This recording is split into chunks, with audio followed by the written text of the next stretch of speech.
DXD Worlds, one godlike Naruto. Hello everyone, welcome to What If Naruto-verse. Fairy Tail and DxD-verse reacts to What If Naruto was sent to DXD World by Primordial gods. Before we start, please go support Gabriel Casas 545 for writing that awesome fanfic. This is the translated version I made. There will be some mistaken characters' gender, but of course Naruto is a male. Chapter 1. Currently in the DXD dimension, the various factions were doing various things until suddenly several of the leaders of the various factions and some important figures from the supernatural world were surrounded by a white light. In the fairy tale dimension, the same thing happened surrounding both the heroes of that dimension and the villains. The same thing happened in Naruto's original dimension when the village leaders and various ninjas were surrounded by a white light that was teleporting them into a void. After everyone was teleported, they were on guard because they saw people they didn't recognize. Tsunade. Who are you and what are we doing here? You brought us here. Makarov. I say the same, who are they and what are we doing here and why are Zeref and Aknologia in this place? Asked the guild leader alarmed. Azazel. This is strange but very interesting, said the leader of the fallen angels, curious as to what was happening. Everyone looked at each other suspiciously and were going to attack each other until suddenly someone appeared in a light. HG-15. Don't fight, leaders of the factions, leaders of the elemental nations, leaders of the mages guilds, I am the one who brought everyone to this place, so you can read a story from another dimension. Several raised an eyebrow at him, and some were ready to attack. HG-15. Don't bother attacking me, as your powers will be sealed until the story ends. This story is very important to several of you, especially those from the elemental nations and the leaders of the various factions. Who are you exactly and how will this affect us? Asked Yusaka curiously.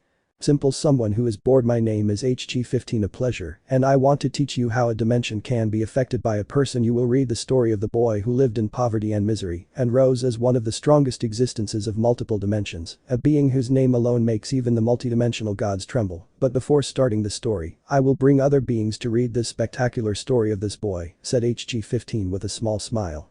After saying that, he snapped his fingers and the 9 Bijuas appeared, terrifying everyone from the elemental nations. The Akatsukis, the Hokages, the Uzumaki clan, Kushina, Great Red, Office all looked stunned, but they prepared for combat until they were explained why they were in this place and what they would do. Habarama.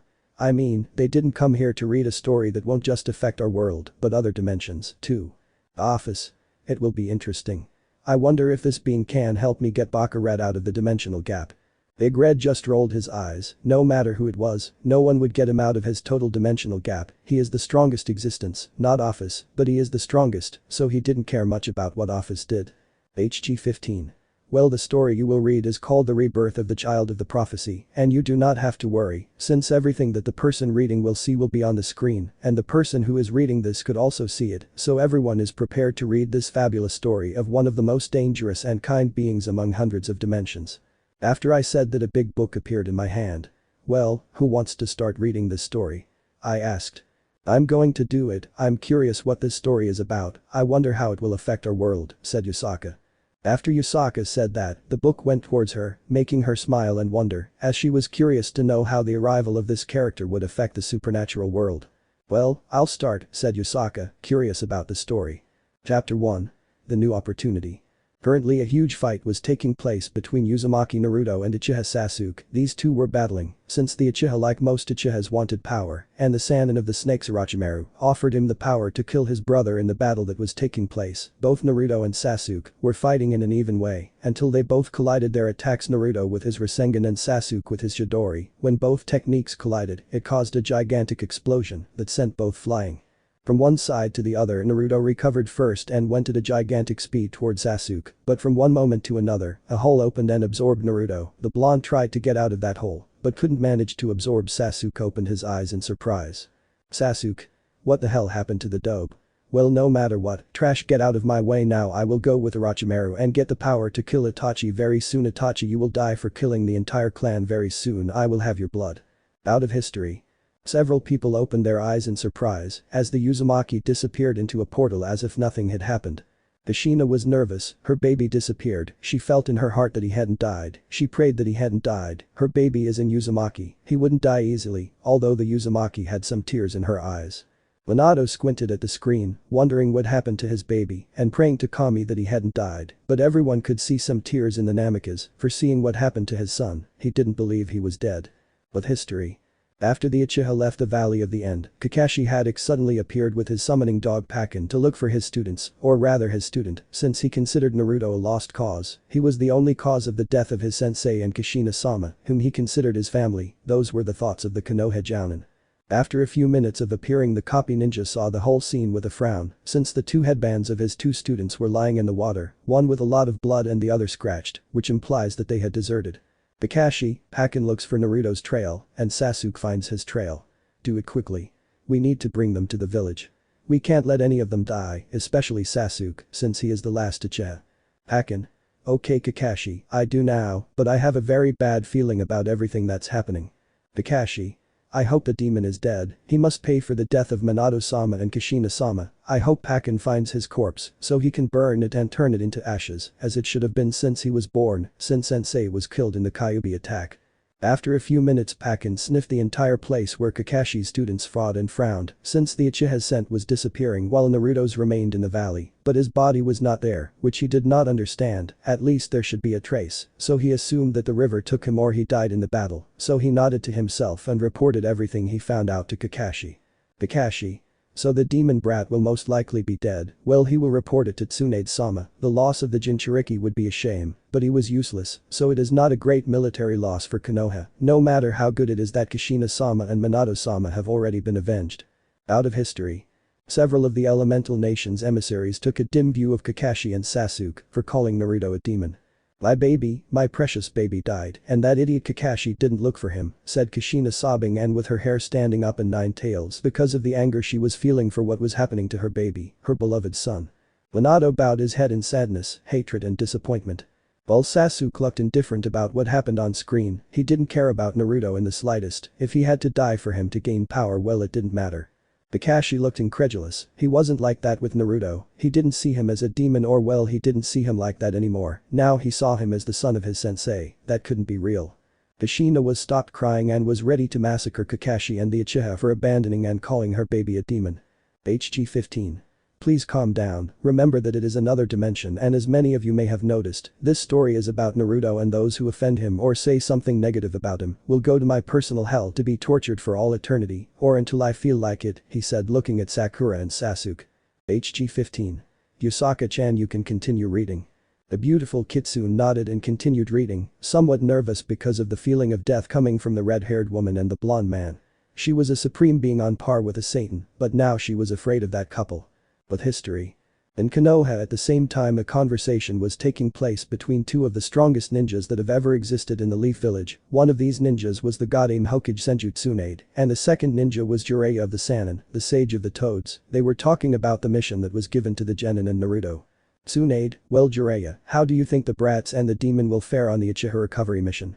Jiraiya, I don't care if they get that stupid Uchiha back, I just hope the demon dies on that mission, and that Kushina and Minato are finally avenged. It's a shame I can't kill him because he was our Jinchuriki. It's a shame, otherwise I would have killed that stupid brat a long time ago to avenge Minato. Tsunade, that's it, we agree, pervert. How I wish that stupid demon would die in the Uchiha recovery mission, and if not, I'll simply kill him myself. He'll die for what he did to Kushina-chan. Off screen. You could see Kushina and Minato with a red and yellow aura surrounding them, holding back the urge to kill Jiraiya and Tsunade. Well, the Kages looked at the Sannin in a bad way, and in the case of Hashirama, Tobirama and the Uzumaki clan, they looked at Tsunade with disappointment and disgust, since she practically turned her back on the family, and that was the worst crime for both the Uzumaki clan and the Senju clan. That can't be me, said Tsunade. She wouldn't do anything to Naruto, she saw him as her little brother, she would never think that he was a demon, or that he was the one responsible for the death of Kushina and Minato. Kushina frowned, she would no longer believe in Tsunade, and before she tried to do anything to her baby, the Uzumaki would cut off the Senju's head, and if the pervert tried something, he would cut off what makes him a man, if that would be a good punishment. It's another dimension, you'll see what happens when you betray Naruto, said HG-15 with amusement in his voice. But history. Meanwhile, the entire battle was seen by 3 primordial deities of immense power, that even Kagyle Tsutsuki, the rabbit goddess, would hesitate to even fight them for the power that these 3 primordial gods have, were Kami, the primordial goddess of creation and light, Shinigami, the primordial god of death and darkness, and Yami, the primordial god of order and chaos. The trio of primordials were frowning. Since the child of the prophecy was now in limbo, they also saw with furious eyes by what they heard from Kakashi, Tsunade and Jiraiya. Those pathetic mortals were not enough to humiliate Naruto, their champion, But now they speak badly of him. That human garbage from Konoha was beyond repair, but one of them was more furious, and this was Yami, the god of chaos and order, and the most powerful of these three gods, since the imbeciles of the leaf dared to harm their champion. Yami. Shinigami, Kami, we will go to Limbo, the child of the prophecy cannot die like this, we need to save him as quickly as possible, he does not have to die, he is my champion, he deserves a second chance where he can live a happy life in peace. I no longer care what happens in the elemental nations, those shinobi cannot be fixed. The two primordial gods looked at each other and sighed, but nodded. They did not want the child of the prophecy to die. They had to save him. The child lived in darkness. The child lived in the hatred of the village. He did not deserve that. He deserved to be happy. He deserved at least peace. So the three primordial gods disappeared in three lights into Limbo where the child of the prophecy was, the one who was the savior of the shinobi world. But Naruto, he was in Limbo talking to the one he considered his father in his mindscape. Maybe you shouldn't have held back with the Uchiha, you already had an even higher level than those foolish Sannin. But your gravity seals limited you, because you didn't remove them or kill the Uchiha, you power-hungry fool, roared the Kyuubi, also called Kurama, by the sage of the six paths. You know well, that if I killed Sasuke, all of Konoha would marry me like a dog, you know that well, Father Naruto answered. Sadly, since now he was trapped in this place in this void, the Kyuubi looked at the one he came to consider his son of everything but blood and sighed sadly, remembering how he met Naruto when the foolish blonde was 1 year old and approached him without fear, entering his cage, hugging him from there. Naruto was his ray of sunshine, always visited him unconsciously, and little by little, his hatred decreased considerably, and his reason for living, his reason for existing focused on a single person, and that was Naruto, his puppy. What do you think I can do to get out of this place? Asked Naruto, hopeful that his father knows how to get out of this place. Kurama was going to respond until suddenly both the Uzumaki and the Kyuubi called Kurama felt three enormous presences that made even Kurama open his eyes in shock by the power erupted by those three presences. But in the same way, he was not going to be intimidated. He had to protect his cub, he had to protect Naruto. Out of history. My baby is alive, said Kushina with a sigh of relief, while Minato's eyes shone with joy, but he was curious what those primordial gods wanted with their son, since as he understood the gods do not get involved with mortals unless it is something important or they summon them, as he did with the Shinigami. The Uzumaki and Senju were sighing in relief that the child is alive, but they were also curious, since the child attracted the attention of those gods. They were also wondering who the hell Kagaya was, although the Uzumaki seemed to know that name. While the Kyuubi watched that scene curiously, his Jinchuriki attracted those gods that his father warned him were beings of immense power. That was strange to say the least, since he never thought that his Jinchuriki was so important to the gods, and he realized he was the child of the prophecy. He is the child that his father mentioned. When they returned to the elemental nations, he would be in charge of guiding the brat to greatness and getting rid of the filth that is Konoha. He is going to make his Jinchuriki so strong that he will be feared in all the elemental nations. Jiraiya also noticed this and smiled evilly. Jiraiya's thoughts. Haha, I will guide Naruto on the path I wish for the good of Konoha and for my good, and then I will kill him and take all his glory. If that is a good plan, soon his dreams will come true. But history. Who are you and what are you doing in my cub's mind? Kurama asked, filtering as much killing intent as he could to scare the individuals that entered Naruto's mind. He wouldn't allow anyone to hurt the one he considered his son. He would fight. Wow, your killing intention is very powerful, you are definitely powerful, Kyuubi said, one of which radiated an aura full of life and happiness. Kyuubi and Naruto narrowed their eyes, but did nothing. You are definitely a powerful nine-tailed Biju, said a man who radiated an amount of power equal to that of the woman. Indeed, he is very strong. Obviously he does not have as much power as us, but powerful enough to defeat any being in this dimension except Jubi, the sage of the six paths, Hamura and Kagaya, said a man who was all dressed in black, who radiated a power comparable to that of the woman and the man before. At those names, Kurama opened his eyes in shock, since these beings knew his father, the sage of the six paths, his uncle Hamura, the founder of the Hyuga clan, and his father's mother, grandmother Kagaya, the rabbit goddess, in addition to knowing the Jubi, a beast of destruction. Who are you? Can't you be normal if you know father? Kurama asked with curiosity and caution. The three beings looked at Kurama and Naruto and answered at the same time, well, we are gods, or to be more specific, we are primordial gods, beings above the gods. We rule not one but several dimensions. At that, Kurama and Naruto turned pale. Before them were three primordial gods. Kurama was worse than Naruto, since his father mentioned that the primordial gods were beings of unimaginable power to such an extent that not even his mother Kagaya messed with them for fear of being killed. She knew that these primordials were so strong that Kagaya, Hamura, Hagoromo, Indra and Ashura would be needed so that they could even fight on equal terms. What do the gods want with me and my father? Naruto asked cautiously. Well, young Naruto, first let me introduce myself. I am Kami, goddess of life, it is a pleasure to meet the child of the prophecy, said a woman who appeared to be about 27 years old. I say the same, I am Yami, god of balance, said a man who appeared to be 32 years old. Likewise, although we already know each other, it is a pleasure to see you Naruto, I am Shinigami, god of death, said the man dressed in black with a dead voice, but with a half smile that made him look about 30 years old. At that both Kurama and Naruto opened their eyes in surprise, especially Kurama, since he had heard from his father about the primordials, but there were three that stood out above all, they were the pinnacle of power, and these were Yami, Shinigami and Kami, so he broke out in a cold sweat. He did not want to anger the three strongest primordial deities. Well, what do such strong beings want with me? Naruto asked curiously. Nothing surprises us, only that you are trapped in limbo, but what surprises me more is what your teacher said and what your village is saying at present. I proclaimed Shinigami. At that Naruto raised an eyebrow and Kurama had a bad feeling. Off screen. Enko. That means that the Gaki faked his personality and power and that he is currently strong enough to fight the Hokage and the perverts Jiraiya and Kakashi. That information was interesting. The Gaki is much smarter than I thought and from what I see, much more skilled than the population of Konoha assumed. Several of the elemental nations nodded, even the cages of the other villages nodded in recognition, since what the Uzumaki did was very intelligent because he had everything against him, so he pretended weakness. Azazel. Very interesting and intelligent to pretend to be weak so that they lower their guard against you, the child is very skillful, that intelligence is above a brat of that age, I suppose that everything that happened to him made him mature. Amaterasu. I agree, the boy is interesting and for his age he is very strong, more so than a low-level god. I think that with proper training his power could rival the strongest in our world. Minato. My son was very clever in feigning weakness so that nothing would happen to him and from what he indicates, his power may already be comparable to mine if he can fight against two cage-level individuals. Kushina. My Sachi is and always will be strong, he will beat all his enemies, worthy of being an Uzumaki. HC 15. Well, I'm not completely sure if Naruto is that strong in his world, I'll just say that Naruto hides under a mask of happiness, I hope you managed to discover what I mean. I understand that is to say that depending on the dimensions the power of the Gaki can vary from an average genin to a cage level, ninja said Anko, surprised that the Gaki has such great power, although she suspected it after all, he had a mask of happiness on his face. HC 15. Yes, but Yusaka-chan you can continue reading.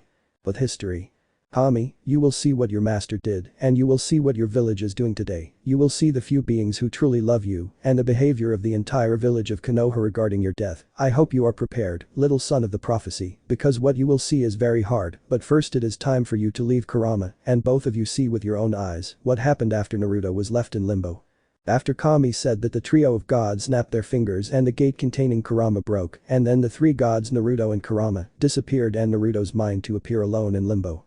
After Kami and the other two primordials did that they opened a small portal where Naruto could see the moment that Kakashi said words that truly hurt his heart, he saw how the village seemed happy of his disappearance and supposed death, he saw how they blamed him for Sasuke's desertion, not even the Sanin Jiraiya spoke good things of him, rather he seemed to despise and hate him with all his being, and that hurt him, since Naruto began to consider him part of his precious people, and now he realizes that it was all a vile lie to keep him loyal to Konoha just because he had Kurama inside him. He also saw the few people who cried for his death and saw with more pain who they were. Kakashi, so the demon brat will most likely report this good dead man to Tsunade-sama. It would be a shame to lose the Jinchuriki, but he was useless, so it's not a great military loss. Jiraiya, well it's a shame that our weapon was killed so easily by the Uchiha, but at least the Kyuubi is dead and Minato and Kushina have been avenged. I'm a little disappointed that I wasn't the one who killed that fool Naruto. Civilians, finally the demon died at the hands of Sasuke-sama, long live the death of the demon, long live the death of the hindrance, finally the Kyuubi is gone, it's time to party, the demon is gone. Shikamaru, it's a shame that it's troublesome, but it doesn't matter anymore, it's too troublesome to think about Naruto's death. Iruka, it's a shame Naruto died, but finally I don't have to pretend to be his older brother anymore. That order was the one I hated the most from the Sandaime. Finally, the demon has died, now my parents can rest in peace. Niji, fate determined that the demon died. What a pity. I wanted to kill him with my own hands. Tsunade, finally the brat died. Finally Kushina-chan and Minato.kun have been avenged. If he had lived I myself would have killed him with my own hands. It is a shame to lose the last Uchiha, but it is a price that they are willing to give for the death of the Kyuubi. Hinata, it's a shame that Naruto died, but I suppose that maybe with him dead the Kyuubi will be gone forever. It's a shame, he was very attractive, he would have been a good slave for the clan since he had the strongest Biju.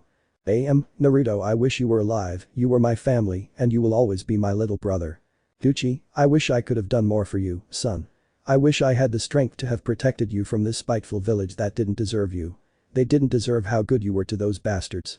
Kurama, I knew that scarecrow was more fake than the stupid toad you have for a godfather, and the busty godame, those stupid people, that trash from Konoha will pay for doing that to my puppy. Very soon I will get revenge for all the tears they brought to Naruto. Kushina Minato made a grave mistake saving Konoha, they did not treat their legacy as they should. Off screen. You're trash, sensei. I hate you. If it weren't for HG-15 being here I would kill you, but when you die I'll be waiting to skin you alive, Minato said with all the venom possible in his voice and with a great intention to kill that made several shudder at the power of the mighty Yondaime. Minato, but it's not me, Jiraiya said in frustration as his counterpart was revealing his true intentions. Kushina and Minato looked at him with distrust as they realized that Jiraiya did not raise his baby, that is, he did not keep his promise, therefore in their eyes he was garbage, and they were somewhat amazed that the Kyuubi of all beings saw his baby as his son. On the one hand they were relieved and on the other hand they were sad that Naruto saw the Kyuubi as his father. Meanwhile all the Bijuas and Kurama himself were with their mouths open for two reasons. Kurama showed his human form and considered his Jinchuriki as his son, that blocks them. They never thought to see the proud Kurama as a good father, but apparently they were wrong. Shukaku. This story is strange, I never thought I would see the furball as a father, much less as a good father. The Kyuubi frowned at that, but said nothing. He was curious to see what would happen to the child whom he believed was the child of the prophecy, whom when they arrive in his world, he would take care of with all his power, realizing that the brat was not bad, just an idiot. Although he knew that the brat was not what he seemed, he knew that the child was pretending to be an idiot, that was his mask. HC-15. Well, I see that everyone is nervous, so we will continue with the story. You will see what happens with Naruto and the change that he will make to the elemental nations and all the factions, so be patient. But history. Naruto lowered his head, he thought that at least Kakashi saw him as a valuable student. He thought that he would be loved by his sensei, that he was someone who at least esteemed him as an apprentice. He also thought that his friends would at least cry for him and that the village at least would not shout with joy at his death. But he was also happy that Tucci and Am saw him as family, but it also hurt that the majority of those he considered his friends didn't say anything and some of them celebrated his death. Don't cry about it, pup. That pervert isn't worth your tears. Those people aren't worth your loyalty or your sadness, pup. Kurama roared. His pup shouldn't cry over that trash. Naruto nodded sadly, but he will be strong for Kurama. He didn't want to disappoint the most important person to him, not being the crybaby. He will be strong for Kurama. The Primordials frowned, but continued with the images and videos where Naruto could see how Kakashi reported his death. He saw how the village celebrated how his friend celebrated his death. He saw how Sakura cursed him for not bringing Sasuke, how Team 19 was not affected by his death, rather they celebrated his death, that the Kyuubi had finally died. Out of history.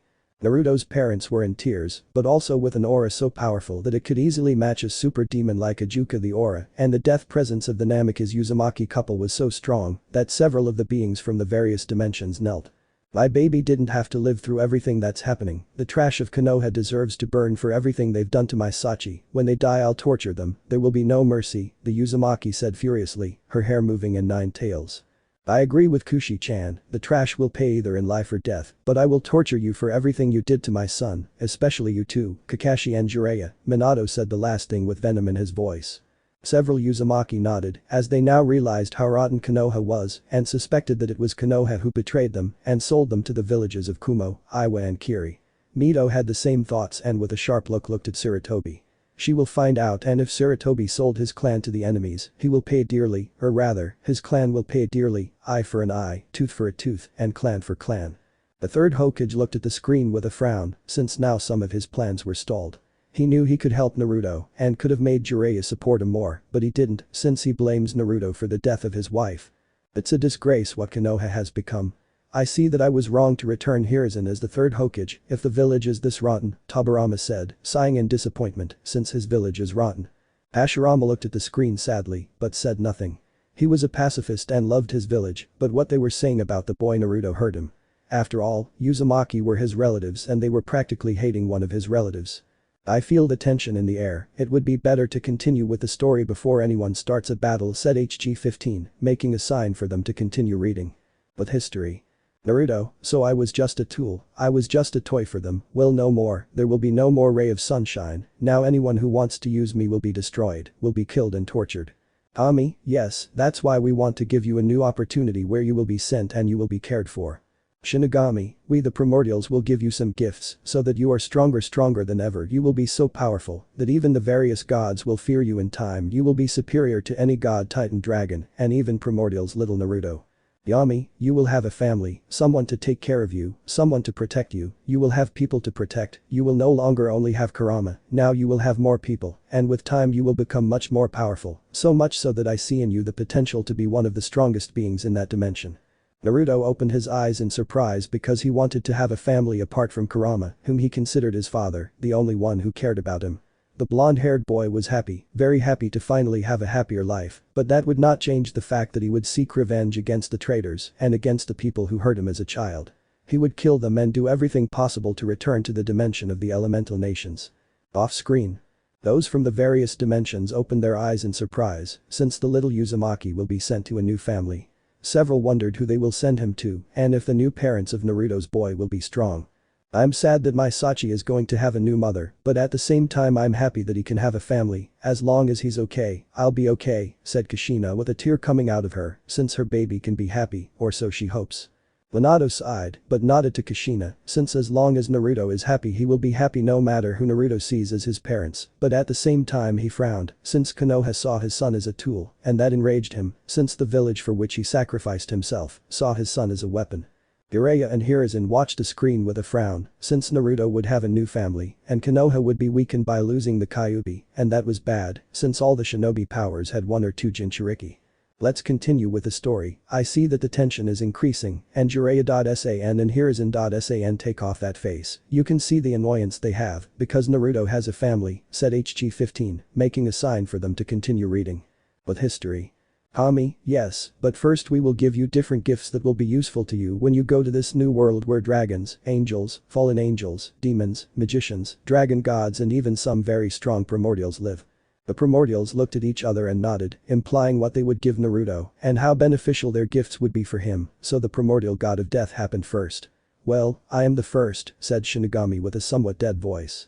I will give you the power of darkness manipulation and the powers of Reiatsu manipulation, as well as the knowledge of how to use it.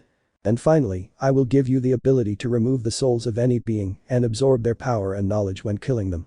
Remember this ability, you have to use it carefully, since it will take time when you absorb a soul to have and process all its knowledge. Finally, I will give you Kurama, the rest of your power, which is possessed by the Yondaime Hokage, and an extra gift for you to protect Naruto. After saying that, the Shinigami takes out a red energy ball and a white ball, which he threw towards Kurama, causing him to grow and greatly increase his power, and changing his fur from orange to red with white stripes. The Kyuubi roared with joy at finally being complete, but looked at himself again and saw the changes. He realized that not only was he complete, but that he was now much stronger. If he calculated well, he might be 2 or maybe 3 times more powerful. When the Biju calmed down, he looked at the Shinigami and asked, "Why did you make me stronger?" At that the Shinigami looked at the Kyuubi and replied, "You may be strong, but in the world I will send them there will be stronger beings, so increase your power, train Kyuubi well and become more powerful. You have the potential to surpass even the Jubi at full power." At that Kurama looked at Naruto then at the Shinigami. "Kurama, I thank you for giving me back my power and making me much stronger. With this power I can protect my cub." The Shinigami nodded with a smile hidden on his face. Off screen. Everyone from the various dimensions felt the power of the Kyuubi on the screen increase quite a bit, and those from DxD easily compared him to Indra, a god who was at the top of the top 10 of the strongest existences. The power of that Kyuubi is enormous. I realize that it is easily at the level of Indra, maybe even a little stronger, said Azazel incredulously and very nervous by the power he felt from that Kyuubi on the screen. Hell, he had never felt such great power from a Kyuubi before, and he realized that the power of that Kurama is easily in the top 10 of the strongest existences. It's interesting, the power of that Kyuubi easily places him in the top 10 of the strongest beings, Shiva said seriously, since the power of that Kurama equaled his rival Indra, and that was amazing. That Kyuubi has an amazing power. I would say that the power it possesses has a level even superior to that of Tiffin, Hades said in disbelief, since by the level he just felt, that Kyuubi could easily have the power to rival the 12 Olympians together, and yet Hades doubted that they could defeat the Kurama with ease. Bajuka looked nervously at the screen, since he knew that the 4 Mayu along with Graphia would be needed to at least have a chance with Indra, and that Kyuubi apparently was at his level if not higher, and that was amazing. The Biju watched the screen in disbelief, since Kurama had a power close to that of the Jubi, and that was amazing. They wondered why the Shinigami gave so much power to the arrogant Kurama, but at the same time they realized how different the Kurama on the screen was from his brother Kurama. The shinobi watched everything in horror, since that Kyuubi, that damn nine-tailed Bijuu, was now even stronger, and they wondered what chaos they would unleash on the elemental nations.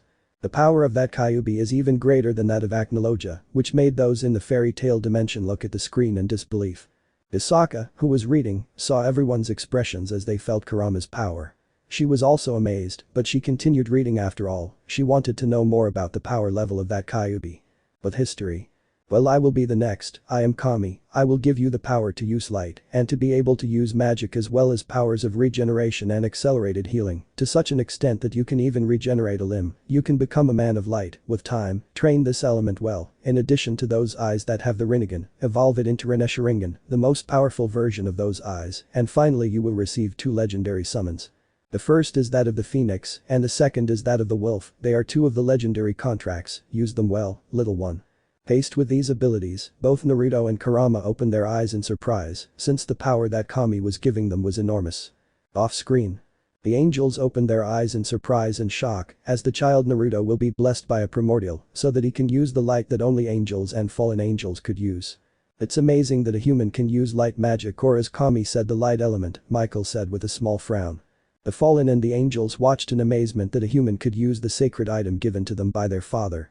Meanwhile, those from the elemental nations watched in disbelief as the son of the Yondaime Nemika's Minato and Kushina Uzumaki could have the Rinne, a power that even surpasses the Rinnegan, as far as they could see. So the Gaki had the Rinnegan, and now in that dimension he has the evolution. From what I see, that is interesting. Now I realize how much potential the Gaki has. His power is above an average cage, said Anko amused, since she knew that the Gaki would achieve great things whether in that dimension or in another. The Konoha Jounin looked incredulous seeing the Uzumaki with such power, while Tsunade wondered if her Naruto possessed such power, and in Jiraiya's case, she frowned that the Gaki had so much power.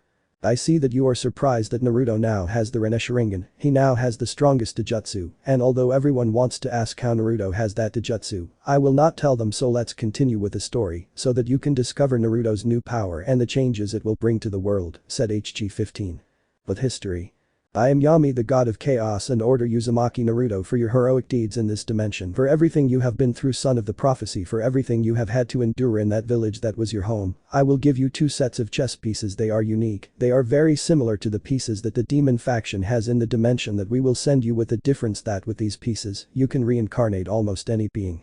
But if the individual is too strong, he will have to use more than one piece. One of these sets will be for you and the other for Kurama. I will also give you in Kurama the Zenkai ability, where you will become stronger every time you receive any damage, and to you Naruto, I will give you some extra genes from other species of the universes. Thanks to these genes, you will be able to access various transformations and powers. In addition to the fact that with these pieces the person you reincarnate will considerably increase their power, I will also provide you with a very powerful servant who will protect you, one who already lived in that world, to which you will be sent like this. Yami taking out a light that formed a young man who had light blonde hair, a thin build, and white skin. What's that young man's name? Naruto asked curiously. Well, introduce yourself, boy, ordered Yami seriously. He had no patience for the pride and arrogance of the golden boy. The aforementioned only gave a sigh of resignation, but still nodded with a frown at the audacity of that primordial, but said nothing, since he was somewhat curious to see his new companion. My name is Gilgamesh, the king of heroes. I have seen your life, half-breed, thanks to Yami, and I respect everything you did and all the hatred you have endured. I am surprised that you have not destroyed your former home. You are worthy to serve, but I warn you, do not impose your will on me, and I will be loyal to you, said Gilgamesh, with a heart all at the end, since the king of heroes may agree to help the boy, but he will never be anyone's servant. Off-screen. But the DXD emissaries, they were nervous to see Gilgamesh alive again, since several of the oldest gods knew his power, and it was enormous, perhaps on par with the 5th ranked, and that was Mayu for anyone who was the enemy of the king of heroes. They just hoped that the arrogant king would not attack them, since very few of their dimension could against him, and all the Mayu gods and other beings wondered why choose the arrogant king to take care of a child. The child will be a danger to the demons. Having Gilgamesh as an ally will be very dangerous, thought the current Lucifer. It's surprising that Gilgamesh is alive again. It was said that his power was so great that he occupied the level to enter the top 10 of the strongest demands, Susanoo said seriously. You're right, Gilgamesh's power is no game for anyone, since he himself destroyed the primordial goddess Tiamat, someone who was easily at the top of the top 10 strongest existences, Tsukiyomi said seriously, although he was also somewhat nervous to see Gilgamesh, the strongest hero. This is bad, the boy has Gilgamesh, and that Kurama is guardian. In short, he has two beings that easily position themselves at the top 10 of the strongest existences, said Azazel, swallowing nervously because of the power that Naruto boy now has. What level of power does Gilgamesh have in our HG15 world? Amaterasu asked curiously. He would easily be among the top 5 strongest existences in your world, only below Kao's office, 666, Great Red, and equaling Shiva, so everyone now understands his power level, HG15 replied.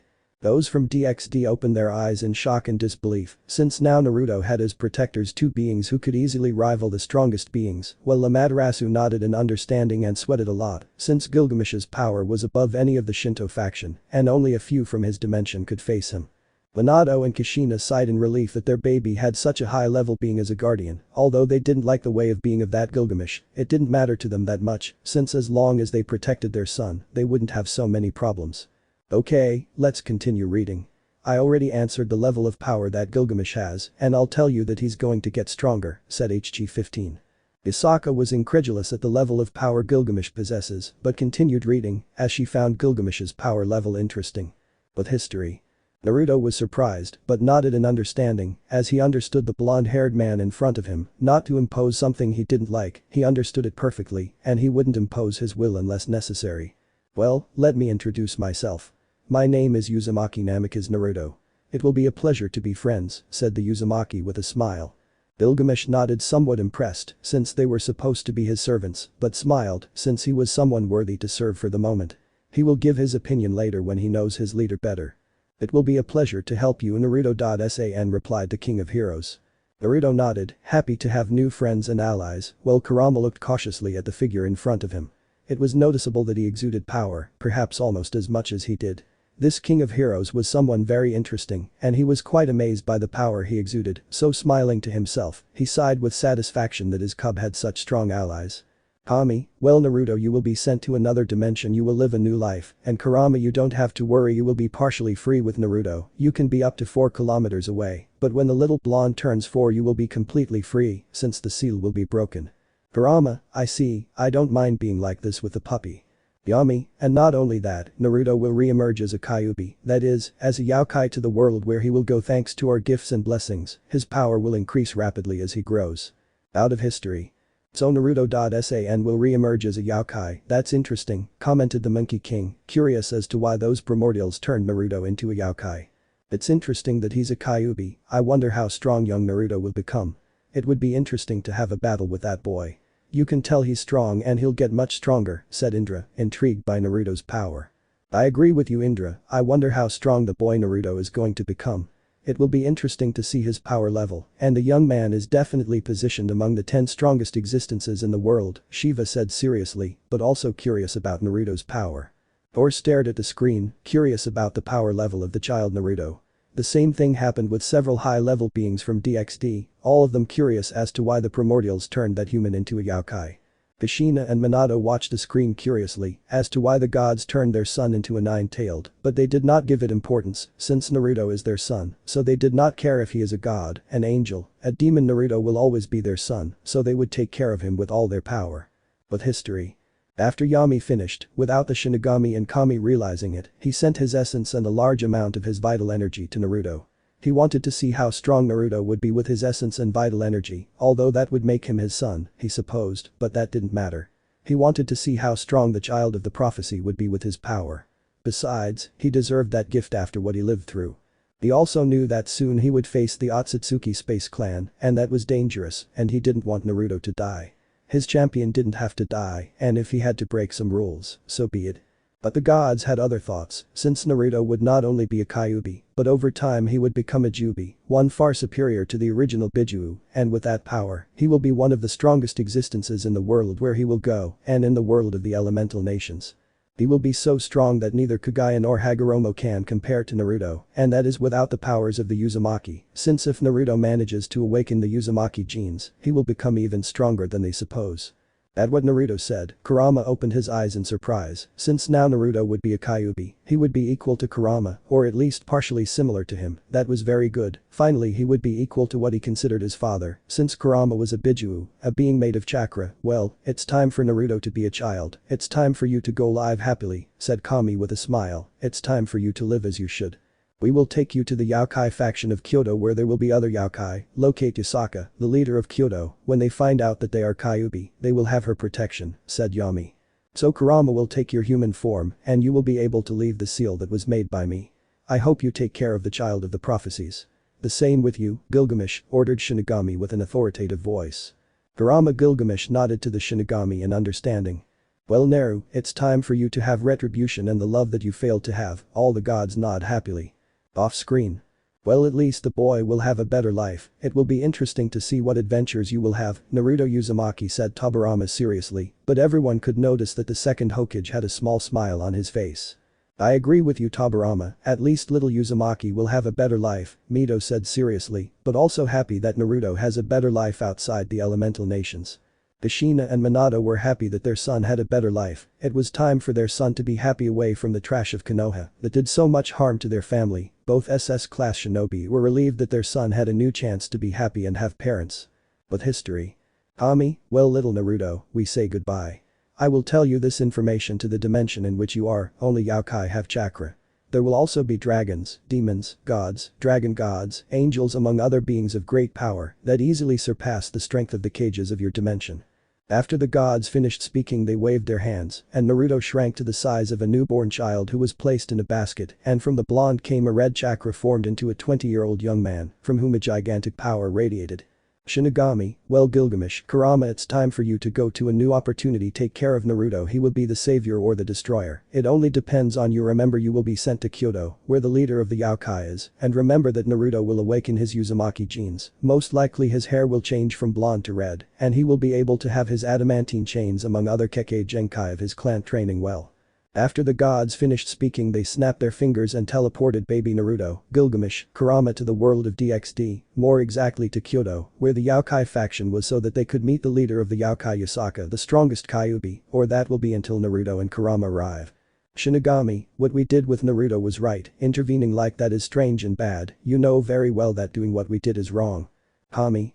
Yes, what we did was good. Naruto needs power, and we just gave it to him, besides, he is the reincarnation of them, he is the balance. Yami, you know well that by being turned into a Yokai he will not only be a Kyuubi, but a Jubi his power and potential is above all, perhaps even with time he will surpass us, and I know that he will do it, Naruto's power is almost unlimited, his potential is the greatest that exists in the elemental nations and many other dimensions, and you know well that when he returns to the elemental nations, he will be able to balance this place, either by means of destruction or by means of peace. Kami frowned but sighed she knew Yami was right and she still wasn't sure if the arrogant king would be Naruto's guardian, she still didn't know if he would be a negative or positive influence, she just hoped Naruto wouldn't kill everyone in the elemental nations, she just hoped he would be the kind boy he should have been in the elemental nations, and nothing would happen to him in the dimension he was going to she knew that the strongest being in that dimension was strong enough to fight her and give her a good fight with his 50% power, but she couldn't get involved in those matters, not unless she was attacked, and she doubted something like that would happen. Kami, lose Yami, but both you and Shinigami know well that Naruto is a being of light and darkness, what worries me is that he will turn bad if he succumbs 100% to the darkness, neither I nor the Shinigami will be able to stop him, his potential is above ours, I just hope that the boy does not succumb to the darkness, but the dimension to which he was going, and many more dimensions will be in danger. Shinigami. I highly doubt that will happen sister, he is a being too loyal to do that, I know well that his enemies will suffer, I do not consider him a bad being, and I do not think he will become that, but I know well that being a grey being will not be in the light and darkness, but in a middle ground, he no longer cares what happens to the rest, he will only worry about his precious people. Kami, it was good to leave him under the protection of the arrogant king, you know very well that he hates the gods and must be hating us for having revived him so that he can take care of Naruto, his pride will not make him kill Naruto before he gets stronger. Yami, the king of heroes is strong he will be able to protect him, my other option was King Arthur or Queen Artoria as you like to call her, but you know well that to protect Naruto, she would not be enough she is strong, but not that strong, in addition to enhancing Gilgamesh's abilities, and I know that he will not betray Naruto. He will keep his word. Gilgamesh will be anything, but he is a man of his word. He will take care of Naruto with all his power, although I do know his personality. Most likely he will not follow all of Naruto's rules, although I doubt he will set many rules. Off screen. So the first option is King Arthur or Queen Arthur, a human who occupied the top 10 of the strongest existences, thought those of DXD, somewhat surprised by Yami's choice, and even more surprised that King Arthur is Queen Artoria, but they let it pass for the moment. I guess he assumed Gilgamesh would be the best choice, as Azul said nervously, since the King of Heroes was above almost any being. Also, from what we see, Gilgamesh will finish off anyone without giving second chances, Michael said with a frown. He would have preferred Artoria to be Naruto's guardian, but with Gilgamesh he knew well that anyone who gets in his way would destroy them in the fastest way. Not for nothing is the King of Heroes one of the strongest existences, even his father would have problems dealing with the strongest hero. But history. Shinigami, you really have a lot of faith in that man, right Yami? That surprises me. What are you planning? You're not normally like that, you're a neutral person who doesn't think about others, but you've made sure that Naruto is very well protected. Yami frowned, I'm not planning anything Shinigami, I'm just curious how Naruto.kun changes the perspectives of the King of Heroes, and I want to see how Naruto changes too. I know that they both influence each other in a positive way. Naruto will stop being so good to everyone, and Gilgamesh will put aside a little of his arrogance. Yami and Shinigami raised an eyebrow in curiosity, since Yami was not there so they assumed he was up to something, but they didn't know what, and that made him frown. They knew that of the three Yami was the strongest, even if they joined forces they doubted they could beat him. Hell, Yami was so strong that if a fight between them occurred, they would most likely perish in battle, so they sighed in resignation, since they would have to be prepared for what their brother is doing. Yami's thought. I hope Naruto becomes strong, since he not only has to worry about the beasts of that world, but also the Akatsuki clan, he has to become strong for his own good and that of his own. I just hope that his true self and true power awakens soon. He has my essence and part of my power that will be like a seed in him, making him not only a yokai, but also a divine being like me, and I feel that in power in a couple of years, he will surpass Kami and Shinigami, and I know for sure that shortly after he surpasses them, Naruto will surpass me. His potential is very great, how foolish were those of Konoha not to support them. If they had supported the boy, I am sure that Naruto would have surpassed Madara and Hashirama with ease in a couple of years. End of chapter. HG-15 How strong are those primordial gods? Asked Gabriel, curious to know how strong those gods will be. HG-15.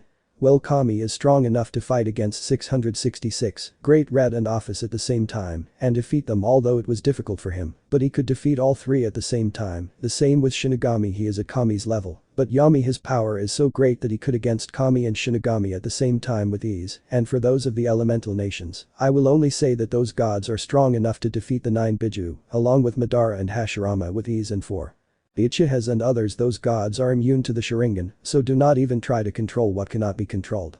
Those from the elemental nations and those from DXD turned pale when they found out and sweated profusely to know that these gods existed. HG-15. Well, we'll take a short break. He snapped his fingers and snacks appeared. Serve yourselves and then we'll decide who reads the next chapter.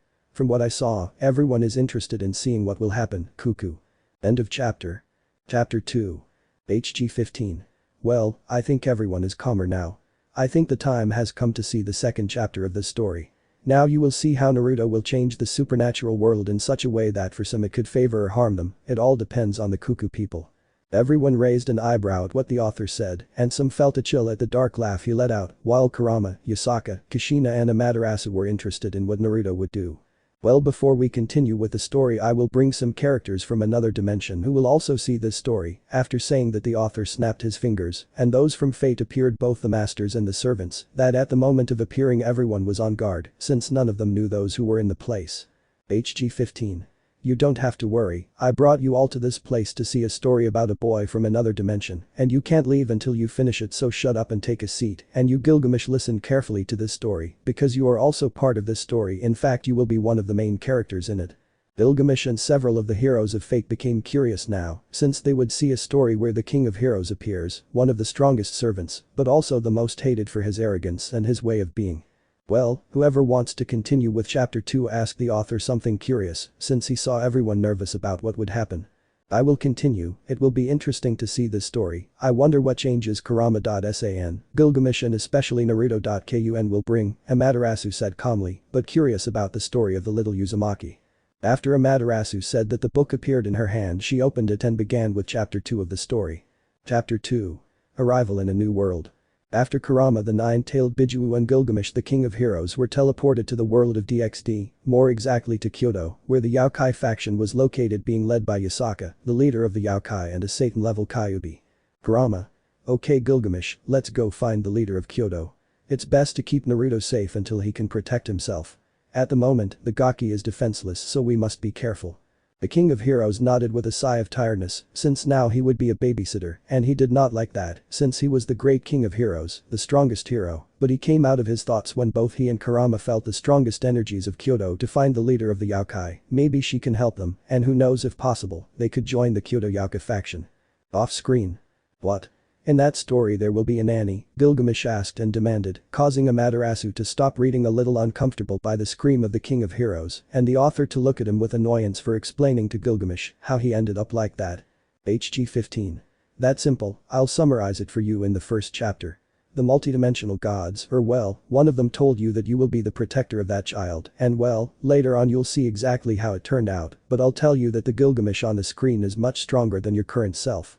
At the moment the author said that, Gilgamesh now became curious, and the other servants became nervous to see a Gilgamesh much stronger than the current one, since Gilgamesh is one of the strongest servants, if not the most powerful, and having another much stronger Gilgamesh in another dimension scared them a little, especially Artoria, who hated Gilgamesh with a passion.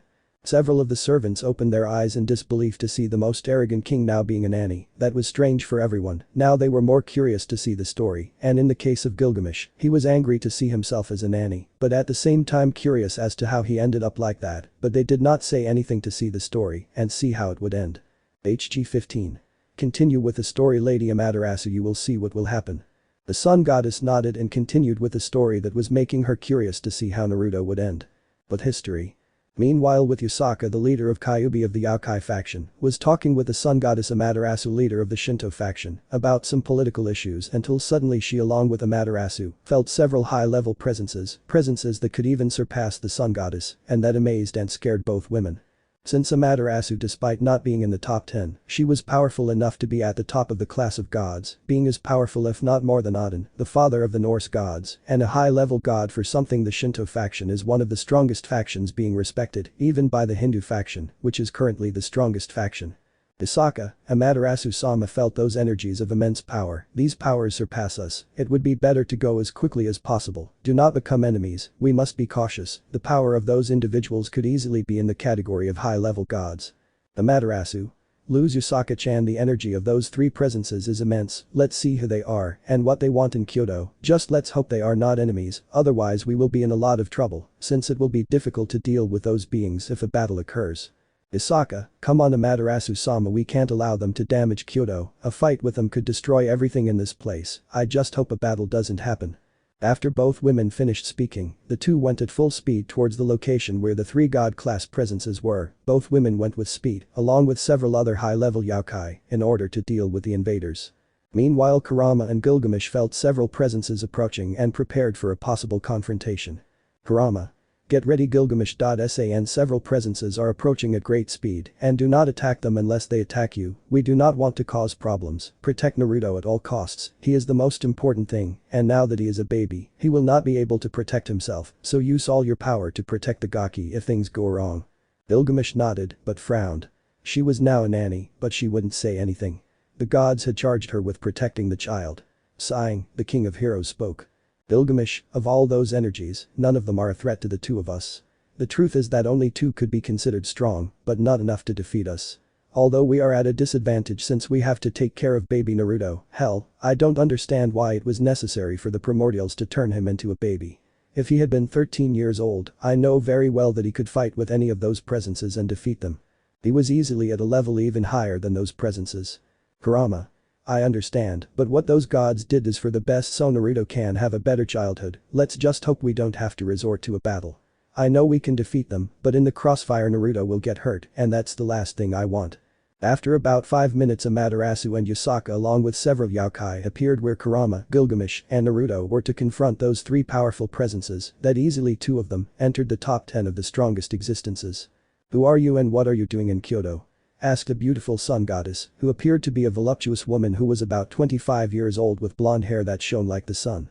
Amaterasu, Shinto sun goddess, leader of the Shinto faction, the most powerful Shinto goddess. Identify yourselves, who are you? What are you doing in my house?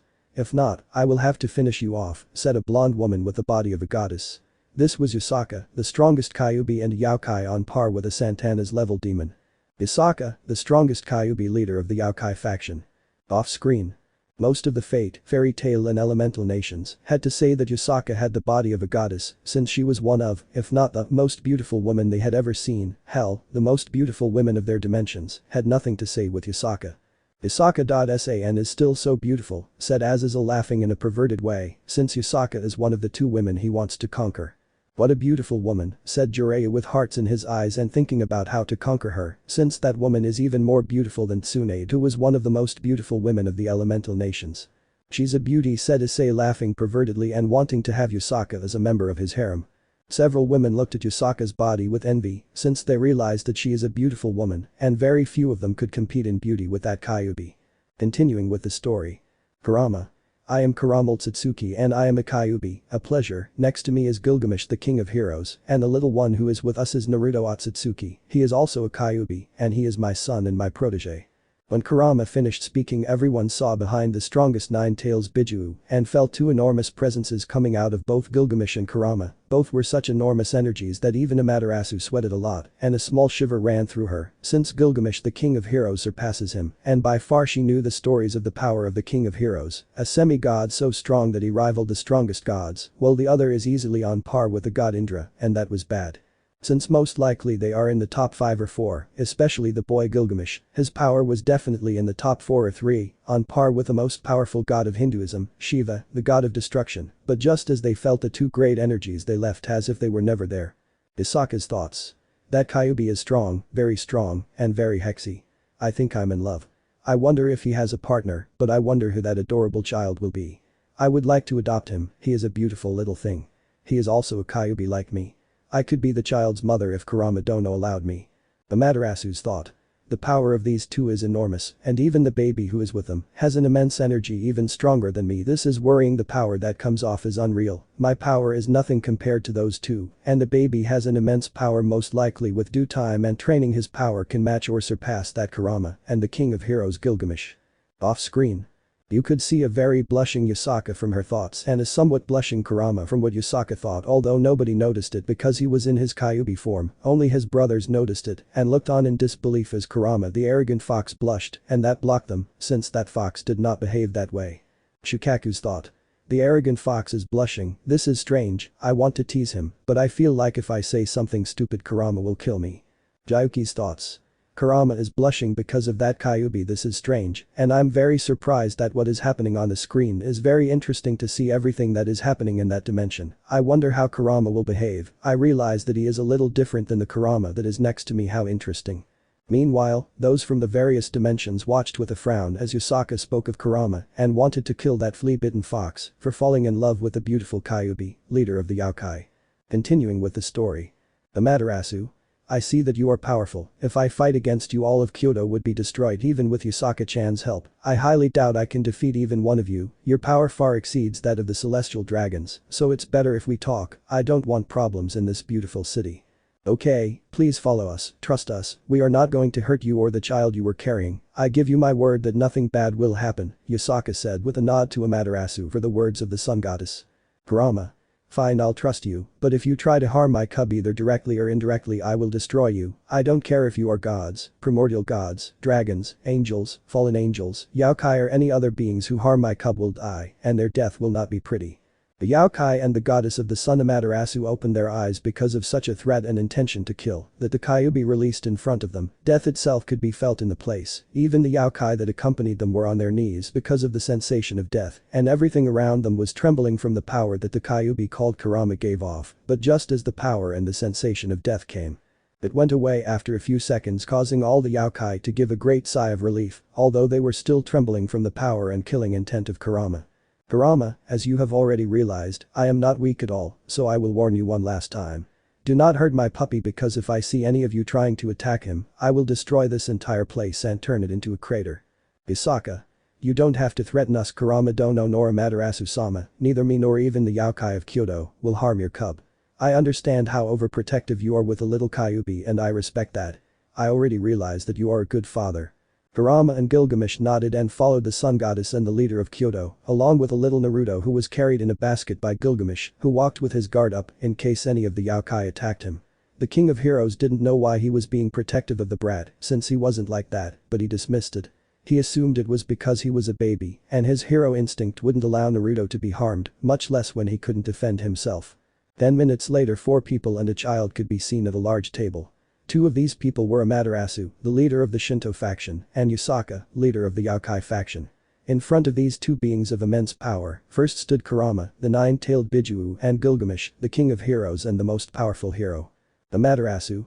Well, that is what they want in Kyoto. It is not normal for beings of their level to appear in this place, unless beings that are not known in the supernatural world. It is too strange, and especially with the power they have, that easily compares with the top 5 of the most powerful existences, and that is very true, since I thought that the king of heroes had died hundreds of years ago, and there were no signs that there was another Kyuubi in the world.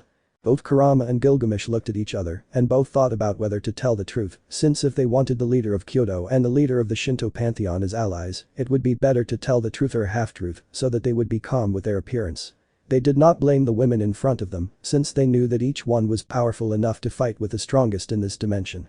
Kurama sighed in resignation, since it was better to tell the truth if he wanted to have this goddess and Kyuubi as allies. Kurama, well, give me your hand, I won't tell you everything, I'll show you everything that happened and how we got to this place with my puppy and his bodyguard. Gilgamesh felt offended for being called a simple bodyguard. Hell, he is the king of heroes, the best king, and the strongest hero. Very few half-breeds would give him a battle, and this idiot called him a simple bodyguard, but he said nothing for now. He would stay quiet and later he would teach that ball of fur a lesson. Off screen. Gilgamesh frowned at being called a bodyguard, a simple bodyguard, by that half-breed. He will show him that he is no simple bodyguard. He is the great Gilgamesh, the king of heroes and the strongest hero, a being of immense power that even the gods fear. And that simple half-breed called him a bodyguard. Meanwhile, with those who heard from Kurama, some gods and servants were wanting to laugh at what they said to Gilgamesh, but they held back when they saw the evil look of the king of heroes and the dark aura that came from the king, since it was clear that he was angry for being called a simple bodyguard. But the Bijuu, they watched in amusement as their older brother mocked a being of such great power by demoting him to a simple bodyguard. Amaterasu, seeing that there was great tension in the place, continued reading, since she did not want a battle to happen. After all, there were beings of immense power in the place, and if a battle happens they could kill her. But history. The goddess and the leader of Kyoto looked at each other as they were unsure whether to do what the individual in front of them told them, but they thought it over, dismissing everything as they were curious about what the Kyuubi in front of them would show them. Isaka. I think I speak for Amaterasu-sama as well, that we agree that you show us everything that happened to you. Amaterasu nodded, indicating that she agreed. Kurama, seeing that they agreed and that Amaterasu and Yusaka held out their hand, he also shook their hands, grabbing it tightly, and showed them all his memories since his creation of him and his brothers, how they were captured and used as weapons by the shinobi villages, how he was controlled by Uchiha Madara to attack Konoha, how he was locked in Naruto, how Naruto's life was in Konoha, the physical and psychological abuse he received, the betrayal of his best friend Sasuke Uchiha, the traction of Konoha, the new opportunity he had thanks to the dimensional primordials of the gifts that they provided to Naruto, and that Gilgamesh was sent for his protection, and even the increase in Kurama's power thanks to the dimensional primordial gods. When Kurama finished passing on his and Naruto's lives, both Amaterasu and Yusaka were crying for the tragedy of both, since the life of both was hell, and not even hell was that bad, so the goddess of the sun and the leader of Kyoto thought to herself, let's give them a chance, they are good people who deserve a chance to be happy, a chance to have a home in which to be at peace. Kurama, don't know, I feel very sorry for what happened to you, Kyuubi. I do not know if you will accept what I will offer you, but I hope that you do what I wish, is to give you the opportunity to have a quiet life with little Naruto. Lord Gilgamesh, you can stay, if you wish. You will have the protection of my faction, and from what I see Amaterasu-sama will also give you her protection, and I know that you are powerful, but remember that you are with Naruto. He needs a quiet place to call home, a place where he can train without the need to be alert 24 hours a day, said Yusaka, somewhat sad for the memories of Kurama, for the life that she could see, and honestly she would not have endured that life, she would have gone crazy, for which I admire Naruto quite a bit. Kurama and Gilgamesh looked at each other, examining the proposal made by Yusaka, as it was very tempting, a place where they could be calm and take care of Naruto, that would be very beneficial. For me there is no problem as long as they do not impose what to do, since the only one who will give me orders is Naruto. I am his protector and his sword and his caretaker. He will be the only thing that I will protect, and while he lives in this place I will protect him. I swore to Yami, as long as Naruto does not order me something that does not go with me, I will follow what he says, proclaimed Gilgamesh seriously. Kurama, I think the same as Gilgamesh, both you Lady Usaka and Lady Amaterasu can ask for anything, but Naruto's care will be above all else, he will be above even the Yokai faction, he is my son, and I will not allow anyone to harm him. Out of history. Gilgamesh. Well now I understand why I protect the brat. I made an oath to that Yami who I suppose is one of the primordial gods that you mentioned. What I still don't understand is how that dimensional god made me swear to protect the child. It makes me somewhat curious, since I wouldn't have made such an oath out of nowhere. Artoria. The truth is that it also intrigues me. I never thought I would see the arrogant king accept to take care of a child and see him so serious and determined in taking care of him. It is very curious and very interesting. The other servants nodded, they never thought they would see Gilgamesh like that, it was strange, since the arrogant Gilgamesh never behaved like that, he only cared about himself, and seeing him be kind to someone was something rare for all the servants. HG 15. In the story everything you want to know will be told, I will only tell you Gilgamesh to pay attention to the story, since you will see the power of the child very soon, as well as the power of your counterpart, who could easily fight you Gilgamesh, Artoria and Nero and defeat them, although with great difficulty. Nero, Artoria and Gilgamesh opened their eyes in surprise and disbelief, as the Gilgamesh on the screen is at an incredibly strong level to the point that he could defeat the three of them who are among the strongest servants. The Amaterasu, seeing that no one said anything, continued reading. Continuing with the story. Both Usaka and Amaterasu saw and thought things through. On the one hand, they would have powerful allies for both the Shinto faction and the Yokai faction, and on the other hand, these two would always put the child first, something that did not matter too much to them, since according to what they saw, the child is a loyal person who, as long as they did not betray him, would be loyal to his people, and they did not think of betraying a child as pure as Naruto. Amaterasu and Usaka. Well, we accept and understand that putting little Naruto first is like your son, so it is understandable. Amaterasu, well I have to go, I have to inform Susanoo and Tsukiyomi about this, and don't worry Kurama. Only they will know, since they are my brothers, they deserve to know what happened today, although there are some things that I will not tell you, for example, who brought you to this dimension, so be calm. Kurama nodded and Amaterasu disappeared in red flames heading towards where her brothers were. She had to inform them of her new and powerful allies. This could be a change for the entire supernatural world. Usaka, well, since you will now be our allies, what do you think if you stay with me, it will be good to meet you, in addition to that little Naruto will have a maternal figure which he could consider as a mother. Kurama, I don't see any problems, by the way, we could train and even train with you to strengthen you as much as possible for your level. If I compare it in the shinobi world, you currently have the power of a low-level Kage, so it would be good to strengthen yourself as much as possible. The stronger you are, the easier it will be for you to protect all the yokai. Usaka nodded at Kurama's words. She knew she was strong, but she knew well that she was not yet as strong as the gods. She had to strengthen herself, since if someone like Hades attacked her faction, she would lose easily, and she could not allow that. Well, Lady Usaka can show us the place where we will be so we can leave Naruto alone, said Gilgamesh, holding back the urge to tell this half-breed yokai that by the primordials, he had to stop telling everyone that it was better not everyone was half-breed except him, since he was the king of kings. Usaka, sounds perfect to me, okay guys, follow me, I'll show you where I live, since you'll be staying there, I hope you like the place and feel comfortable. Kurama, thank you Usaka and don't worry if something happens to any yokai clan, I will support you, it's the least I can do for everything you and Lady Amaterasu are doing for us. Off screen.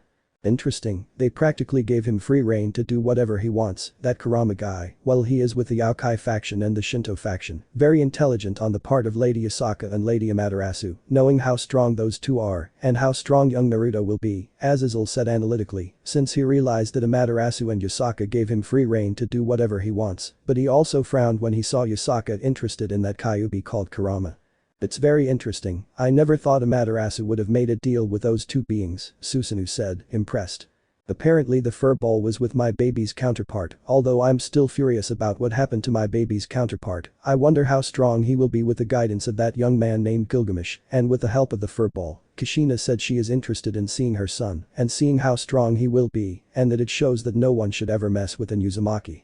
I feel good knowing that the Kyuubi and that young man are looking after my son, but at the same time it's bad that my son sees the Kyuubi as his father and not me, and even though he is the counterpart of my son, it still hurts a lot, Minato thought sadly. I never thought our older brother would be overprotective of his Jinchuriki, this is something new, Isobu mentioned, very impressed to see his brother in that mode. All the Bijuus nodded, as it was strange for them to see their brother Kurama as a father, although they were curious what would become of their counterparts when the child grew up, would he go to the dimension of the elemental nations and rescue them or leave them with the ninjas? But those of fate. Arthoria. I never thought I would see Gilgamesh in that mode, he looks like an older brother with a child, it's strange, but very interesting.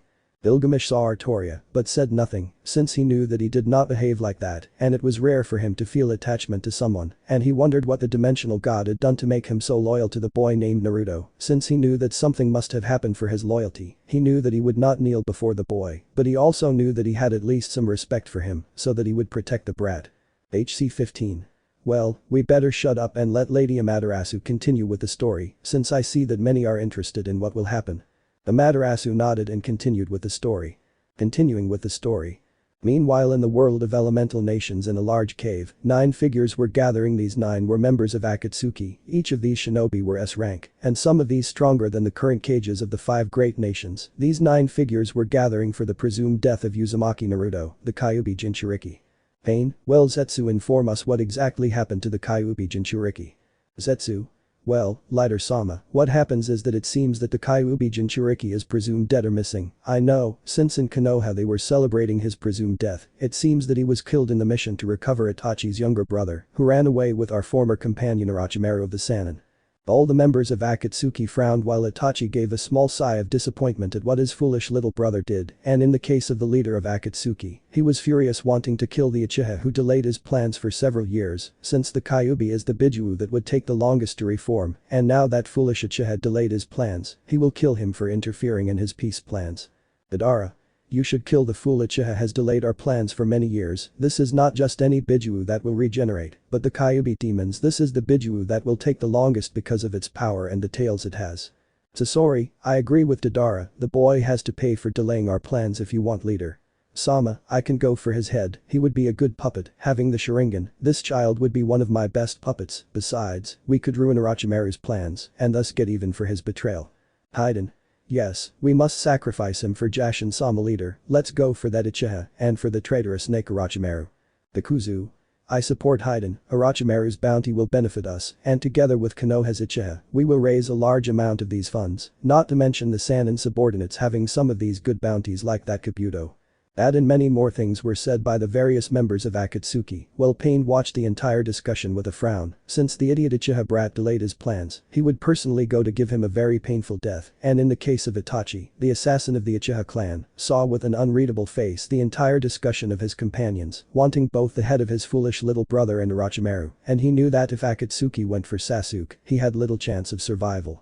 Especially if Pain and Konan go for his little brother and Orochimaru, since he knew that Pain was stronger than him, and Konan was easily at the level of a Sannin, being that woman someone who is easily at a level comparable to that of her partner Kisame, and that was bad, very bad, but Itachi came out of his thoughts, since Pain spoke. Pain, we will not actively marry Orochimaru and Uchiha Sasuke, but if you run into them you have to kill them. Now we need to locate the other Jinchurikis, the Kyuubi must wait. When Itachi Kisame regenerates they will go for him, but for now locate where exactly the Jinchuriki of the 4 tails is. Itachi, Highlighter Sama, Itachi replied seriously, although in his mind he was worried about his little brother, since Orochimaru is a very dangerous ninja due to his power and greed, he internally cursed the Sannin for taking his brother from Konoha. Pain, well this meeting is over, you may leave, locate the Jinchurikis, in 3 years we will start the house of the Bijuus. The other members of Akatsuki nodded and disappeared to search for information on the location of the other Jinchurikis. At the moment when all the Akatsuki disappeared, both Konan and Pain being the only ones who stayed, they saw someone come out from the shadows, but the Akatsuki couple did nothing, since they knew who the person in front of them was, it was their leader, the true leader of Akatsuki, Uchiha Madara. Pain. I suppose you heard everything that was said, right Madara? What Zetsu informed us is too worrying, we will lose a lot of time, since the Kyuubi will take too long to regenerate, and it will be very difficult to hunt it. Madara. It is a shame that the Kyuubi's Jinchuriki is dead, this delays our plans quite a bit. I want you to give the Snake Sannin a home and bring Sasuke Uchiha to me alive. He can be very useful for our plans. Pain, the boy has potential, not as much as Itachi, but enough to be able to rival some of us with proper training, ordered Madara. Conan. And what are we going to do with the other Jinchurikis? The 6 tails are missing, the 3 tails are reforming, and 5 and 4 tails are somewhere in the country of Earth, and the 8 and 2 tails are very well guarded. Well, the 7 tails are somewhere in Tokigakur, and the 1 tail is well guarded. Itsuna, asked the angel of Omegakur and the only woman in Akatsuki. Madara, locate them. The most problematic will be the Jinchuriki of 8 and 2 tails. It is said that the 8 tails is as strong as the Reikage, and he is currently the most dangerous of the 5 cages. Due to his immense speed, very few members of Akatsuki would have a chance to defeat him. Only Itachi or Pain, and maybe Conan and Kisame, will have a chance to fight against the Reikage and be able to defeat him. Pain, then I myself will go for the 8 tails if none of the Akatsuki members have a chance of fighting against the Reikage, and the 8 tails Jinchuriki I know that I am superior to them, since I am a god. Off screen. Those from the elemental nations watched in disbelief as Uchiha Madara was alive, especially Inoki, since he knew the power of that man and was terrified. Hell, he knew that the man was not a cage-level shinobi, but something far superior to that level that few people could achieve, but they were also nervous to see so many cage-level shinobi, some better known than others like Kakuzo of the 5 Hearts, Uchiha Itachi the assassin of the Uchiha clan, and Kisame the tailless Biju. As well as there was a Rinnegan user, that organization is a power that very few villages could stop. It's impossible for Madara to still be alive, I remember killing him, Hashirama said in disbelief, as he remembers how Madara died by his hand, and the strangest thing is that he knew that Madara would never hide under a mask, his pride wouldn't allow it. I don't think it's Madara, most likely it's a fake one. I know that Madara would never hide under a mask, his pride would never allow it. After all, even though he hates to admit it, Madara has immense power and would never stoop to wearing a mask, Tobirama mentioned. The Akatsuki were in shock to see the full Tobi being the true leader of Akatsuki and supposedly being Uchiha Madara, while Nagato and Konan looked analytically at Tobi, since they heard Tobirama say that he was not Madara, since he would never hide under a mask, and it was true Madara was the most powerful Uchiha, he would never hide under a ridiculous mask and an idiot personality, so they made a mental note to kill him later. So they have in their sights the counterpart of my foolish younger brother for what he did to Naruto. If Pain goes for him, not even I will be able to stop him, and even less if he goes with Conan. I know I could defeat her, but she is still very dangerous, thought Itachi, since he knew that Pain was above the average cage level, and Conan could stand up to the current cages of the 5 shinobi villages. HG 15. Well, we better shut up and let Lady Amaterasu continue with the story, since I see that many are interested in what will happen. Amaterasu nodded and continued with the story. In her eyes, the story was interesting, especially because Naruto would join the Yokai. Continuing with the story. In the world of DXD, more exactly in the Shinto faction, a meeting was taking place between the 3 strongest of the Shinto faction. Susanoo, god of storms, Amaterasu, goddess of the sun, and Tsukiyomi, goddess of the moon, each powerful in their own right. Susanoo, well sister, what did you want to tell us? What happened in Kyoto exactly? Susanoo asked seriously, but also curious to know what his sister wanted to do with Yasaka and the Yokai. Susanoo, god of the sea of storms and battles, the 2nd strongest Shinto god. Tsukiyomi, yes, sister, what happened for you to come home so anxious? What do you have to tell us? The goddess of the moon asked curiously. Tsukiyomi, goddess of the moon, the 3rd strongest Shinto goddess. Amaterasu. You see brothers, it seems we have new allies, one is a Kyuubi, and his power is easily at the level of the top 5, while the other is someone who was thought dead, he is Gilgamesh, the king of heroes, he is easily in the top 4 of the strongest existences, answered the beautiful goddess of the sun, and the strongest of the 3 brothers. Amaterasu, sun goddess and leader of the Shinto pantheon, the strongest Shinto goddess.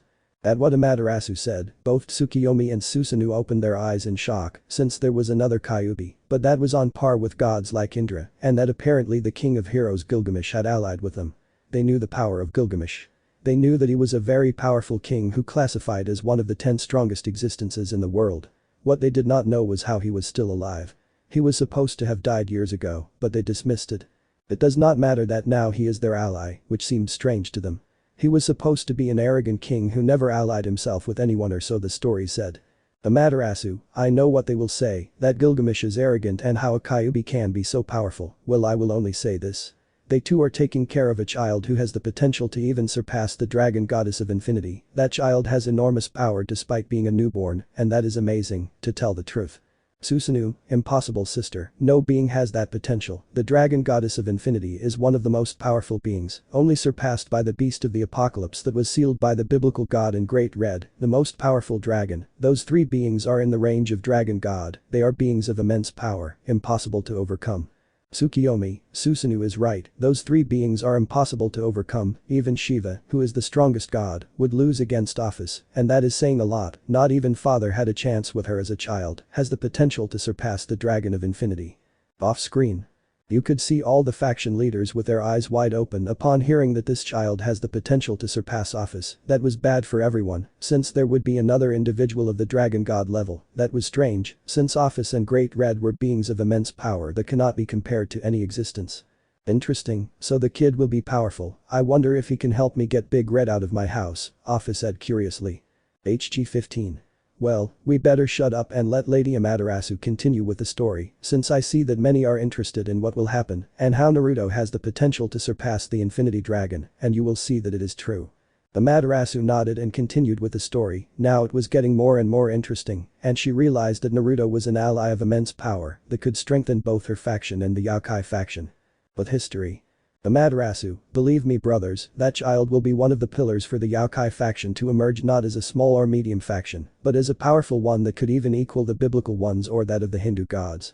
Susanoo, you say one of the pillars, so I assume Yasaka-chan the new Kyuubi and Gilgamesh the king of heroes will be the other pillars, right sister? These will be the ones that guide the little brat to greatness.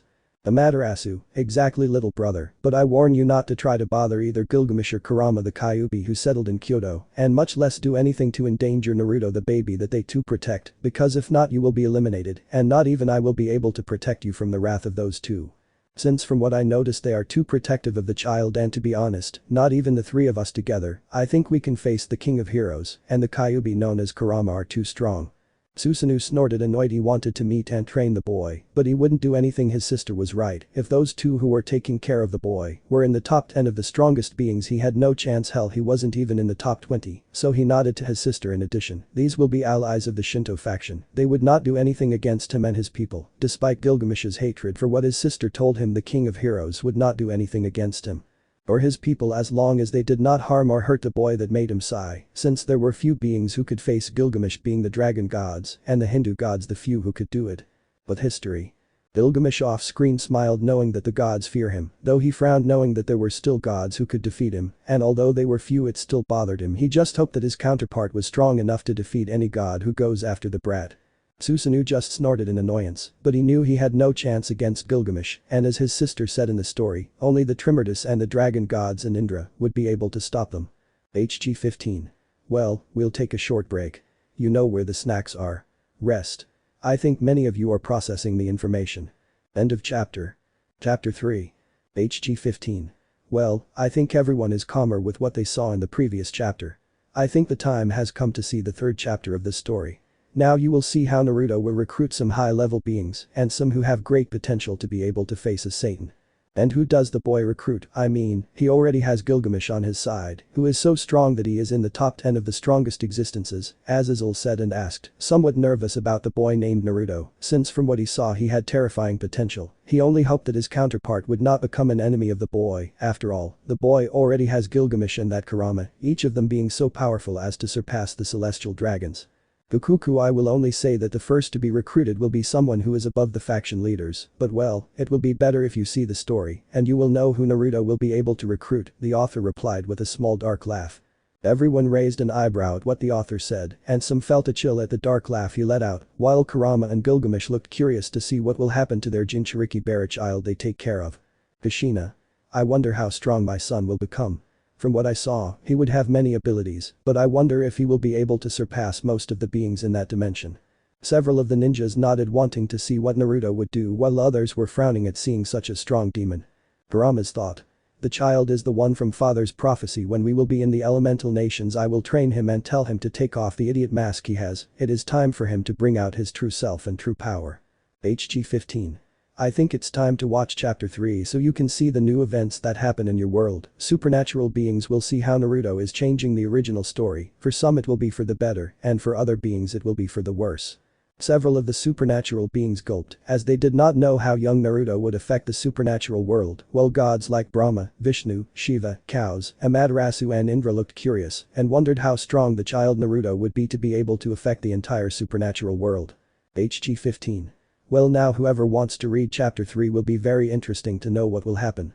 I will read. I am curious to see what will happen to the supernatural world with the being called Naruto, Asia responded, somewhat nervous about the arrival of that boy, but she was also curious about what would happen.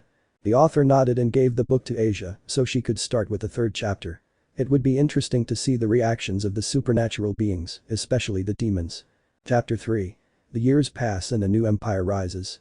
It's been 7 years since Kurama the nine-tailed Bijuu, Gilgamesh the king of heroes and Naruto the heir to the Uzumaki clan, the strongest clan of the elemental nations, joined the Yaokai faction of Kyoto in these years. Several very interesting events occurred in the first year. What happens is that Yusaka, the leader of the Yaokai faction of Kyoto and Akayubi, became a girlfriend couple of Kurama Satsuki. The nine-tailed Bijuu being the Takayubi woman in that year went into heat having both. Ayubi, a great night of passion that resulted in Yusaka becoming pregnant, which made everyone happy, being Amaterasu the happiest because finally her friend and adopted daughter Yusaka is having a boyfriend who loves her and protects her from all the idiots who were insinuating themselves to Yusaka. In addition to that, thanks to this union, there will be more Kyuubi in Kyoto, for which she blessed Yusaka and the baby she carried in her, giving them the power to handle the call, as she thing that the Kyuubi appreciated in the second year was the birth of Kuno Otsutsuki, the princess of the Yaokai, and the little sister of Naruto Otsutsuki, who at present was already adopted by Yusaka, being this the new mother of Naruto, thing that made Kurama happy. Since finally his cub would have a complete family, he could be a being of destruction, but his family was his only light and he would not allow anyone to harm them. In the third year, the relationship was formalized as husband and wife between Yusaka and Kurama, being chaos for all the supernatural beings who walked after the Kyuubi, that some compared her beauty with the seraph Gabriel of the faction of the angels, and some would even say that the Kyuubi surpasses in beauty the purest seraph of heaven. On the other hand, Kurama Satsuki to strengthen Yusaka, this turned the queen of the Yaokai into a pseudo-Bijuu Yusaka, having as much chakra as the Hachibi, which amazed Kurama and made him happy, since he knew that his wife's chakra would increase with the passing of the years. In addition to making her a pseudo-Bijuu, Kurama made Yusaka his queen piece of his nobility, and thanks to all this the Kyuubi woman had a great plus of power, so great that now she knew that she was stronger than even Amaterasu. Kurama estimated that in terms of power, Yusaka already surpasses any of the Mau, although it does not reach the level of the celestial dragons, but it was very close to them, and with time it would surpass them. He had faith that the power of his partner will grow much more. In the fourth year, Naruto began his training with Gilgamesh with swords and other weapons. This was done to strengthen him physically, so the king of heroes seeing Naruto as a little brother, and that was a strange thought for the arrogant king. Also, Kurama and Yusaka made several Yaokai clans join the Kyoto faction, increasing the Yaokai population of Kyoto. In addition, Kurama murdered several of the Yaokai elders who were traitors, since they were conspiring to kill Yusaka, so the Bijuu killed them in the worst way, that is, by making them mincemeat. First he chained them, then sent his best torturer to cut off their limbs and remove their skin, so that finally they bathed them in acid. This was done by Kurama. Since that trash not only tried to kidnap Yusaka, but also kidnap her puppies and sell them to the demons. Off-screen. When Asia read that part, a great amount of death sensations could be felt throughout the place coming from Yusaka and Kurama for hearing what some stupid old men wanted to do to their daughter from another dimension. Both Kyubis wanted to gut those decrepit old men. Yusaka's thoughts. When I get out of this place, I'll kill that trash for trying to do all that to Kuno. The trash deserves to die. All the shinobi and most of the supernatural beings were sweating profusely from the power and feeling of death that both Kyuubi were giving off. Most of them felt like ants compared to those two, especially that Kyuubi who was with other animals. Asia wasn't affected as much, as the author placed a barrier around her to protect her from almost anything. Yusaka. In that story, my daughter is older than the one from my dimension, I ask, even with her power coming out of her, scaring several people. HG 15. Yes, in that dimension you had Kuno long before with Kurama, but well, you will discover it later in the story. Asia, you can continue reading. The former nun nodded and continued reading. With history. In these 7 years, Kurama and Yusaka made an agreement with the Dragon King's Tiamat, the Dragon Queen of Karma, and her best friend Irene Bulsirian, the Scarlet Destroyer, a dragon so strong that in terms of power, could easily keep up with the current Lucifer. These joined Kurama Satsuki in his faction Tiamat because she respected Kurama and thus could protect the dragons that were in her care from the gods who bothered her to join her faction. In addition to that, Yusaka was a good friend, so she trusted her, so Tiamat became the first tower of Kurama, while Irene Bulsirian joined Kurama for her daughter. She wanted her daughter to live more peacefully. Since because of her power gods like the degenerate Zeus went after her to want to sleep with her, and that put her daughter in danger, and having the protection of Kurama, she could raise and train her daughter, so Kurama made Irene Bulsirian his first bishop, increasing both dragon queens their power considerably. On the other hand, in these 7 years Kurama and Yusaka with the help of Amaterasu were creating where their faction could reside. They did this because when the dragons joined the population in Kyoto increased although they were not yet overpopulated. They knew that their population would increase so they were creating a place where they could live. This was not so difficult since Amaterasu knew a lot about what refers to magic runes and dimensional magic, while Kurama was an expert in Fuinjutsu thanks to being in pure Uzumaki, so in this time they had already created a dimension in which these three powerful entities were building the new empire where their entire faction would move. Out of history. Wait, so in that dimension all the yokai and a large amount of dragons are uniting as a single faction under the command of that Kurama, and Lady Yusaka asked Tiamat in surprise and wondered who was that Irene Bulsirian and why she and that dragon Irene joined Kurama's entourage, and she was curious to know how strong she would become under Kurama's command. She just hoped that her power would reach the celestial rank and if it was possible to even surpass that rank. Meanwhile Zeref, the strongest dark mage in the world of fairy tale, watched the screen with his eyes narrowed since Irene was strong and in his opinion, the dragon queen is one if not the strongest woman in her dimension, only below the dragon goddess of the moon Selene, who in Zeref's opinion, she was someone very dangerous for Magnologia's league or his league, someone he was careful to face. In Irene's case, her counterpart looked curious, along with a large number of dragons, they joined the Kurama, and she wondered how strong he would become by being on the side of that faction or empire of peace, but at the same time she was happy that she could raise her daughter in that dimension, and frowned upon hearing that some gods wanted her for her power. Her counterpart would annihilate that trash if he tried to do something to her or her daughter.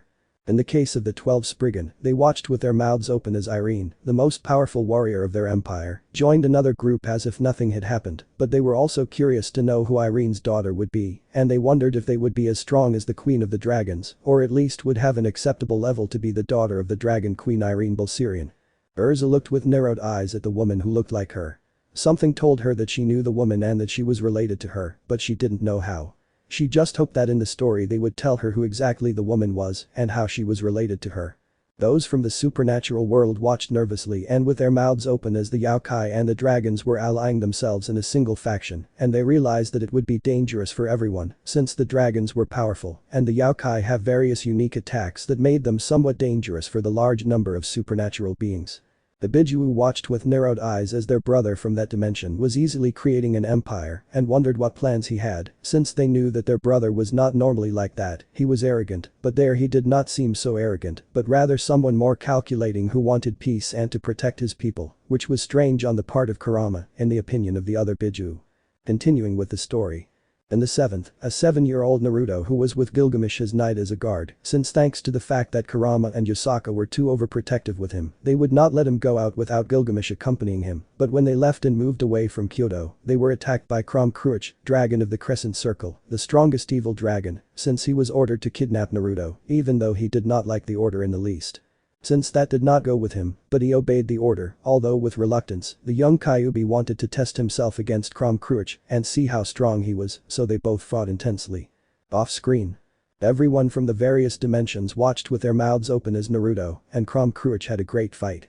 Those from DXD realized that this battle was above the level of a super demon, and they wondered how strong Naruto would become, since at the age of 7, he became strong enough to defeat the strongest evil dragon, and that was bad for any faction, since the child's potential was enormous.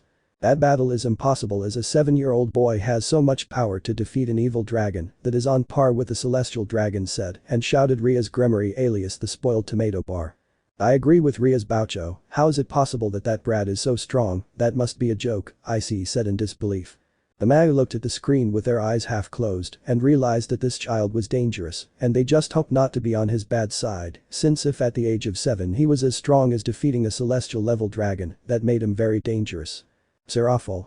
This is very bad, since the power of that new faction is enormous, and if an Akasho incident happens, it will be very bad for the demons.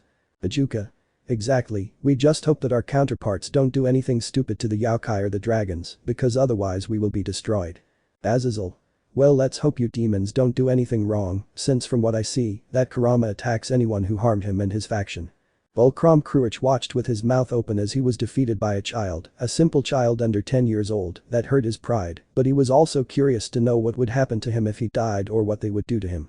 But those from the Fate Dimension, they were open-mouthed, never expecting to see the arrogant Gilgamesh worrying about someone else besides him, and in Artoria's case, she was incredulous. Gilgamesh never behaved like that, although she also liked seeing the arrogant king like that, since in her opinion, the Gilgamesh on the screen was better than the Gilgamesh of her dimension. Gilgamesh's thoughts. I see, so I see him as a little brother.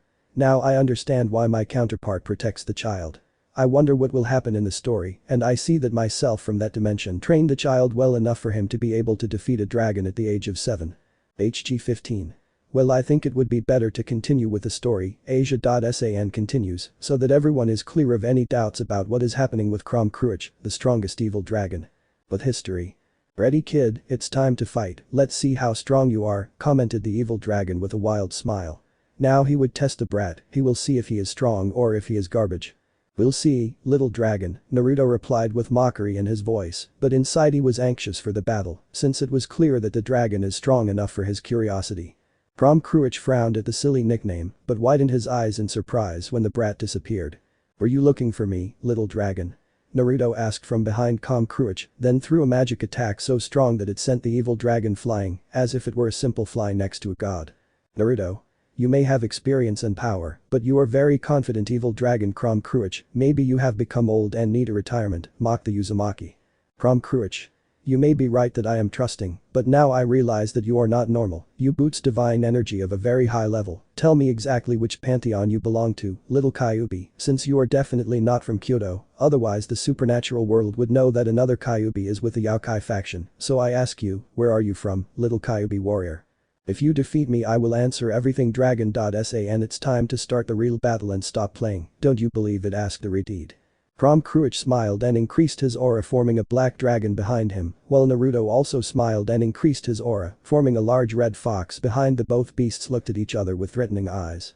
Fire release great sea of flames shouted Naruto launching a tide of fire towards the dragon who did the same and launched his own flames towards Naruto, causing both attacks to collide with each other and cancel each other out. Naruto frowned and in a burst of speed appeared in front of Krom Kruich, throwing a punch that sent him flying, but he didn't stay there, instead he opened several magic circles, sending several water and lightning dragons towards the evil dragon, causing them to collide with Krom Kruich, causing a huge explosion. Naruto stared at the place of the explosion. He knew that this attack would barely do any damage to the dragon, so he didn't lower his defenses. After all, he was facing an opponent of the size of the celestial dragon.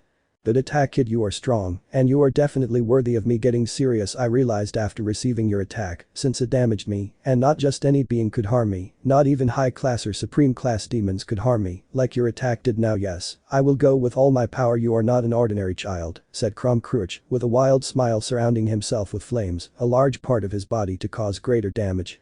Off screen. The power I feel on the screen is enormous, both from that evil dragon and from that child Naruto, said Zeref, impressed by the level of power that springs from those two beings, perhaps they are the size of the dragon of the apocalypse. Those from Fairy Tail watched in disbelief at the level of that so-called dragon, to the point that those who had seen the dragon of the apocalypse compared its power to the dragon on the screen.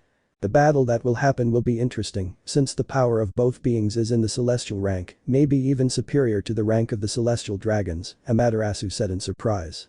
The gods of Shinto nodded to their leader, some nervous and others scared by the power of Krom Kruich and Naruto, the mere presence of both beings made their hair stand on end.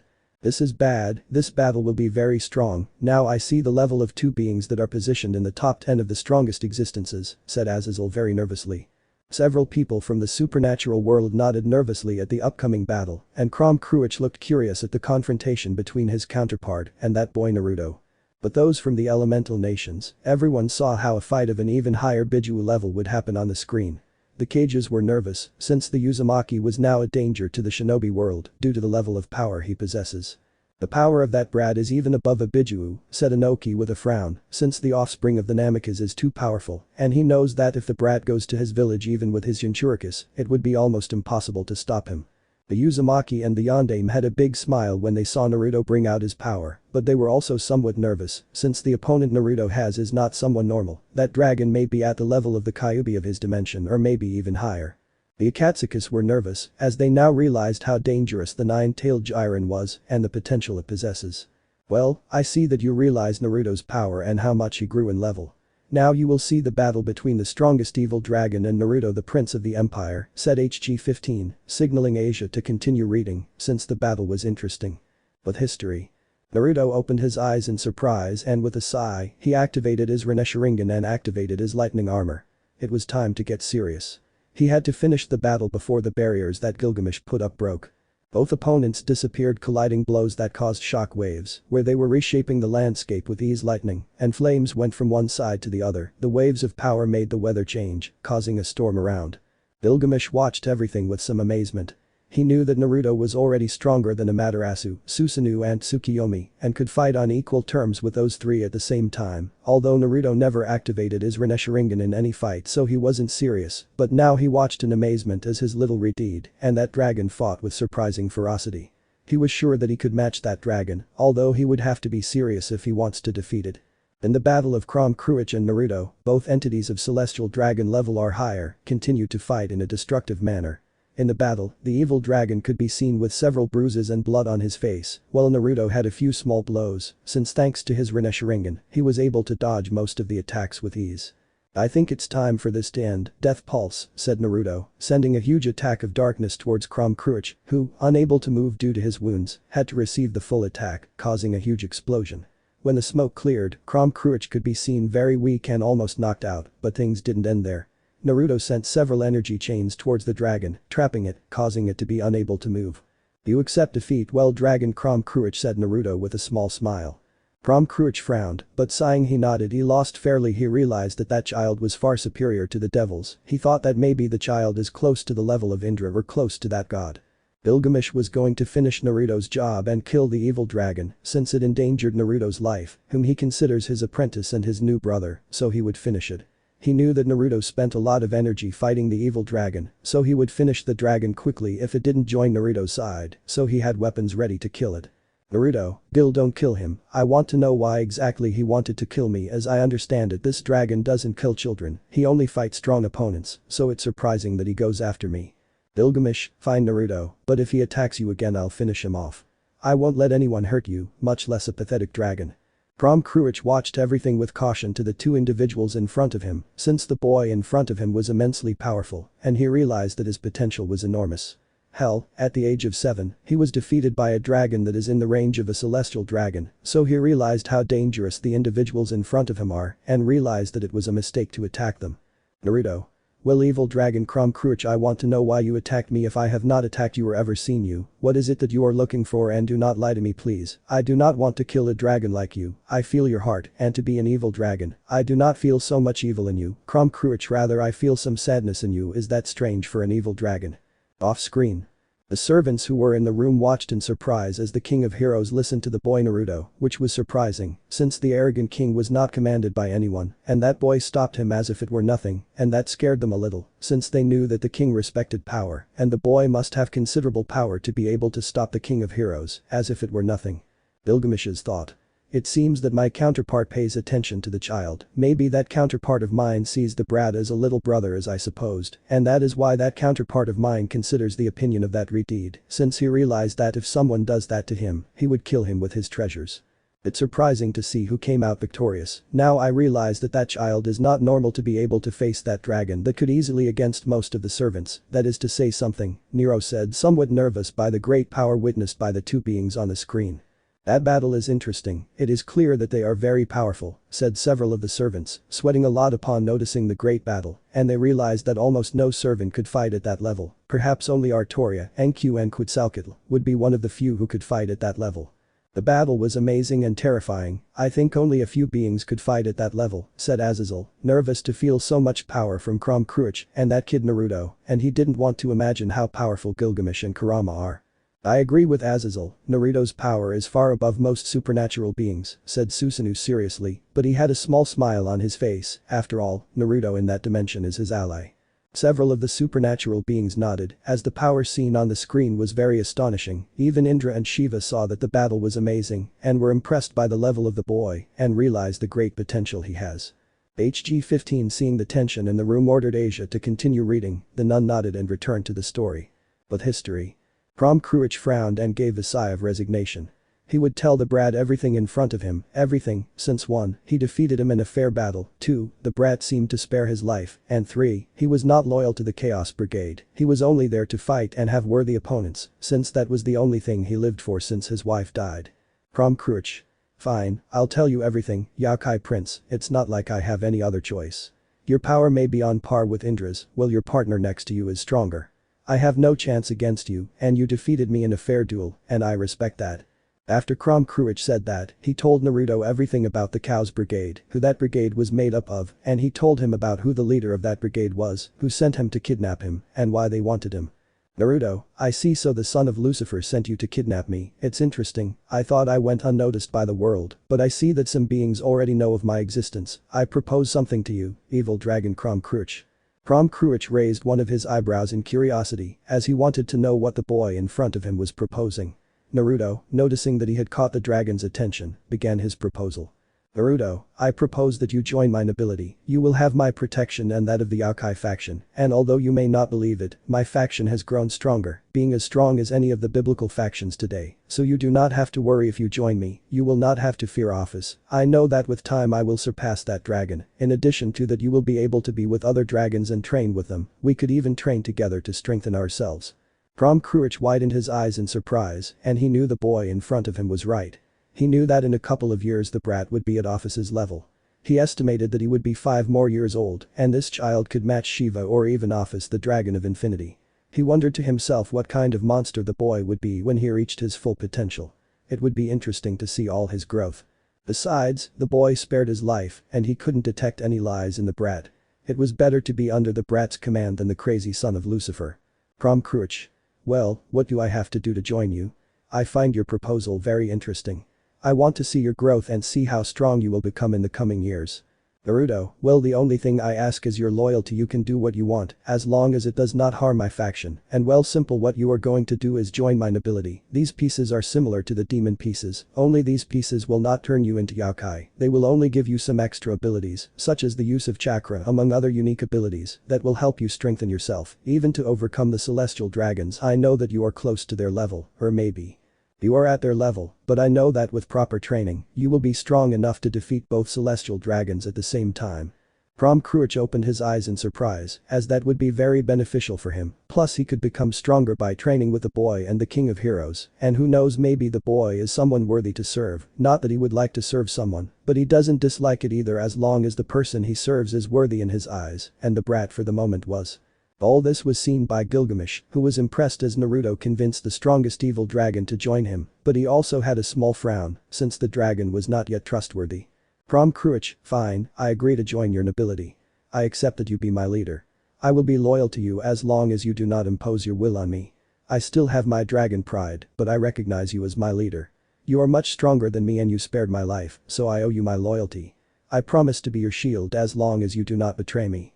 Naruto, well, don't worry about that, you will be my new tower. Prom Cruich, become strong by my side and defeat all our enemies with all your power. Prom Cruich. Fine, I'll follow you and I'll be your tower, I'll be your shield against any being that tries to harm you, boss, I just hope you're still worthy. Gilgamesh, well, since you agreed to join Naruto, I just hope you don't betray him, half-breed, because if not I will destroy you, I don't care who gets in my way, half-breed, you will end up torn to pieces if you hurt my little brother. Off screen. Everyone's mouths were open as the evil dragon joined Naruto as his new tower. That was bad for the supernatural world, as that evil dragon was as strong as a celestial dragon, only existences that were in the middle of the top 10 and above could face it and defeat it, and that child at a young age defeated a dragon of celestial stature. So the boy spared my life, now I see why my counterpart joined the boy, and I know that my counterpart will be loyal to him, since the boy defeated me, and to the boy named Naruto, I owe my life. I wonder how strong I will be next to the boy. Naruto said. Prom Cruich, not at all upset that he lost, furthermore. He saw that the brat was someone loyal to his own, and what better for him to follow a king who cares about his people, and if Naruto will be his king, then it will be better for him, since he knew that Naruto would not betray him and will have his protection against the high command of the Cows Brigade like Office, who was the only one that worried him. Azazel. This is bad because Crom Cruch's power is enormous and it takes someone at the level of a celestial dragon to stop him, and young Naruto defeated him, and although he had problems, he was not so injured for someone who faced a dragon of celestial size. Michael. Exactly, the only one who could fight him in heaven would be Metatron, and I'm not sure if I could defeat him. I wonder what will happen in this story and how strong Naruto will become. Ajuka. Exactly, to face Crom Cruch I would at least have to join Surziches to be able to defeat that dragon. The empire is getting stronger and stronger, this will be bad for all of us. But those from the elemental nations, they were nervous, especially those from Konoha, since they knew that Naruto hated Konoha with all his being, and that was bad for them, since he was recruiting beings of immense power that are even stronger than the Cages, while the Uzumaki clan looked curiously at their descendant.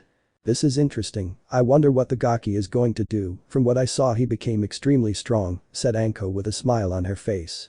Sasuke and Sakura frowned, one because of how jealous he was because his junior dope was much stronger than him in that dimension, while Sakura because Naruto, Baka was overshadowing her Sasuke.kun, and she did not accept that, since her Sasuke.kun deserves all that power, and that those beings follow him. HG 15.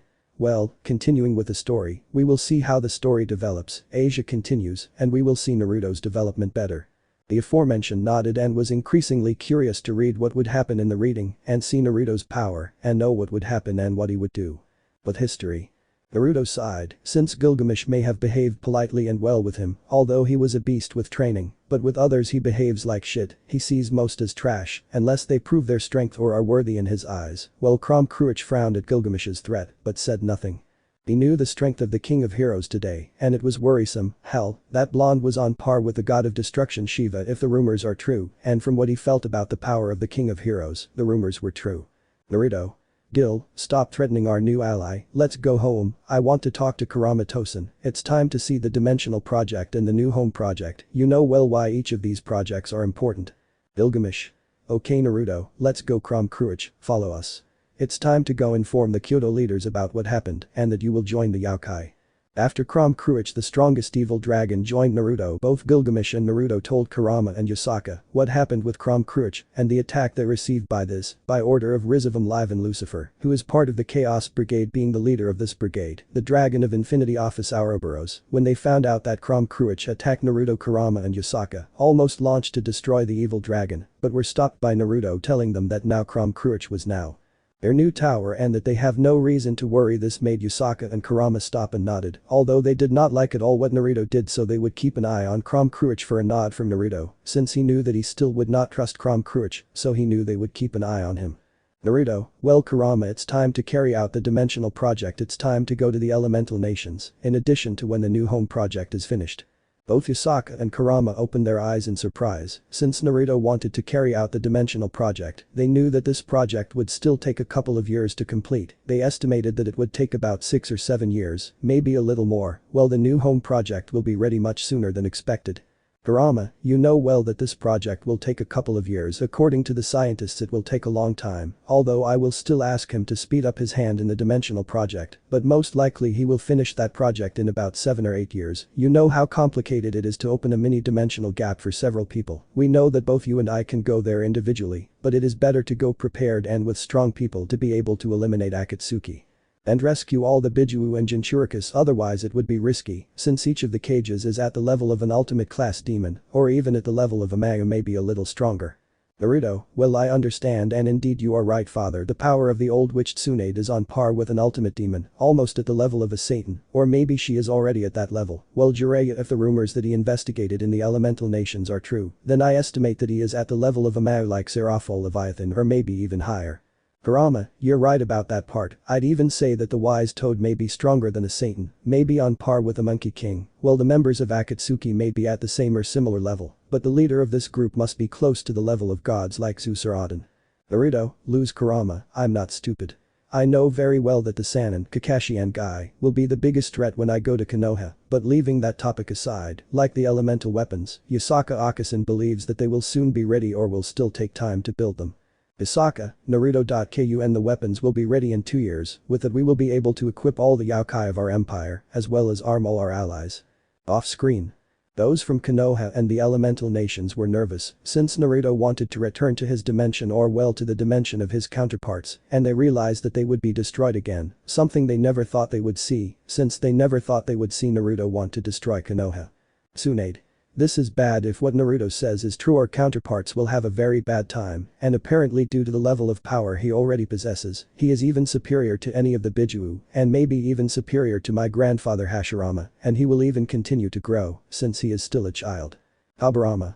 I'm curious to see what that kid will do. I'm not so worried about the village in that dimension, since they were foolish to betray the boy, now they will pay dearly, since what I know is that they should never anger in Uzumaki, since the Uzumakis are even more dangerous than the Uchiha, and especially when they seek revenge or harm their loved ones, it will be interesting to see what will happen. Minato. I don't give a shit about the village, my son is the most important thing, and he deserves to destroy Konoha for all the damage they did to him. I wonder how strong he will become, and although it bothers me that he doesn't see me as his father, at least he is happy, and from what I see he doesn't hate me for sealing Kurama in him, if not, he only has respect for me, that is something I can accept. Kushina.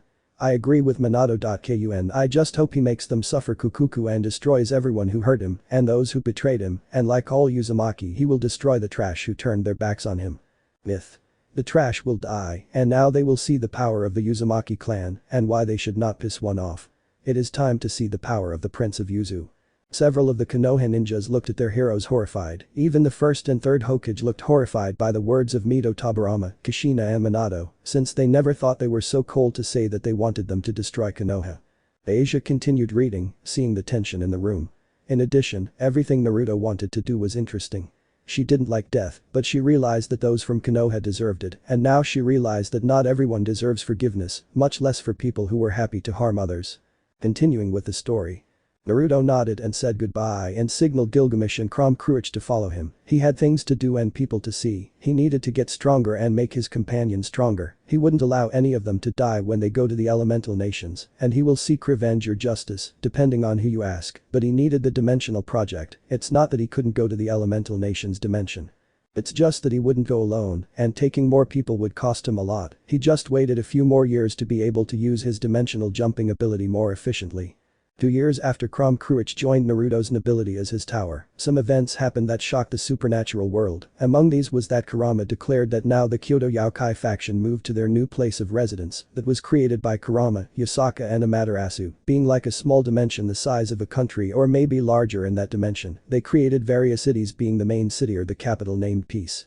Since that city will be a place of peace for all the oppressed, finally Kurama changed the name of his faction by naming it the Empire of Light, since they will be the light of all the people who were discriminated against that, and it was made public that the Dragon Queen of Karma and Irene Bulsirian the Scarlet Destruction, along with all the dragons that they lead, joined the Empire of Light. This shocked several factions.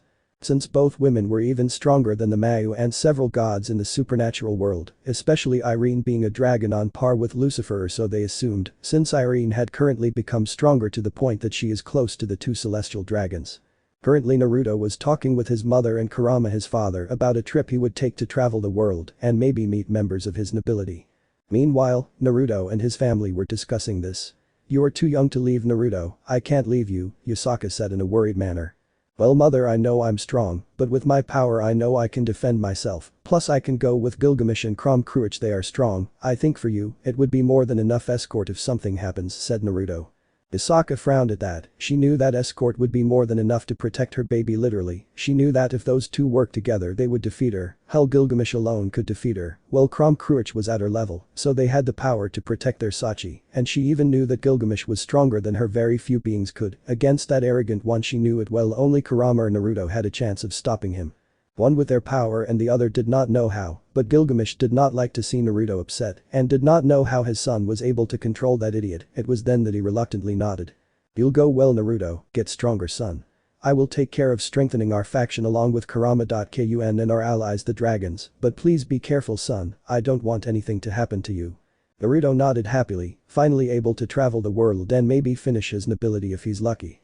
After 3 weeks Naruto took a plane heading with Gilgamesh and Kurama to Rome, much to the annoyance of both powerful warriors, as they were now Naruto's nannies, even though he didn't need a nanny, as the duo knew that only the Primordial and the Dragon Gods pose a threat to the Yokai Prince. They were visiting Rome 1 because Naruto wanted to travel the world and 2 because maybe they could find strong warriors to face and recruit. Currently the trio of strongest god-level individuals were walking in Rome until they saw with curiosity and surprise how several demons were chasing a 10 or 11-year-old boy, something that made Naruto frown, since he did not understand what those demons wanted to do with the brat, while Kurama saw everything with some interest, and in the case of Gilgamesh, he saw everything with disinterest. He did not care about the child, although he was somewhat curious why those half-breeds were chasing the brat. Demon 1. Give up, brat, we outnumber you 20-1, it's time to finish, just like we finished off your family, that's what happens to them for not accepting our proposal. Demon 2. Haha, exactly, surrender and let yourself be killed, you will pay for what your father did, you stupid brat, it's time for your punishment, stupid brat. Out of history. Ajuka. This is bad, those demons are not renegades, but belong to our faction, to one of the houses. Serafal. If you're right, Ajuka-chan, I wonder what will happen to those demons and the boy on the screen. Surziches frowned, as those demons were making his faction look bad. He knew that happened and never did anything, but he never thought that now all the factions knew what several of his faction were doing. Azazel looked at that with a frown, but also curious to see what would happen, while Vali looked on with curiosity, since he knew that those demons would end badly, since Naruto was close, and he knew that he would not allow them to harm that child. Amaterasu frowned at the demonic trash. The same thing happened with several of the Shinto gods who wanted to burn the underworld since the demons massacred the Nakasho. Several gods were also frowning at the sight of the demons. Most of them didn't like the demons. They thought they were a big deal when they were nothing since the death of Lucifer, since without the firstborn of the demons, the underworld wasn't strong enough to rival the factions of the gods. HG-15 saw how all beings despised the demons as mere trash and signaled the former nun to continue with the story, not wanting a pitched battle between the factions and the demons. But history. After saying that, the demons rushed towards the boy with a sadistic smile on his face, since they thought to capture him and torture him. Since his father refused to join them, he tried to defend himself, and despite putting up a fight, knocking out 2 of the 20 demons and killing one by burning him with his powers, which impressed Naruto, who was watching everything and seeing that the boy, despite being good, would lose since he faces medium and low-level demons. So he intervened and sighed and said lightning element, a large discharge, thus sending a current electrocuting all the demons, leaving them knocked out. After doing that, Naruto frowned with his hand and launched a stream of fire, incinerating all the demons. After doing that, the boy looked impressed by the ease with which a child younger than him had destroyed those demons, but after a few seconds seeing Naruto, he fainted. Naruto approaches along with Gilgamesh and Kurama, one with a look disinterested and another with a frown, carries the child. Kurama says to Naruto the evil dragon sighed he wanted a good battle, but nods, and they take the young man going towards the hotel where they were staying. They could not leave the brat in that place. He was not like that. Maybe Gilgamesh does not care, but he was not like the arrogant Gilgamesh, besides he was curious about the fire powers that he had. Out of history. Azazel. It will be interesting to investigate the boy's fire powers, as they seem unique. Ali. I knew those foolish demons would die, that's what happens to them for wanting to force someone to join their nobility. Kuroka. That's right, Naya, I wonder what will happen to the new prince of the empire, those demons will pay Kukuku. Office. I wonder what that boy will do, it would be interesting to see the power of that child if he can have under his command the king of heroes Gilgamesh and the strongest evil dragon Kurama. It will be interesting to see that development. Big Red. The boy's power is interesting. I wonder if my counterpart will be able to have a great fight with the boy. It will be interesting to see how strong the boy is. Shiva. Indeed, that child is strong, his potential is enormous. I think that soon his power will be able to surpass Thor Ra. It will be interesting to continue this story and see what level young Naruto will reach. Aden. Indeed, Lord Shiva, even though it bothers me to say it, the child may be stronger than my son Thor. I wonder how my counterpart will fare when he meets the child. Thor. It will be interesting to fight that kid, he looks like a worthy opponent with honor. It will be interesting to see what his counterpart does. Several of the supernatural beings had various thoughts, both positive and negative, but in the case of the angels and demons, they had a bad feeling, as if the child's existence alone threatened their entire faction. HG-15.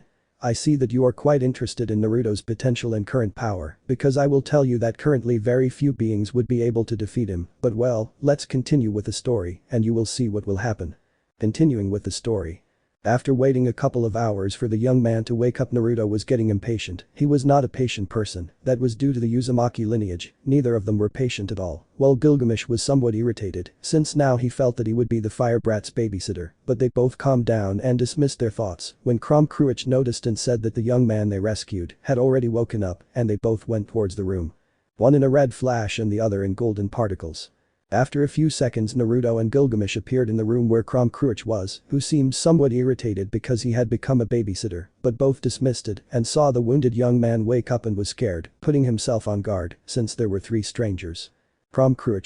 Calm down, we saved you from those thugs. Well, the one who did it was Naruto. Killing everyone was easy for him, so there's nothing to worry about, damn it. The boy, about 10 or 11 years old, nodded, somewhat distrustful of the three individuals in front of him, especially because he felt a gigantic power from them that made the demons that attacked him look like a fly. What's your name? Naruto asks with some interest, since he was curious about the firepower the boy used. The boy looked at him somewhat suspiciously, something that was noticed by everyone and made them sigh in resignation, while Gilgamesh already wanted to finish everything. He was getting bored and impatient. He did not understand how Naruto could have patience with a brat if he was nothing more than a simple half-breed who, despite having a power above average, was not at all impressive to the king of heroes. You don't have to be distrustful of us, we're not going to do anything to you, brats, said Kurama Power Up, already very annoyed by the boy who couldn't say his name. Hell, he wanted to end this stupidity. If they were going to kill him, they would have done it a long time ago. The brat may be strong for his age, but in his eyes he was a fly that if he didn't say his name quickly, he would kill him, or so he wanted. Since he knew that if he tried to do something to the brat, Naruto would get in the way and most likely beat him up. After all, his boss is much stronger than him since their last confrontation. Off screen. It's strange to see myself on screen with so much patience with that brat, said Gilgamesh, since if I were him I would kill that brat before he bothered him anymore, but from what Naruto saw he could calm his counterpart. Kurama Power Up felt the same way as Gilgamesh, as it seems that his counterpart is more patient and not a battle-mad man. Well, at least the brat was saved by the boy Naruto, which will give him a second chance in life, said Azazel, nodded to himself. I agree with you, Azazel. I may be a lover of battles, but I did not like at all what they did to that child, said Vali with a snort at seeing those pathetic pure-blooded demons wanting to force a child to join their nobility. I agree with you, Vali. Naya was always like that. She is the trash of the demon faction, said Kuroka with an annoyed snort. After all, the demons wanted to kill her for murdering their king, who wanted to experiment with her younger sister. Amaterasu, Susanoo and Tsukiyomi nodded at Kuroka's words. They all knew what trash demons were like and they wanted to eliminate them. But history. The boy nods with some distrust and with a frown. He was really nervous. The three individuals in front of him were in another league that he doubted he would even reach in 100 years. Boy. My name is Portgas D. Ace. Who are you? Asked the one called Ace with curiosity and a lot of nervousness. He may be a disrespectful idiot, but he knew well that these three guys were in a league of their own and he didn't want to screw up their chance at life. Besides, it was noticeable that two of the three guys were angry, he thought, and shuddered in fear. Let me introduce myself. My name is Otsutsuki Naruto, said our red-haired hero, although inside he was somewhat curious about the Ace boy's abilities. Ace nodding his head, it was better not to talk since he could say something stupid. He didn't want to anger those powerful beings. I, Gilgamesh, the king of heroes, presented himself, the protector and the strongest hero. My name is Kurama Power Up. I am the strongest evil dragon, said the first Naruto tower, and one of the strongest beings to the point that I could currently defeat celestial dragons. Why did they save me? Ace asks with curiosity and caution, since no one saves you without asking for anything, or so he thought. Naruto. Simple kid, it seemed to me that it was the right thing to do. Besides, you were facing 20 demons. What I want to know is why those 20 demons were chasing you, a 10 or 11-year-old boy. What was it that they wanted from you, kid? Ace frowned, not wanting to reveal his past, but he knew he had to talk, lest he anger those people. Sighing, Ace spoke. Ace, they attacked me, since a high-class demon forced my father to join his nobility. My father refused and they ended up killing him, giving me time to escape, but the demons still chased me and almost kidnapped me, but thanks to you I was saved, and that would be the summarized part of my story. Off-screen. Many frowned at what the demons had done. Several of the gods viewed the leaders of the underworld in a bad light, since they are their leaders and have to keep their population in order. From what they saw on the screen, they did not do that, and several of the leaders thought to themselves that it would be bad to have an alliance with the demons. Several of the various dimensions looked at the demons with disgust, especially those of Fairy Tail. Even Irene was somewhat tense and annoyed that those pathetic demons wanted to do that to a child. How they would like to have them in front of them to destroy that demonic trash. Amaterasu. Poor boy losing his entire family because of those demons. How unfortunate, and just for wanting to add him to their nobility. Yes, those demons are trash and will always be trash, and as we saw on the screen, trash deserves to die. Hades. I may be the god of the underworld, but I feel somewhat disgusted by what the demons did. That's why I wanted them out of my territory, and they said that the current Mayu maintained control over their population. Pathetic, they are still just as dark and beastly as the old Mayu, only now they remain more hidden. Trash will always be trash. Auden. Honestly, doing that to the child is cruel. I'm not one to judge, since I also did bad things in wars, but in my opinion, the leaders that the demons have don't know how to control their people, which could cause a war or offend someone of great power that would liquidate the faction of the demons. Or. They are garbage, father, that's how simple it is. That's why I'm telling you it's bad to have those beings as allies. After all, they are the most problematic of the biblical factions because of their pathetic leaders and their stupid council. Loki. I told you once that those demons are garbage, even Thor thinks the same as me, and you know very well that we rarely agree on our opinions. Great Red. I wonder what the boy is going to do. Most likely he will join him to his peerage so he can protect the boy. This story makes me very curious, and I wonder what Naruto is going to do exactly, since I know he will protect the boy Ace, but what else he is going to do will be interesting. Office. For the first time I agree with you, Red, that child is strong, and it is interesting to see his story. You can see the Redeed's potential and the power he gives off. It is not normal, he is not yet at the level of a dragon god, but he is definitely above the celestial dragons. The demons frowned at what the various faction leaders said, while some of the Mayu like Seraphil looked embarrassed by what had happened. HG-15. Okay, let's continue with the story. I see the tension growing and I don't want a battle to break out in this place and there to be unnecessary deaths, so Asia, please, as I said, let's continue with the story. The former nun nodded and continued reading. With history. Also, why do you call me a boy if you look even younger than me? And what exactly are you? By the great power that I feel from the three of you, you are not human, or at least not completely. Ace asked with a frown and with some curiosity, since he wanted to know why the Redeed called him a boy if they were almost the same age. I simply see you as someone younger than me. Maybe in appearance I look younger than you, but in experience I am older than you. Naruto replied with a flat face. And what exactly do you want from me, since from what I could understand you are not human, if you are with a dragon and demigod as friends, so it is you, asked Ace curiously. Well, I see you noticed I'm a Kyuubi, said Naruto, proudly taking out his 9 tails, making him look very imposing. Ace nodded in surprise. He had heard from his dad a while ago that there were Kyuubi yokai, but there were few. Since there were only 4, he assumed that the boy in front of him would be one of those 4.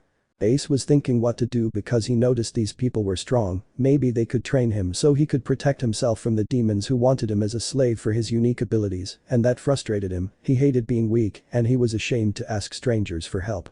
Naruto read Ace easily, so he had an idea of what he was thinking, and the truth is that it made him feel a little sorry, since he lived something similar to the boy in Konoha, only he had constant murder attempts by both the villagers and the shinobis. Maybe he could propose to him to join his family. Ace, is there any way you guys can have time to protect me? I know it's a lot to ask, but I know the demons will come for me. They already went for my father. He gave his life to save me. I don't want him to die for nothing. I want to become strong enough to protect myself and find those responsible for what happened to my father. Naruto looked at Ace and sighed if there was a way, but the boy acquired some extra abilities and would live much longer. He would not be a yokai, although he acquired his abilities and lifespan, as well as the power to use chakra among other powers. Naruto. If you wish you can become a member of my nobility, you can be my new pawn, but I will tell you this: when you become my pawn, you will acquire some extra abilities, such as using chakra among other abilities that will strengthen you. In addition, you will acquire the vitality and lifespan of a yokai, that is to say you will live hundreds if not thousands of years. Would you be willing to stop being completely human? Ace thought about it. On the one hand, his power will increase, he will gain greater abilities, but at the same time he will live a long time and may see his enemies die. On the other hand, he would not be alone, nor would he have his new boss and his fellow nobility, since he assumed that he would not be the only one in the nobility of his new boss, so there were more pros than cons to accept Naruto's offer. Ace, well, I accept. I will join your nobility. It will be interesting to join. Also, I feel that with you, I will be able to become strong, and I will be able to defend myself from the demons who wanted to have my power and have me as a slave. I feel that you will not treat me as such. Naruto nodded and took out a pawn, making Ace his new pawn in family. He would not let the demons try to kill his new familiar before destroying the underworld, and that idea had been tempting him for a long time, since the demons are the ones who have given him the most problems in this life. Naruto. From now on you will be under my protection and that of my faction, you will not have to worry about others, I will protect you, as well as protect all the members of my nobility, and help train that power that you have. End of chapter. Off screen. When Asia finished reading, the demons looked somewhat scared by the boy's thoughts, since they realized that he would attack the underworld if they attacked that boy named Ace, and that would be bad, since that new empire had Gilgamesh and Kruch, who were extremely powerful in their own right, each stronger than a celestial dragon.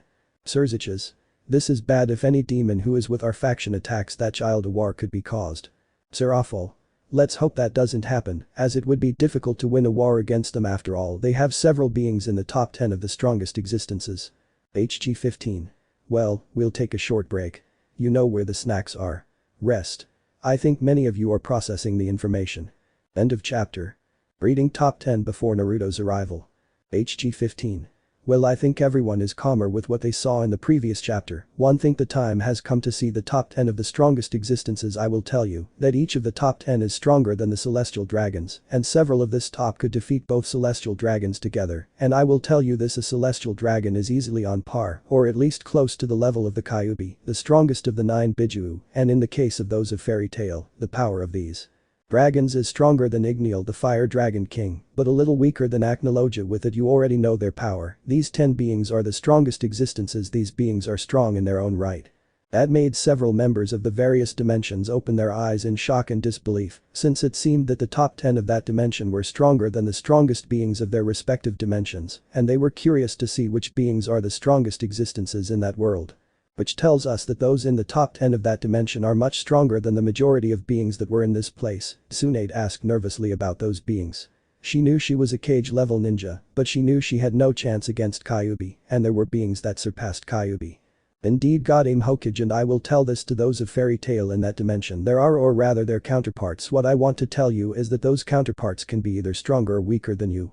Several of the Fairy Tail mages nodded while Zeref, Irene and Acnologia were curious and wondered who those 10 beings were, although Acnologia frowned, since the person who worked with him said that there were beings stronger than him, and he didn't like that at all.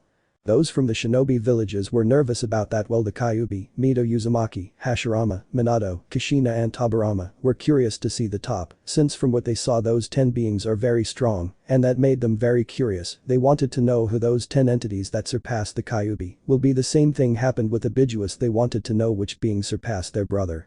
HG 15. Okay, let's start with the top 10 of the strongest beings. First, we'll start with the 10th place, which is shared by 2 beings. This made the DXD people curious, since it was rare for someone to share positions in the top 10, and they wondered who occupied that position. Top 10 strongest stocks. Top 10. Amun-Ra, Lord of the Sun and Light, leader of the Egyptian faction. Kruch, the strongest evil dragon, Crescent Circle Dragon. How interesting, so the strongest evil dragon is in the top 10 of the strongest beings, said Azazel nervously, because now he knew that the boy had under his command one of the 10 strongest beings in the supernatural world. Amun-Ra looked on with a smile, knowing that he was in the top 10. He didn't think he would be ranked among the 10 strongest existences, but it made him feel proud. It is interesting now to understand why those 2 existences are positioned above the celestial dragons, said Vali, a little impressed by Kruch and Amun-Ra. After all, celestial dragons are beings of immense power. It's surprising that Naruto from a very young age can have someone from the top 10 of the strongest existences, Naya said, Kuroka surprised.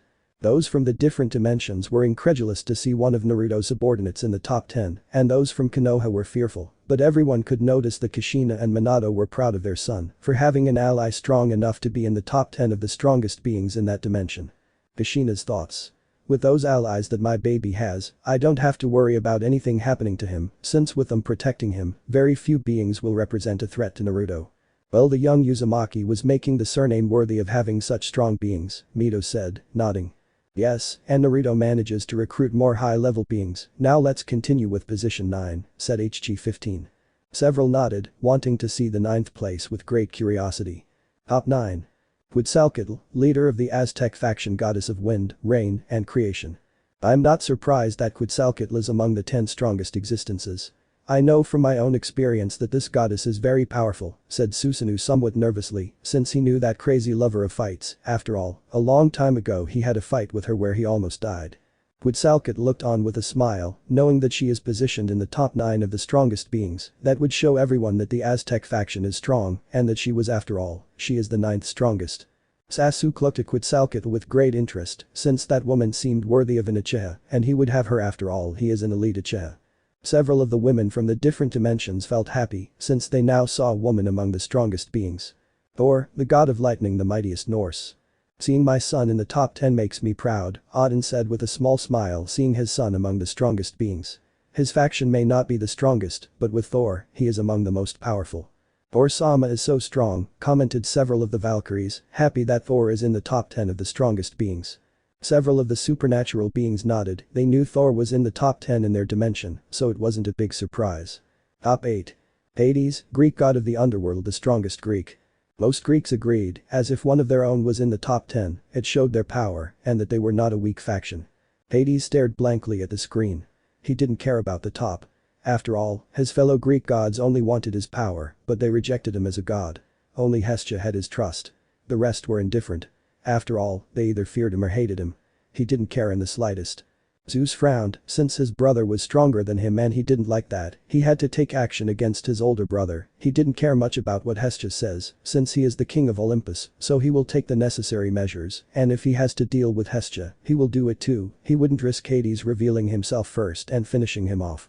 Hestia had a big smile seeing her favorite brother in the top 8 of the strongest beings in the world. She knew that Hades is strong, and she knew that he is the strongest Greek, only if Poseidon, Athena, Hera and Zeus would have any chance of defeating Hades, and even then she doubts that it will be easy for them to defeat her beloved favorite brother.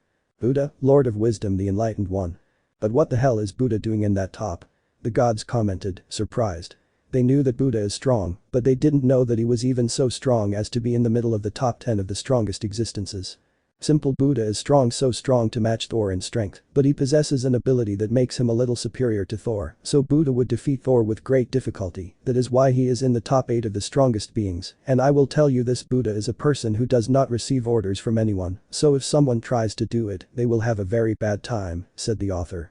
The gods and the leaders of the biblical factions frowned and nodded in understanding.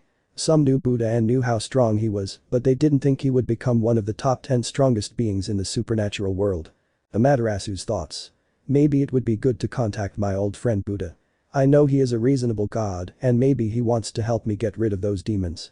After all, Buddha is indifferent to them, so I don't think he will have any problems with killing the demons. If I make him an interesting deal, maybe giving them the best sweets in the world will convince him. Top 7. Typhon, the prediction of the gods, the Greek destroyer. Many were terrified by Typhon's appearance, and the Greeks nodded. They knew that Typhon was strong, a formidable enemy that very few could defeat.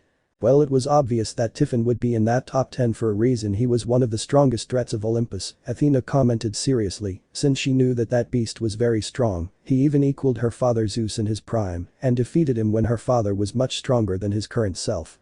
Well, it's no surprise at the level of Typhoon. After all, Typhon is known as the Greek prediction, since he is stronger than any Greek god. Only Hades would have any chance of giving him a good fight, Amaterasu said seriously. Several nodded. They knew Typhon's power well or had heard rumors. After all, it is said that the power of that being was above the celestial dragons. Top 6. Izanami, goddess of creation and death, mother of the Shinto. The Shido were open-mouthed. They didn't think that Izanami was so powerful. Even several of the gods from the different dimensions were surprised that the Shinto goddess of death is in the top 10 of the strongest existences. Izanami was incredulous, since she was at a level she never dreamed of being in the bucking top 10. She knew that she is a goddess who was above almost any god of death, but now she was in the top 6. It is surprising. Izanagi was open-mouthed. He didn't think his ex-wife had such a high level of power and was curious to see her fight, since he realized that if she is in the top 10, she must be powerful. Well, it's a surprise that Izanami-sama is in the middle of the top 10 of the strongest beings, said Amaterasu, a little nervous about the power of the Shinto goddess of death. Several gods were also very surprised by Izanami's power and that she is in the top 6 of the strongest beings. Izanagi, king of the Shinto gods, god of creation, father of the Shinto. Izanagi was surprised to be in the top 6, but not too surprised, as he knew that at the very least, he must be at a comparable level to his ex-wife, and was happy to be in the upper middle part of the top 10. Amaterasu shifted uncomfortably, as Izanagi was on par with Izanami in the bucking top 10, and that made her uncomfortable, as they weren't on the best of terms. Well, I'm surprised. I didn't think Izanagi would be in the upper middle part of the top 10, said Susanoo, nervous to see how powerful Izanagi is in that dimension. Hell, he's even stronger than Typhon, which makes his power understood to all the factions. Ajuka and the rest of the Mai were nervous, since 2 members of the Shinto faction are in the top 10 of that dimension, and they realized that now the Shinto are dangerous, and that terrified them, since they were not on the best terms with that faction, since the demons massacred the Nakasho. I see everyone is surprised that Izanagi and Izanami are in the top 10, and I see the tension in the place is rising, so let's continue with the top, said HG15. Several felt that continuing with the top was best. Top 5. Indra, King of the Devas and Lord of Heaven. Well, I'm not surprised. Indra is in the top 10 of the strongest beings in our dimension, as Izel commented, not at all surprised. Yes, but I wonder who will be above Indra, from what I see it will only be the Trimurti, although I'm not sure about the rest, Seraphil commented with many nodding their heads. Indra frowned. He thought he would be in the top 4, but from what he saw, he has to increase his power level to be able to match Shiva and the rest to surpass him. Top 4. Brahma, creator god of Hinduism, one of the 3 great gods of Hinduism. Well, I'm not surprised Brahma is strong in his own right, said Azazel with a snort, since he knew the power of the Trimurti and was far above most beings. Several nodded that this god was in the top 10 in their dimension, so it didn't surprise the faction leaders much. It was obvious that the Trimurti would be at the top of the top 10, after all the Hindu faction is the strongest, Amaterasu said, snorting. Vishnu, Hindu god of preservation and goodness, one of the 3 great gods of Hinduism. It was obvious that another of the Trimurtis would be at the top of the top 10 of the strongest beings, Amaterasu said with a sigh, since she knew that the Hindu gods were above almost all beings and that the Trimurtis together could even deal with Office the Dragon of Infinity. After all, it is the strongest faction Amaterasu.sa, and even the strongest beings do not mess with the Hindu faction, said Odin with a sigh, and that the Trimurti were above almost any being.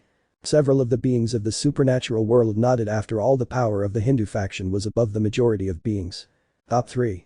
Shiva, god of destruction, the destroyer of worlds, leader of the Hindu faction.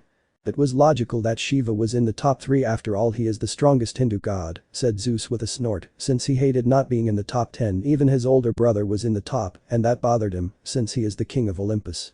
Shiva nodded. Although he was somewhat annoyed at not being the strongest, he knew that Office and Great Red were superior to his power, although he wondered who else was above his power. Vishnu and Brahma nodded. After all, Shiva was the strongest of them and the leader of their faction. It is obvious that he would be at the top of the top 10, although they wondered who surpasses Shiva. They knew that Office and Great Red were the ones who surpassed Shiva, but they wondered who else surpassed the god of destruction. Indra Bufo. It's obvious that Shiva is at the top of the top 10, after all the god of destruction is his rival. Top 2. Chaos, god of creation, the creator of the Greeks, the Primordial. I'm not surprised Chaos is in the top 2, as Izel commented seriously, since he knew the power of that Primordial, and that in terms of power, he was at a level very close to that of Office, the Dragon of Infinity, and it is even said that he could most likely match the dragon if he fights with all his power. For something, it is said that he is the strongest Primordial.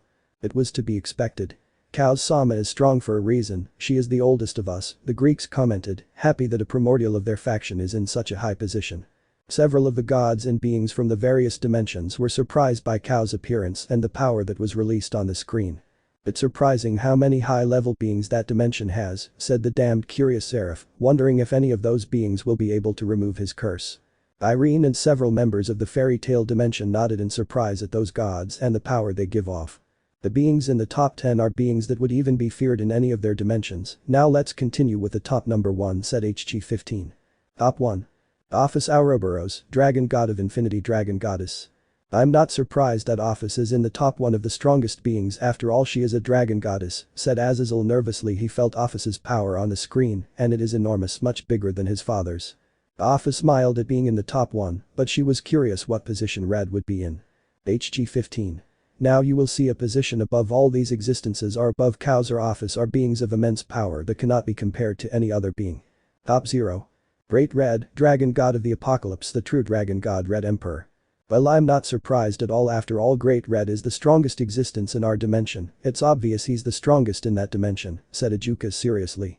I agree with you, Ajuka. Don't know, Great Red is above all existences, said Odin unimpressed. Those from Fairy Tail were with their mouths open, since from that dragon they felt an enormous pressure, even greater than Acnologia, and they looked out of the corner of their eyes at those from other dimensions, seeing the same red dragon. Although its power did not emerge, they knew that it was very strong. Trihexa, the beast of the apocalypse, the strongest beast. What is that thing? Issei commented, scared, since the form of the beast that was on the screen scared him quite a bit and the power it gave off was enormous. Several were also scared, since that beast had an imposing form that unnerved everyone in the various dimensions. That beast is the one from the end of the world. It was sealed by the biblical god a long time ago. Its power is comparable to that of the Great Red. That beast has a terrifying power. I will only say that I am an ant compared to that beast. Even gods like Thor or Indra would not be much against that beast. Azazel responded seriously and very afraid of seeing that beast. HG 15. As many of you know, the level of that beast is comparable to Great Red, and you will know that it is far superior to any of the top 10, and as you will see, these are the strongest beings. Later I will show you the 10 strongest with the arrival of little Naruto. Then we will see the next chapter, and you will see the power of Naruto and his empire. After a few more chapters you will see Naruto's levels and the changes that the Uzumaki made in the supernatural world. End of chapter. Chapter 4. HG 15. Well, I think everyone is calm now. You will see what Naruto is going to do, and I know that some of you are worried, but let me tell each one of you that Naruto will not attack any of you unless you do something that upsets him or something that hurts him or his comrades, because if that happens, I will tell you that it would be better if you fight against Shinigami, since an angry Naruto is bad for anyone. Gilgamesh. This story is interesting. I wonder what the gods will do against a boy, since from what I saw of the boy's power in that dimension, it already surpasses most gods or beings. Artoria. It will be interesting to see what the boy will do. That black dragon called Krom Kruich and your counterpart, who I really like much better than you, since at least that Gilgamesh cares a little about other people unlike you, king of heroes. Gilgamesh frowned, but said nothing. Now he was more interested in what the boy would do and wondered how powerful that Brad and his counterpart would become, since from what he saw, the boy's power surpasses almost all servants. But those from the elemental nations, several ninjas could be seen nervous about the story, since it seemed that the Kyuubi's Jinchuriki was extremely dangerous not only for Konoha, but for the entire world of the elemental nations. What do you think Naruto's counterpart will do? Asuma asked somewhat nervously, since from what he saw, Naruto was too powerful, and that was bad for any enemy the boy has, and from what he saw, one of his enemies was those from Konoha from the other dimension, and from what he saw, Naruto was not compassionate at all, and will want to destroy Konoha and burn it completely. I have no idea, but let's hope Naruto doesn't do anything to Konoha when he goes to the elemental nations, Kakashi replied with a sigh, as he realized that this Naruto was incredibly stronger than any of the Hokages. Several of the Jounin from the Leaf Village nodded, seeing how dangerous Naruto is as an enemy, and now they understood the potential that the Kyuubi Jinchuriki has, which alarmed them quite a bit. I hope my Naru-chan ends up with the trash that hurt him, Kukuku said and laughed Kushina, hoping that her baby ends up with his enemies. I don't care what happens to Konoha, my son's counterpart will decide the fate of that Konoha, Minato said seriously, since he realized that it was stupid to seal the Kyuubi in his son, since from what he saw in that dimension, they saw him as a demon, and he was sure that in his dimension, they also saw him as a demon. The entire Uzumaki clan nodded, as they wanted Konoha to pay for what they did to a member of their clan. Those of Konoha watched in horror as their two heroes Kushina Uzumaki and Minato Namikaze were either calm or happy, as they destroyed the Konoha of that dimension. Minato, Kushina, how come you are calm about the destruction of Konoha? You were the Yondaime Hokage and you, Kushina, was the head of Konoha's sealing. How can they say that? Jiraiya shouted angrily at his apprentice and his wife. Several of the clan leaders nodded at what Jiraiya said, and even some Konoha ninjas nodded as well. Shut up, you bucking pervert, you are garbage that has no redemption. I won't kill you because we are forbidden to kill, but remember this: when you die I will be waiting for you, and I will torture you in the afterlife, worthless garbage, replied Kushina angrily with her hair levitating in 9 tails, and behind her a demon with red eyes forming, that looked at everyone with a sadistic smile. I agree with my wife that Konoha is rotten, and if they did not fulfill what I asked of seeing Naruto as a hero, they deserve to die. All of Konoha that treated my son badly deserves to disappear, and if they do not pay in life, they will pay in death, said Minato, with his eyes shining blue and his intent to kill, as well as his chakra rising to such an extent that all the ninjas including the cages retreated for fear that the Yondaime would attack them. All this was seen by a Naruto who had a frown, realizing that those of Konoha were trash, but no longer he would protect them, but he had a plan to escape from the village, and if they crossed him he would kill them. In addition, the author of the book told him that no one could see him until he reveals himself if he wanted. He wanted to see that story and learn how his counterpart became strong. He knew that currently he could fight against any cage and win. Hell, he knew he could take on 2 cages without the power of the Kyuubi, but he also knew that if it was only him he would lose, and to end Konoha and all the villages that mistreat the Jinchurikis, they needed an army. HG 15. Well, what do you think if we all calm down and continue with the story, so whoever wants to read and see what changes Naruto is going to make in the supernatural world? I will read. It will be interesting to see the changes that this child will bring to the supernatural world, said Office the Dragon of Infinity, since he was curious about this child named Naruto and thought that he could be useful to get Great Red out of the dimensional gap, since the child's power was apparently close to that of Indra, a god who is even stronger than the two celestial dragons together. HG 15. You can continue. I'll give you the book. Office the Dragon of Infinity. This chapter will be interesting. After the author said that, the book went to where Office the Infinity Dragon was, and she began to read the story of the rebirth of the child of the prophecy. Chapter 4. Chapter 4. Reunion of the new family. After Ace became Naruto's new pawn, he along with Kurama and Gilgamesh went to Russia, more exactly to Moscow, since they were going to stay a couple of weeks. Everything went well the first few days, until Kurama heard from a couple of soldiers about a program to create super soldiers and something about supernatural beings. Doing a survival exam, and those who survived will immerse themselves in the experiment to develop super soldiers with superpowers. After the strongest evil dragon hears that information, he told Naruto, since even though he does not care much about what happens to those children, he knew that Naruto will not allow anything to happen to the boy. He knew why Naruto would try to save those children. Since he knew their past in their dimension and respected Naruto for having so much will and courage not to unleash his power and kill that entire village, he is an evil dragon, but not even he would do what they did to Naruto. Naruto.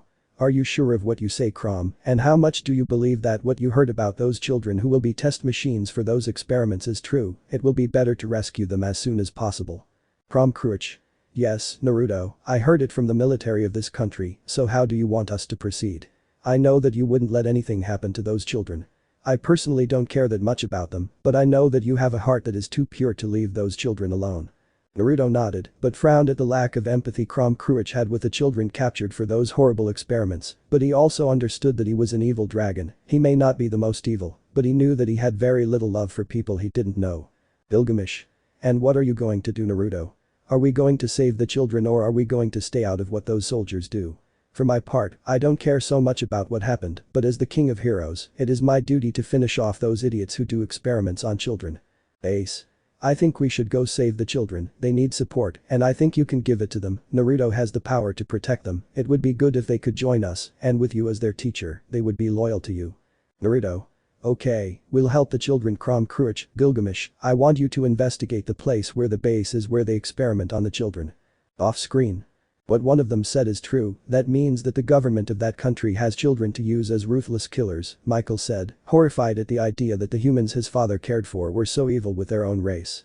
He understood that humans want to be stronger, but using children is going too far.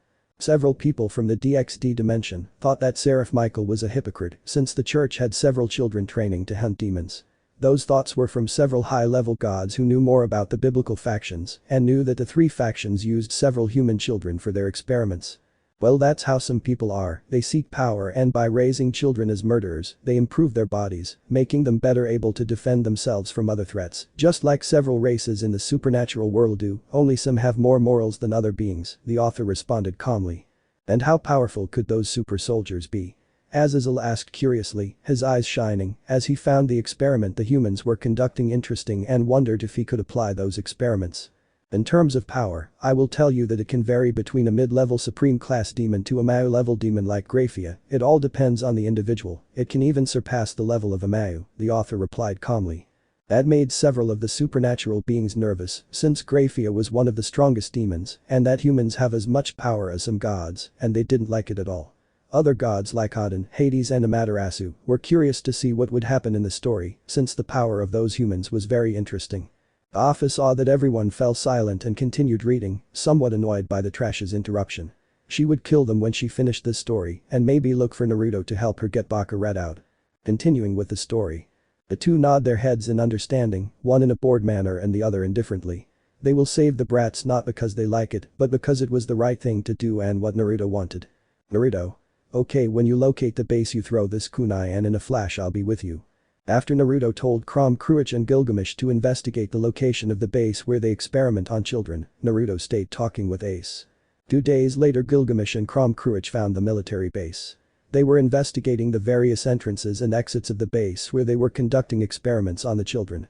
After 2 hours they had already located all the entrances and exits, so they quickly threw the 3-pointed kunai that Naruto gave them. After doing that in a red flash, Naruto appeared along with Ace, which impressed Gilgamesh and Crom Cruach, but after a few seconds they came out of their astonishment and reported everything to Naruto. After the duo informed Naruto of all the entry and exit points that the base has, Naruto said, "Well, we will split up Ace, Gilgamesh, Crom Cruach, you two destroy the entire base. I will free those who are kidnapped, and Ace, don't be afraid, you have the level of a high-class demon at its maximum level. Maybe you are even at the lower part of a supreme-class demon, so don't be afraid, you are strong and you will get stronger, you just need to gain experience." Ace nodded although he was still nervous. After a few minutes you could see and hear several explosions in the military base where they experimented on humans. The soldiers were in chaos. They tried to stop Gilgamesh, Crom Cruach and Ace, but every soldier who got in their way was eliminated by Naruto's 3 friends, while deep inside the base Naruto was killing, as if it was nothing, every soldier and scientist who got in his way. After 10 minutes, Naruto arrived at a laboratory and saw 2 children imprisoned and unconscious. Naruto made 2 shadow clones and ordered them to release the 2 young men and go to the apartment where they were staying. The clones nod and release the young men locked up and chained and disappear in a red flash. After the clones disappear, Naruto continued walking and killing everyone who gets in his way until he reaches a laboratory and sees 2 girls. He breaks the door and says, "Naruto. Okay, so you are the scientists who do all these atrocious tests on children. You remind me of Orochimaru. You disgust me, so die garbage wind element 1000 air needles." After Naruto says that, the wind needles kill all the scientists by piercing their vital points.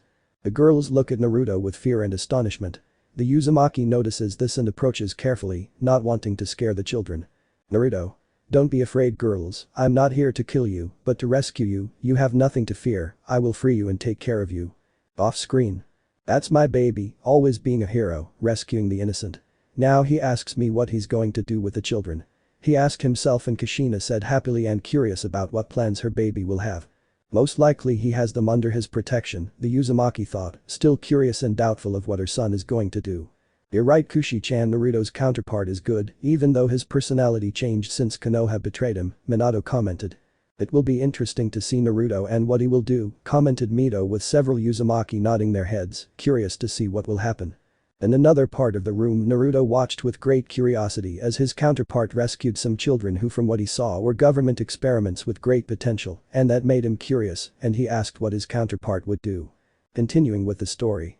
The girls nod, somewhat distrustful, and Naruto releases them and makes a shadow clone that grabs both girls and disappears in a red flash and grabs all the weapons he sees and seals them in a scroll. After that Naruto sighs and goes to where his friends are to be able to finish and leave, while Naruto was running and killing dozens of soldiers while putting several explosive tags everywhere he passed. After a few minutes he arrives where Gilgamesh, Ace, Crom Cruach are and sees them surrounded by dozens of soldiers, about to shoot them. Naruto notices this and gets enraged, although he knew that they will not be able to kill his companions, he knew that they could hurt Ace, because he was still new to this, so he says crystal release crystal spikes, thus killing all of Naruto's friends. They were surprised, so Naruto does hand positions and makes 3 clones that go and grab Gilgamesh, Ace and Crom Cruach and disappear in a red flash. After that dozens of soldiers surround Naruto. He smiles and says lightning release large discharge, thus stunning the soldiers. Then at that Naruto smiles sadistically and says Kai like that, causing large explosions throughout the base and disappears in a red flash.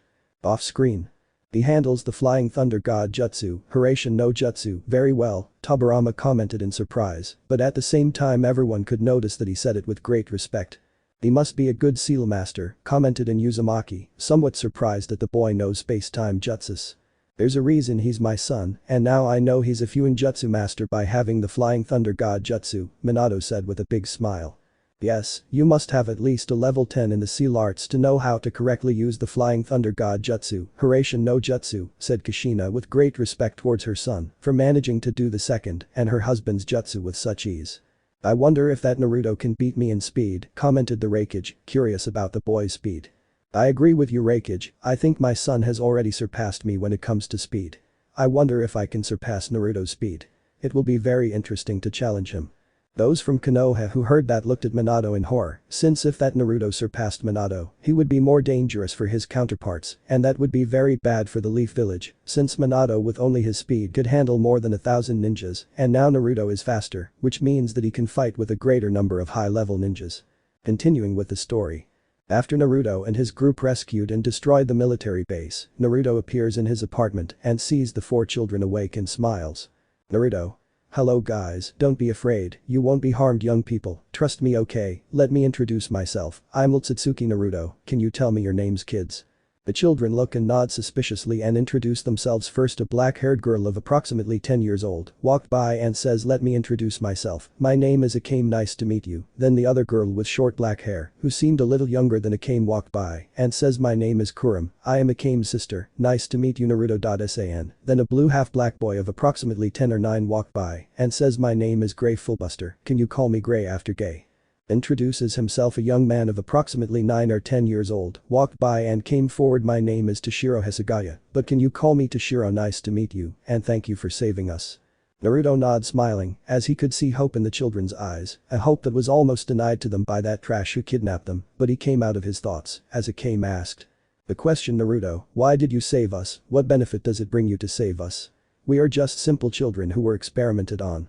Maybe thanks to that we have gained additional abilities, but I don't think that's why you saved us, so do you win by saving the 4 of us? Akame asked suspiciously. Naruto. The truth is I didn't gain anything, I just wanted to save them. Kurama told me what those soldiers were doing and I didn't like it, so I decided to destroy their base and rescue them, so you don't have to worry. Akame. I see then, thank you very much for the help you gave us. I know you don't earn anything, so I really thank you for saving me and my sister. Gray. But then what will we do if we have no family, no money, no food or home, we were kidnapped and everyone in the orphanage where I was with Mika was murdered, we have nothing left, he says sadly. Toshiro. Calm down Gray, we'll find a place where we can live, at least we're better off free than with those crazy scientists who experimented on us, besides I'll always be with you, you don't have to worry, we'll take care of each other. Well, maybe you want to stay with me if you wish, Naruto said happily, since he did not want these children to leave, not because he was interested in them, but because it was noticeable that they were weak and mistreated, and that infuriated those scientists by order of a stupid government who wanted to experiment on the child. How he hated that, but very soon that would change. After all, his father and mother along with Lady Amaterasu had plans, and he knew that power and money would be necessary for the plans to be carried out and for him to carry out his plans, and for that he needed more power, more resources. We accept, the 4 said without hesitation, since that young man rescued them and could protect them for what they owed him, their lives, and what better way to pay the debt of life than to serve the one who saved them. Off screen. Someone spoke, interrupting Office, making the Infinity Dragon frown since she wanted to continue with the story and found Naruto's life and the changes he is bringing to the supernatural world very interesting. The question. How strong are those 4 young people currently? Amaterasu, the goddess of the sun, asked with curiosity to the entity that brought them, since it was evident that each of those children has great potential to easily be at the level of a supreme class demon maximum and even at the level of a Satan. Gray and Toshiro are easily at the level of a middle to high class demon at the time they became Naruto's nobility, and in the case of Akame and Kurama, they are at the level of a middle class demon. I will tell you that those 4 children have a lot of potential even to match that of the Seraphim or the Mau. Even those 4 children have the power to match some gods, especially Toshiro, who is the one with the most potential of those 4 children, the author answered without much interest. That surprised the gods and the demons, since from what they saw those brats could be on par with the Satans in the case of the demons, and in the case of the gods, they were nervous to see how 4 brats could be on par with the gods, and they wondered what those children would do, since they realized that by swearing loyalty to Naruto, they said this with all their heart, which made them understand that those brats will live for Naruto. Kill for Naruto and will do everything possible to see Naruto happy. That devotion was strange. Are you telling us that those 4 children could be on par with the gods? Susanoo asked curiously and with some disbelief, since he saw potential in the children, but not enough to be able to match the power of some gods. Several mid and low-level gods also wanted to know, since they were gods, maybe not the strongest, but they were gods that very few supernatural beings could match or even defeat, and now they find out that 4 children have the level to match them. Well, I'll just say that those children have the potential to fight on par with the Satans, the low and medium level gods, maybe even with proper training, they could be on par with the high level gods, but it is very unlikely that they can battle the top 10, since those beings are on another scale of power, the author responded indifferently. The gods of DxD frowned at having mortals who could perhaps match them and even surpass them with such ease. That could not be allowed. Well, how about you continue, Office, said the author, so that the Dragon of Infinity could continue reading, since she saw fear in the supernatural beings, and it didn't surprise her. The Infinity Dragon nodded and continued reading. The life of Naruto and his new allies was very interesting. But history. Naruto sweated a drop at the children's quick response, but replied, well, first of all, I'll tell them what I am. Since they're staying with me, after 20 minutes of explanation and when I tell the four of them about the factions that exist in the supernatural world, the four are surprised and in shock. I understand I know something about the supernatural world like Gray, although I never thought there were so many beings, Toshiro mentioned, somewhat nervous about everything Naruto mentioned. I came swear loyalty to you, I don't care if you are an angel, fallen angel or a demon or whatever you are, you saved me and my sister, and I owe you my life, and I swear that I will do everything possible to be the best fighter for you Naruto-sama. None of that, don't worry and don't call me Sama, just call me Naruto, guys, said Naruto with a small drop of sweat for Akame's devotion. He only hoped that girl didn't behave like the child Kagaya who was loyal to Orochimaru, since that devotion would be very uncomfortable for him. Is there any way for you to turn us into a yokai Naruto-sama asked, and said Kurama hoping to become stronger and be of the race of her savior and now new friend. Well yes, but I don't know if they'd like it. Naruto said, somewhat unsure about what to say about resurrection and that they won't exactly become yokai, they'll just acquire abilities and a stronger body. Ray. Please tell us, Toshiro and I, even though my brother has ice magic abilities, we don't know how to use them well, we're not strong, turn us into yokai, teach us how to use the energy you mentioned, and please let's train, even though you look like you're 8 or 9 years old, you're already very strong. We want to be as strong as you, make us strong so we can protect ourselves and those we love. After Gray said that Naruto took out 4 pawns and sighing he spoke. Naruto. Well these are chess pieces with these pieces I will make them my pawns and they will remain human they will not become yokai, but they will have several extra abilities a much longer life and a stronger body they also acquired the power to use chakra in which I will train them they do not have to worry and do not worry they will not be my servants, but my family, I will not treat them like garbage, I promise to treat them as friends and protect them with all my power. The 4 of them are happy to become Naruto's new pawns since he was their savior and they owed him their lives and they would do everything possible to become stronger. Off screen. So young Naruto managed to add to his nobility those 4 children with great potential and from what I see the Redeed will get all their potential out of those children after all they have Gilgamesh and Crom Cruach with him, 2 of the beings who have a great amount of experience, thought Azazel sighing, seeing how dangerous Naruto is if they become enemies. Well it's strange to see myself on the screen being recruited by that Naruto boy, but I wonder how strong I will be under the command of those people who considerably surpass Acnologia, said Gray, curious to know his power level.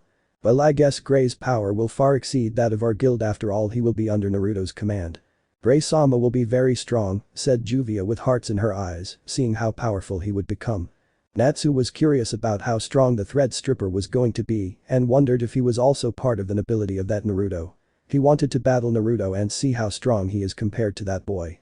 It's obvious that the boy has such great potential that from what we saw he's already positioned in the top 10 of the strongest existences, Susanoo said seriously. You are right brother, the child's power is going to make Kyoto stronger, and many agreed, since the child Naruto was easily in the upper middle part of the top 10 of the strongest existences. It's interesting that the boy recruited them, it's obvious he saw great potential in the 4 children, Auden said seriously, but intrigued by the children's abilities. I think the power that young Naruto is accumulating cannot be stopped even by the gods, Hades said sighing, since the brat was immensely powerful. The Greek gods and demigods looked at Hades in surprise, as they didn't think the god of the underworld had practically said that Naruto is an existence that not even he could stop, much to the disbelief of the Olympians especially, as Hades is the strongest Greek. Afis seeing that no one else was talking continued reading. With history. It's been 6 months since Naruto met and joined his peerage Toshiro, Gray, Akame and Kurama in these 6 months Naruto was training Akame and Kurama in the use of weapons. Since both girls like swords while in the case of Ace Naruto, left a clone reinforced with enough chakra to train her in the use of her fire powers and in the extra powers she obtained by becoming his pawn, while Gilgamesh trained Toshiro and Gray in weapons and in their reflexes, the king of heroes was a sadist, with both the training in which the boys underwent was very fruitful if not excellent. Since in the case of Akame, she was able to release something similar to a Kekkei Genkai, this was based on wind manipulation on a large scale. In addition, from that he was able to awaken something similar to a sacred gear called Taigu, which is a sword called Murasame, that with a single cut, can kill a human and even demons or angels, thanks to its powerful poison. In addition to that, it gave him the ability to throw poisons from his body and even include them in objects. While in the case of Kurama, he also awakened something similar to a Kekkei Genkai that is based on the manipulation of wind like Akame. In addition to this, she also possesses a sword similar to a sacred gear called Taigu, with the name of Yatsufusa from what Naruto saw, she had the ability to launch dark energy arrays. In addition, from what he read, she has the ability to control corpses with a maximum of 8. While in the case of Gilgamesh it was due to the good reflexes that Toshiro and Grey had.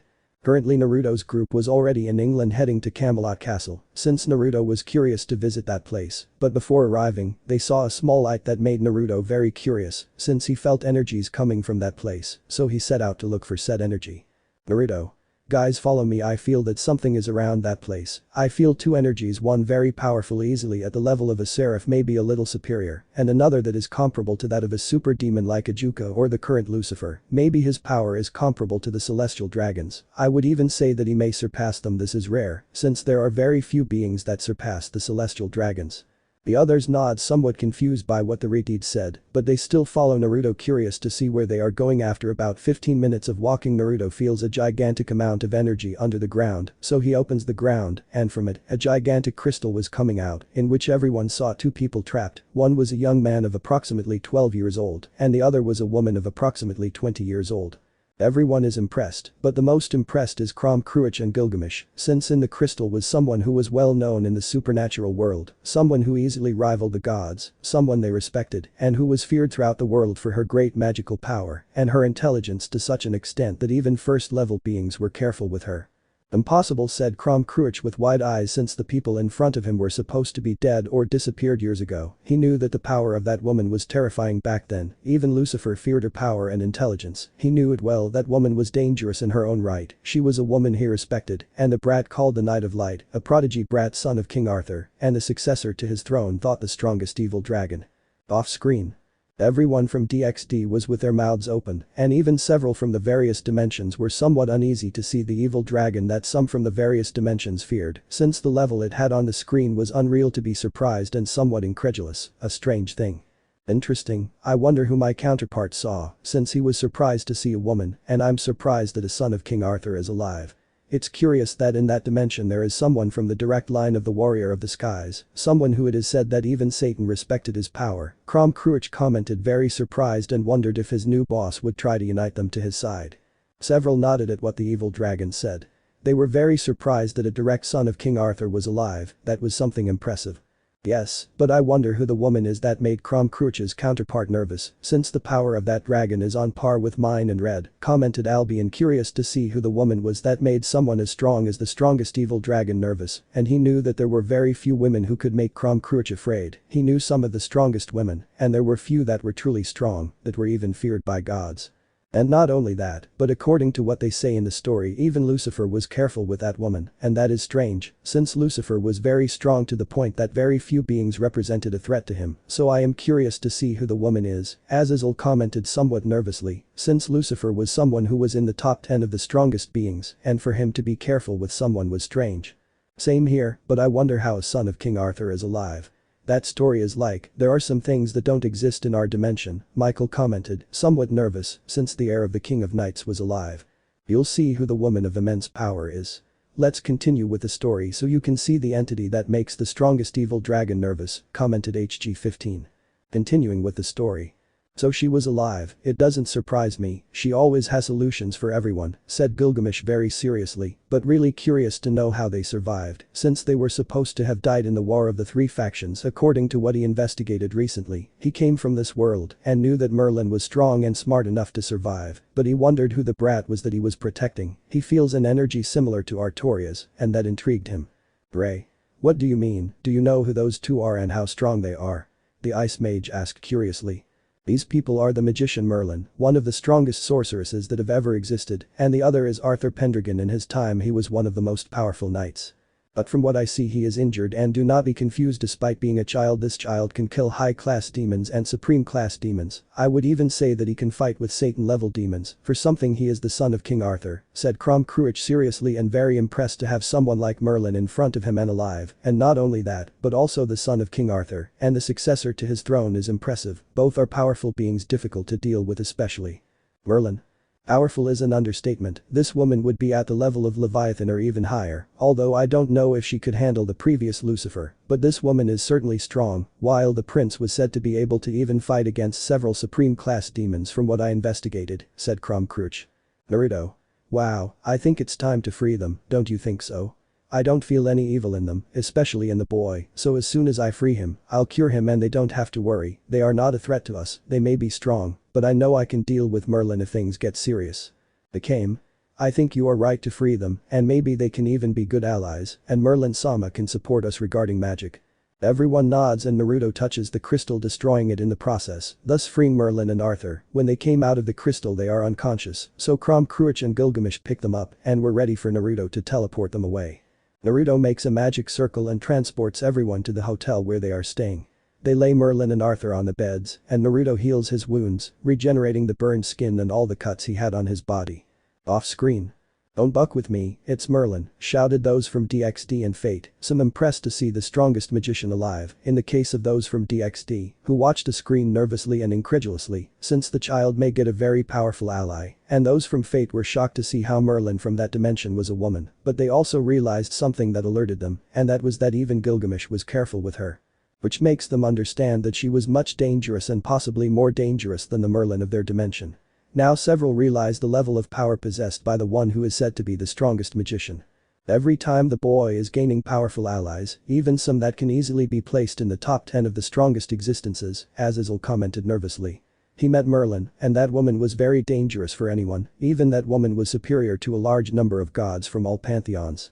And not only that, but he also has King Arthur's son who has enormous potential, Michael commented with a frown, since in his opinion the boy should follow the church and not join Naruto. "Goku, my baby is getting strong allies, he is a genius," Kushina commented happily. She did not know the woman, but from what she saw of how everyone behaved, seeing that the woman was alive, she realized that she was powerful, maybe even has a higher level than most, if not all, of the Biju. The allies that her son is getting are interesting. Those from the elemental nations were nervous, since the brat was already strong, but he was gaining more and more allies, and none of them were weak. Some of them could easily match the Kyuubi if not surpass them. "Wow, it seems that my Jinchuriki will be able to get high-level allies," said the Kyuubi with a big smile, since his Jinchuriki is strong and now has increasingly stronger allies. "Now you know who the woman is that even the evil dragon Kurama fears for her power and magical prowess. Let's continue with the story," said HG-15, signaling the Infinity Dragon to continue reading. The office nodded and continued with the story, becoming more and more interested in Naruto and all the allies he is gaining. Continuing with the story.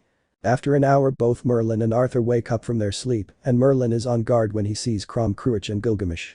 She knew she couldn't fight them both, but she wouldn't die without a fight. She knew her level wasn't enough to fight them both, much less in her weakened state. "Naruto. Calm down, Merlin, we're not here to kill you, we just rescued you from where you were imprisoned along with the young man." Merlin. "I see, but who are you?" the Infinity Mage asked cautiously. Naruto. "I am Naruto Otsutsuki, a pleasure, Sorceress Merlin, I have a question, who is the boy accompanying you, Merlin-san?" Arthur. "I'm not a child, I'm even older," replied the heir of the King of Knights, somewhat frustrated by the redeed. Naruto. "If you say so, little one, but well, can you introduce yourself, boy?" Naruto asked at the end, rolling his eyes at how childish the heir of the King of Knights behaved. Arthur rolled his eyes, but answered anyway, "I am Arthur, son of the King of Knights, I am the Prince of Knights and heir to Camelot, or I was at one time, since now there is nothing of Camelot, or at least not the one I know."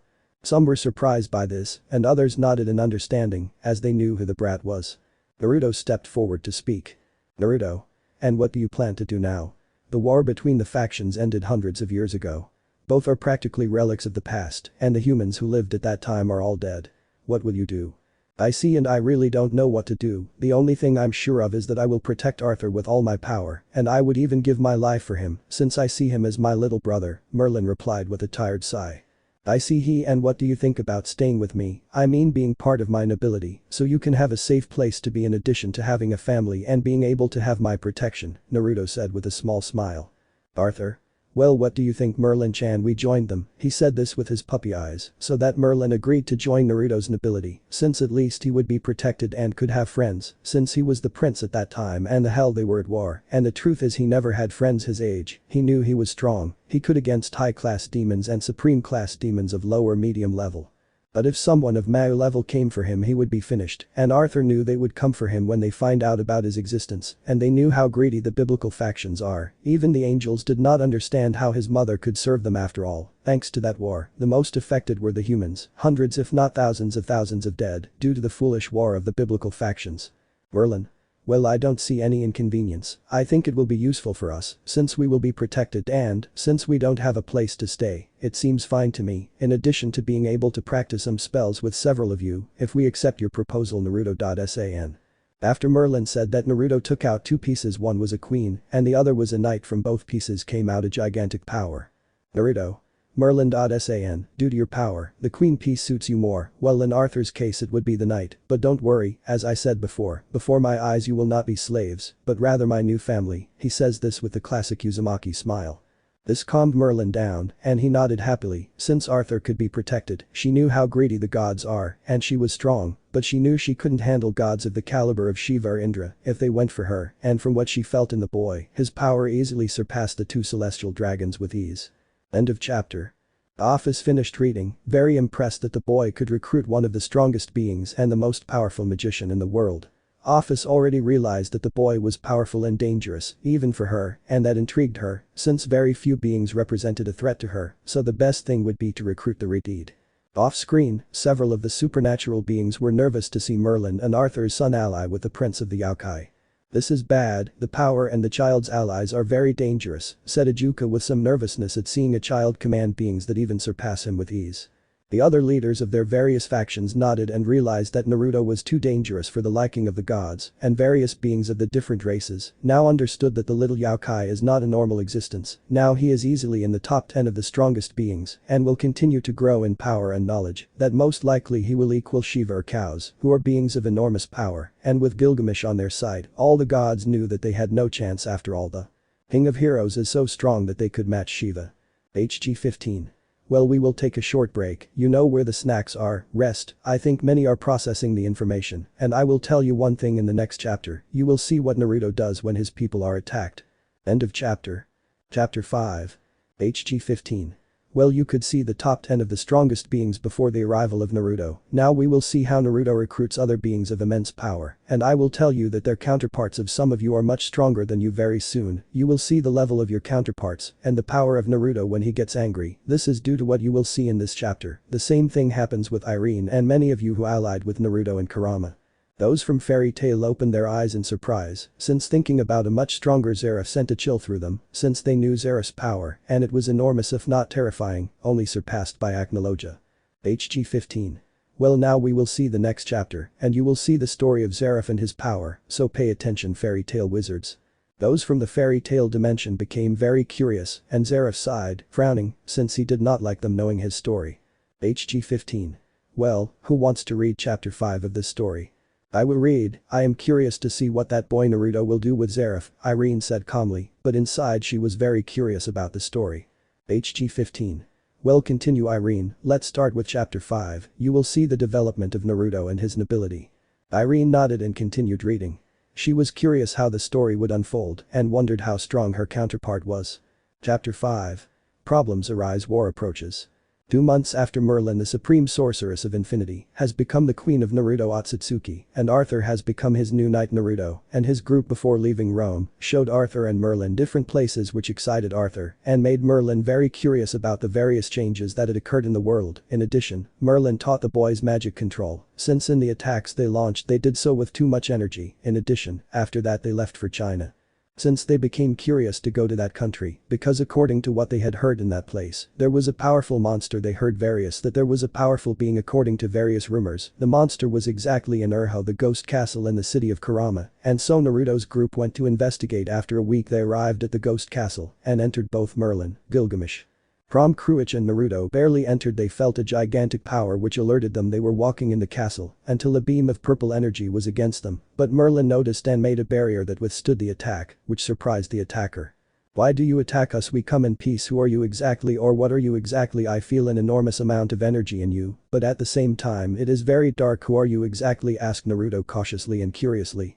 I attacked you because you entered my house without my consent, brat, and well, answering your question, I am Zeref Dragneel, the stranger answered simply, but at the same time cautiously, as he felt several high-level energies. Zeref Dragneel, the strongest black mage, chaos mage, calamity mage. Merlin opened her eyes in surprise, she knew who the boy in front of her was. That boy in ancient times was a prodigy in magic, both black magic and white magic. He would easily be among the 10 strongest wizards at that time, only below Morgana and her, although after this time the boy may have equaled her. It would be interesting to have a rival when it comes to magic, but she was also curious about the last name. If she remembered correctly, that boy had a younger brother. She wondered what had happened to the boy. Merlin, Supreme Sorceress Merlin, the magician of Infinity, Queen of Naruto Akatsuki. Off screen. You could see everyone in the fairy tale dimension surprised, since they said that Zeref had a younger brother, and they heard again that the strongest black mage was ganging up on Dragneel like Natsu, and their heads were 1,000 thinking if Natsu was ganging up on Dragneel, and Zeref had a brother, and the black mage was also ganging up on Dragneel, then they must be brothers or at least family, and that surprised them, since one was happy, and the other was an evil emo, and that dismayed them. Since they were the complete opposite. Those from Natsu's guild were very nervous by the look of everyone from their dimension, and somewhat surprised by the last name of the black magician. They all wondered what Natsu had to do with it and what relationship he had with Zeref. They definitely couldn't be brothers, since the magician is too old, but at least they are a family, a rare thing in the eyes of Gray and several who knew the fire magician well. Meanwhile, in Natsu's thoughts, he was fuming, since the emo was apparently a relative of his, and from what he understood he had a brother, but he can't be his brother. He just shook his head internally at those thoughts. Urza looked curiously at the screen. She didn't care that Natsu was related to Zeref, since she still considers Natsu her little brother, but out of the corner of her eye, she saw her acquaintances, and some were terrified. She snorted, since they were visibly nervous, because Natsu could be a relative of the black magician. Ignorant fools, Natsu is good, unlike the black magician.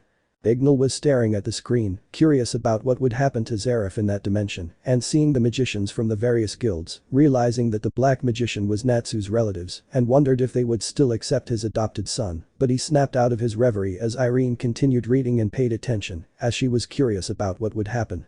But history.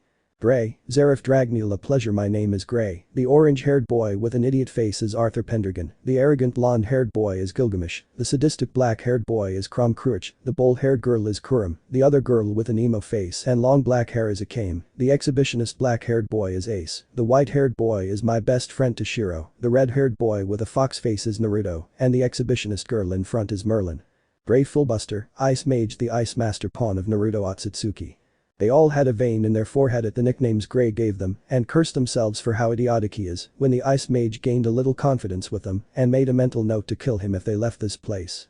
But they came out of their thoughts when they heard Zeref let out a small chuckle which made everyone frown, and some of them wondered if all powerful beings had a stupid personality, since the nicknames Gray gave them weren't funny at all, and this black mage was making fun of them, which none of them liked at all. Meanwhile, in the underworld, Lucifer sneezes. Grafia, Lucifer-sama is fine, it's rare that he sneezes. Lucifer, it's nothing Grafia-chan, I'm sure someone is speaking highly of me. Grafia rolled her eyes at such a thought but said nothing.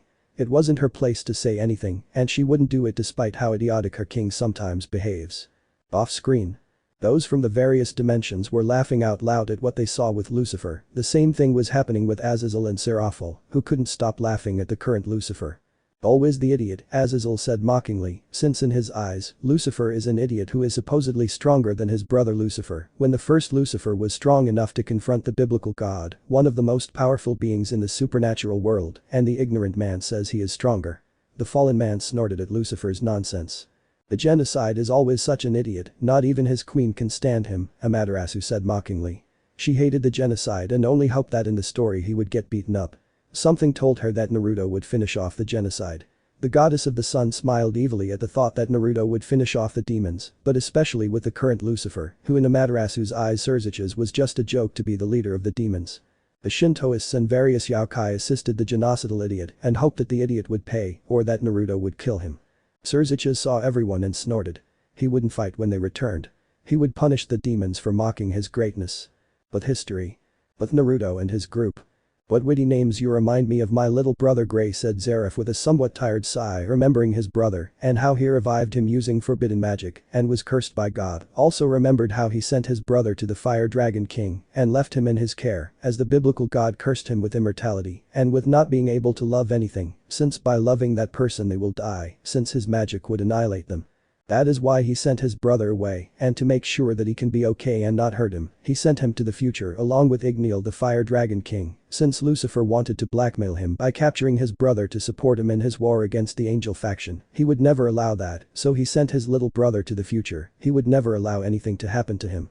But to revive his little brother he had to take some of the blood from the original Lucifer in a battle and with it revive his brother, turning him into a medium demon, although by doing that he could create something bad in his brother, but at least he is alive and that is what he hopes, but he came out of his tragic memories of his life before locking himself in this castle so as not to hurt anyone. Merlin. I see you were thinking of someone other than Zeref, but what I don't understand is how you're alive, how you could be alive after so much time, you were supposed to die years ago, which is exactly what happened to you. Merlin, Supreme Sorceress Merlin, the magician of Infinity, Queen of Naruto Akatsuki. Off screen. You could see all the guilds with their mouths open as they confirmed that Zeref, the strongest dark mage, is Natsu's brother, and from what they saw in the story, it seems that the dark mage was not so dark since it was clear that he loved his brother too much to the point that he sent him to the future. They didn't know how, but the mage had sent Natsu from that dimension to the future, and several mages had to say that this Zeref was better than the one they had in their dimension. Meanwhile Natsu was wide-eyed since he had blood family and maybe an evil emo. But it was still his family, and now he was curious to meet Zeref, maybe he's not that bad, the fire dragon slayer thought, and out of the corner of his eye, he saw Zeref who noticed Natsu's look, but didn't say anything. Now it's most likely that his plans will get complicated, he wanted Natsu to kill him to end his suffering. But from the eyes that Natsu sent him he realized that the fire mage was just curious and eager to meet him. The black mage sighed internally, since the story they were watching was revealing secrets that he preferred not to be revealed. Those from the Fairy Tail Guild were curious about the story, but when they mentioned that Natsu was a demon, several of them became careful with the black magician. The same happened with other magicians from various guilds when they learned that Natsu could be a demon and brother of Zeref in his dimension. Urza and Gray, who were watching everyone's gaze, frowned. They knew that Natsu would never do anything wrong. Urza's thought. If someone tries something against Natsu I will kill them myself, book the rules, I will not allow them to harm a member of my family. Irene, seeing the tension in the atmosphere, decided to continue with the story, wanting a pitched battle to take place between the guilds of her dimension. With history. Zeref. Simple, the biblical god and Lucifer passed. In short, my brother died because of the silly war between the three biblical factions. I used forbidden magic, as well as the blood of the original Lucifer, to be able to revive my little brother, although it was at the cost of turning him into something else, something stronger than a simple human. But for doing that, especially because I used the blood of Lucifer, the biblical god cursed me with immortality and with something else that made me let my brother go. Practically anyone I love will die if they get close to me, thanks to the energetic that I will expel the moment I have positive feelings for him or her, be it romantic love, love of brothers or friends. That is why I locked myself in this castle, so I cannot harm any innocent. Merlin opened her eyes in surprise and disbelief. She didn't think that the biblical god had given such a cruel punishment to Zeref. She didn't know him that well, but she knew that despite always using dark magic, he wasn't an evil being, according to what she could investigate, so she frowned. Sometimes the biblical god punished in an overly exaggerated way. Zeref was a teenager at that time. He didn't deserve the punishment that the biblical god imposed on him. Naruto and his group opened their eyes in surprise and disbelief, since they never thought that the biblical god would have done that. Damn, that is cruel, very cruel for anyone. Naruto was thinking, if he could break the curse made by the biblical god, no one deserves to have that curse, no one deserves to live in loneliness. Meanwhile Gilgamesh and Crom Cruach had similar thoughts, since one had a friend he loved like a brother, and the other had a partner he loved too much, and if they had had the boy's curse, the truth is they would have gone crazy, so they had a little respect for the black magician, for enduring so many years in solitude, because of the curse made by the biblical god. Off screen. Everyone from the various dimensions opened their eyes in shock and disbelief because the biblical god placed such a cruel curse on Zeref. Well, Zeref had a sad look since in that dimension he was apparently cursed just like the one he is in, and that made him somewhat angry and sad since his counterpart lived the same thing as him, cruel loneliness. Those from the elemental nations grimaced since that curse was horrible for anyone. Even several of the criminals grimaced at such a cruel curse, but in Orochimaru's case, he longed to possess such a curse to help him on his path to immortality. It seems the biblical god wasn't as good as we thought, Vali said in a mocking tone, although his head also hurt a little for mentioning God. I agree, Naya, apparently he is not an all-benevolent god, said Kuroka with a grimace upon learning of the curse made by the biblical god. Azazel looked at the screen with a frown. He knew that his father wasn't that benevolent, but imposing such a curse on a child was practically, in his opinion, his father's counterpart. He went too far with the punishment he imposed on that Zeref, but something told him that Naruto would solve everything and most likely break the curse imposed by his father. Isaka, Kurama, and Kushina looked at the screen with a frown, so the biblical god was a very dangerous being, and they wondered what Naruto was going to do with the boy Zeref. Azra looked at the screen with his eyes half closed. He knew that his father is not as benevolent as some people think, but putting such a curse on the child in his eyes was very cruel. The angels frowned, but said nothing, since they knew that this curse was cruel to any being, so they paid attention to the reading to learn more about it. But history. There is some way to break your curse, right? Zeref asked Naruto seriously, but he was also curious.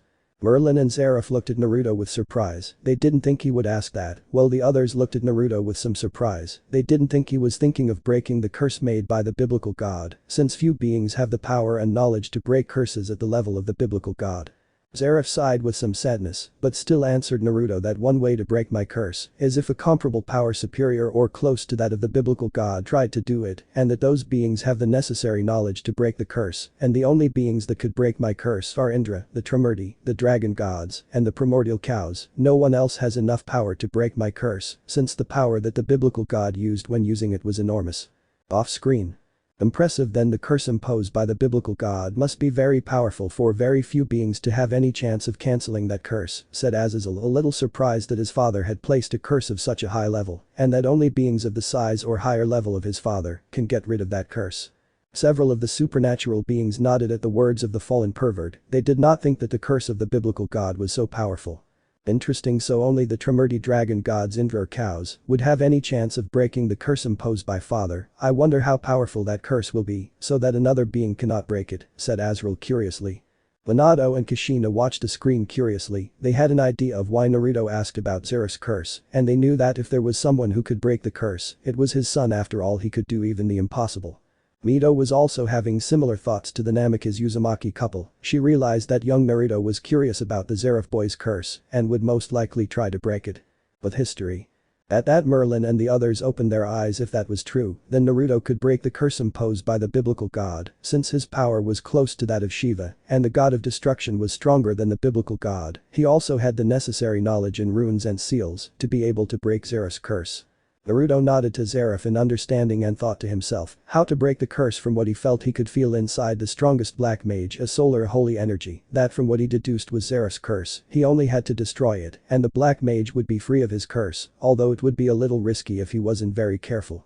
I see what you're trying to do, Naruto, and with your current power along with your ability you can probably destroy Zeref's curse, Merlin said with a smile. For the little she knew of her new king, he was strong enough to fight against the biblical god, and she knew that his power would continue to grow, and that was what intrigued her since, as she knew Gilgamesh and the father of her king known as Kurama were the only ones who surpassed them, and that impressed him. She didn't think that Gilgamesh had become so strong, since in ancient times the power of the king of heroes was comparable to that of Indra, and as she understands that Kurama may be on par with the god Shiva, so she knew that her king would break Zeref's curse. She knew that Naruto was a good person, although she also knew that inside him there was enormous hatred, although she didn't know towards who or what, and that intrigued her, but she knew that at some point her king would tell her and the rest of him why he has so much hatred in his heart, and only felt sorry for the people who hurt her king, since they would get a big surprise when he got even. He didn't know who or how many, but he knew one thing: his king would destroy them, and he knew that no one could stop him, since the power of his boss was currently in a top 4 or maybe top 3, and he knew that in a couple of years, Naruto would easily be at the level of the dragon gods. But he came out of his deep thoughts, since the black magician spoke. What do you mean, Merlin, that the red-haired boy can break my curse? Do you think he has enough power to break my curse? Asked Zeref with his eyes wide open, with the hope of finally having a normal life without the curse that the biblical god imposed on him, that finally he can love and maybe, just maybe, start a family. If the boy breaks his curse, he would be loyal only to Naruto. He only hoped that he can break this curse that he has, and maybe he can also look for his younger brother. Off-screen. Minato frowned as he remembered that Naruto considered the Kyuubi his father, but he also felt relieved that Naruto was under Kurama's protection, as he could protect his son from any threat. He knows that Naruto is strong, but he also knows he is not the strongest, and from what he saw, Kurama's power level is between the 4th and 3rd strongest in that dimension.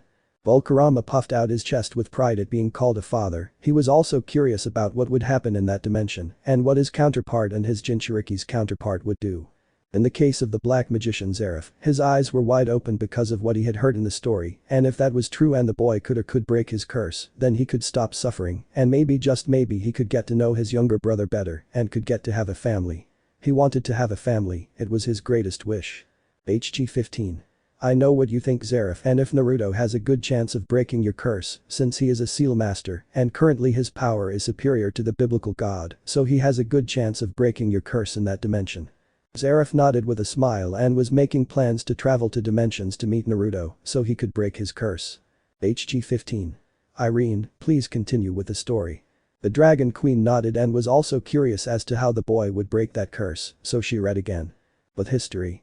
Simple Zeref, my king Naruto Akatsuki has enough power to rival that of the biblical god, if not surpass it. Although he lacks experience, I know that he will become stronger, and therefore he can currently break your curse. I am almost sure that he can, since Naruto can do the impossible. Just look at how Kurama Power Up, the strongest evil dragon, joined him, and the same as the arrogant king impossible feats, since both are so proud that they will not serve anyone, Merlin answered with a small smile.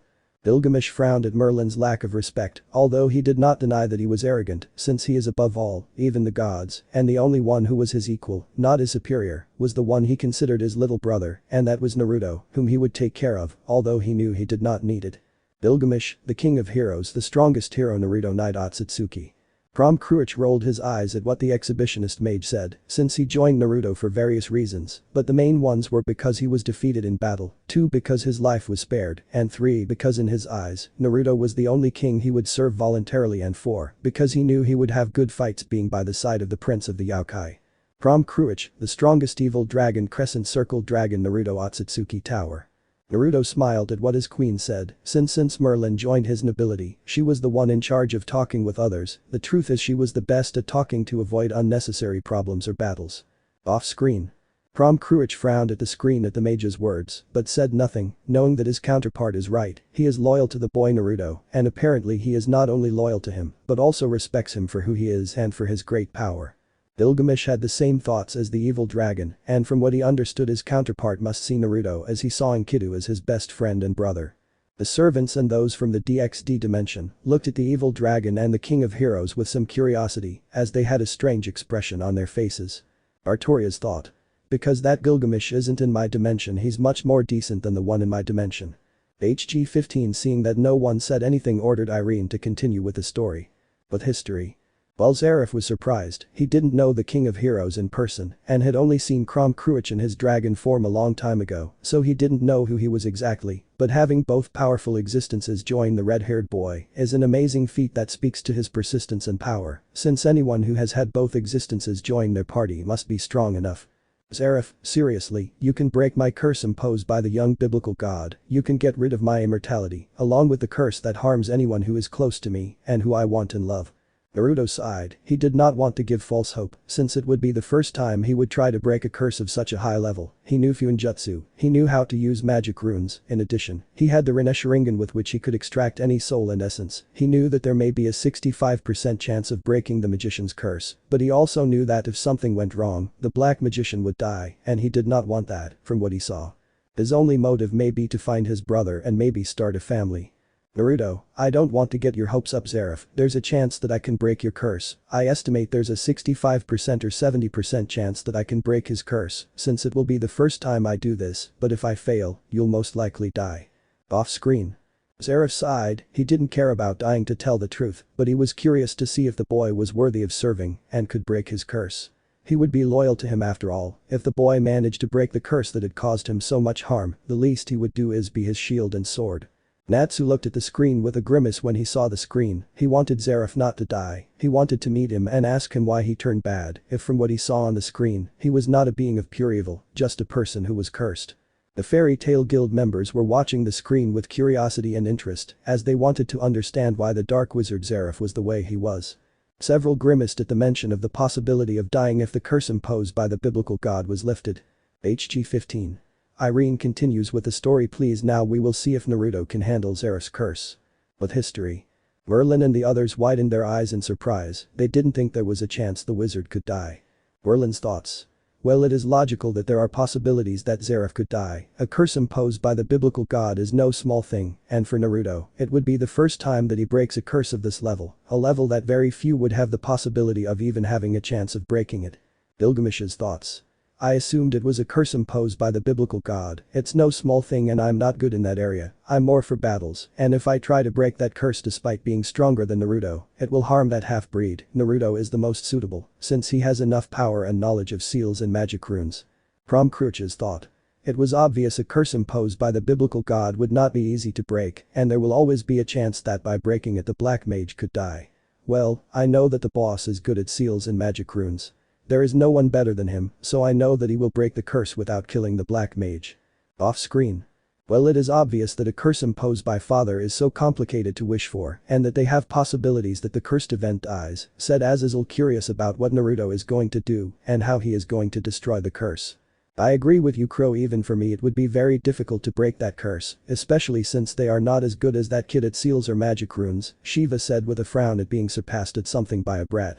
Azazel snorted, but said nothing. As he turned to watch the story, he was interested in how Naruto was going to get rid of the curse imposed by his father. But history. Meanwhile, Zeref was thinking about it for a few seconds. What Naruto said: on one hand, there was a chance that he would die, but on the other hand, if everything went well, he would be free, so he decided even if he died, he would be free from his curse. He was finally calm. He may be a dark wizard, but he wanted to love and know what it would feel like to have a family, and if possible, he wanted to see his little brother again. He wanted to see how strong he had become, although most likely he won't remember it. Well, I accept. Remove this curse imposed by the biblical god, and I promise to be loyal to you if you manage to remove this curse from me. I swear on my honor to serve you, proclaimed Zeref seriously, since he wanted to be free, and if he had to serve the child in front of him, he did not care. Furthermore, it was noted that he was a decent person if Merlin, Gilgamesh and Krom Kruch served him. Besides that, he was powerful and he knew that he may be strong by supernatural standards, but there were beings stronger than him like Thor or Indra among other beings, but he will become stronger to be able to help Naruto. Naruto sighed, but nodded, sighing, and said, well, I will remove that curse. You know the risks. Let's hope everything goes well, and if it does, you will become my bishop, and don't worry, you will have your freedom. I will not impose my will on you. The only thing I will ask of you is loyalty, and as he says, loyalty is paid for by loyalty, so as long as you are loyal to me, you will have the protection of me and my faction. Naruto ended seriously. Zeref nodded. The deal was completely good. The truth is that it was very good. He would have his curse removed and could do whatever he wanted as long as he was loyal, and he would be loyal. He was no fool, and he knew that by being loyal he would have the protection of the child, and that was good. He was no fool or arrogant. He knew he was strong, but there were beings that surpassed him considerably, especially those at the top of the top 10 strongest existences. Off screen. Meanwhile, the various guilds were open-mouthed, as the most feared wizard will now be a subtype of that child and has earned the loyalty of Zeref, the strongest black wizard in his dimension. Irene and the entire Alvarez Empire were in disbelief. Zeref swearing loyalty to someone. The DXD members were open-mouthed, and the demons were increasingly nervous as they watched a brat gain more and more power, and that was bad for their faction. All the Uzumakis looked proud that their descendant was so good at seals and sealing runes that he could break a curse imposed by a high-level god. My baby became a seal master to the point of being able to break curses imposed by cuckoo gods. I feel proud, said Kushina with a red glow of joy, with several Uzumaki nodding their heads at Kushina's words. While Sasuke looked at the screen with envy and Sakura frowned at seeing Naruto Baka being so strong. In Zeref's case, his eyes were wide open in disbelief and happiness. He finally found a method to get rid of the curse. He would definitely travel to that dimension and ask Naruto to break his curse. But history. Meanwhile, in the Empire of Peace, an urgent meeting was being held between the king of this empire, Kurama Akatsuki, and the clan leaders and leaders of small factions that joined the Empire of Peace. This meeting was being held because of what happened with the Nakasho, which has made Kurama and Amaterasu furious at what the devil faction has done, to the point that they were thinking of going to war. Buck the plan. They wanted the heads of those demons. Kurama, well, you know why we are here. You know what happened with the Nakasho clan of the underworld, and that is unforgivable. We cannot stand idly by with what happened. What the demons did is unacceptable. Kurama, Kyuubi, god of destruction, king of the Yokai, leader of the Empire of Peace. Amaterasu, we have to destroy the underworld. This won't stay like this. Almost all my kittens are dead because of the demons. I want their heads on a silver platter, especially those responsible for the Nakasho massacre. Amaterasu, sun goddess, leader of the Shinto faction, the strongest Shinto goddess. Off screen. The four Mayu and the Devil Council were pale now if they would be screwed, since going to war with beings of the caliber of Amaterasu and Kurama would be crazy, and knowing the crazy sun goddess, she would kill them without remorse. This is bad, very bad. If they declare war, we are finished, said Seraphil very seriously, since two high-level factions attacked them, and with Kurama and Naruto, it would be very difficult to win against them. After all, Kurama was in the top 4.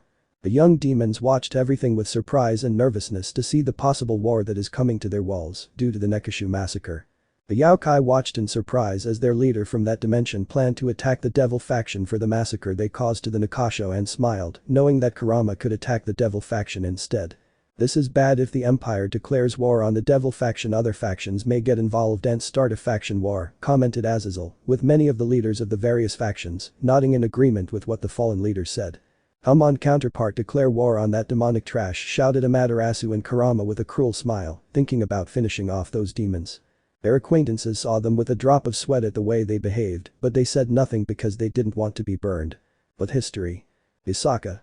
"We can't rush. If we attack like crazy, it might not turn out well for us. We have to have a plan, Lady Amaterasu, but one thing is certain, the demons will regret what they did to the Nikasho." Isaka Otsutsuki, Kyubi, goddess of creation, queen of the Yokai, god of destruction, the strongest Yokai woman.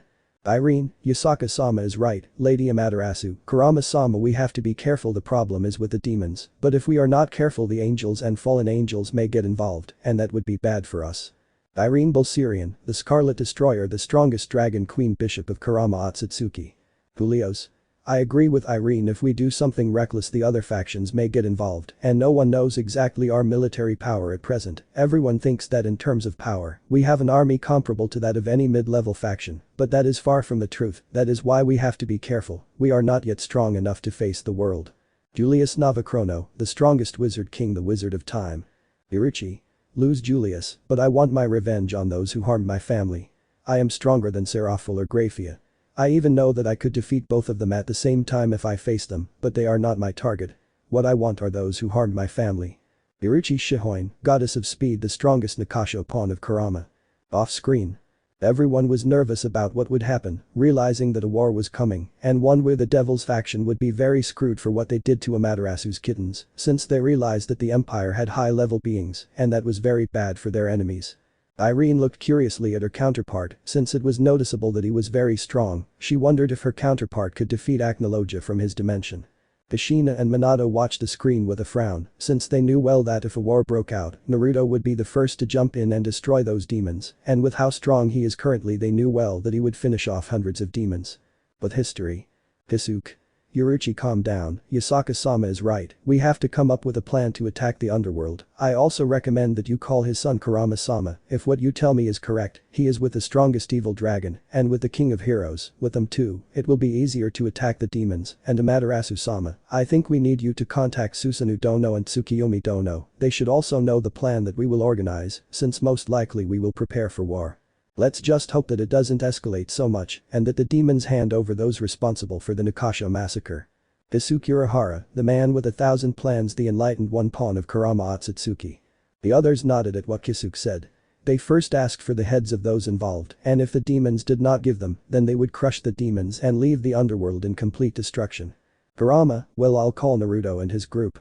It will most likely take him a few days to return, and if I'm angry, Naruto will be even more angry. He's more dangerous than me. The demons don't know what they got themselves into. End of chapter.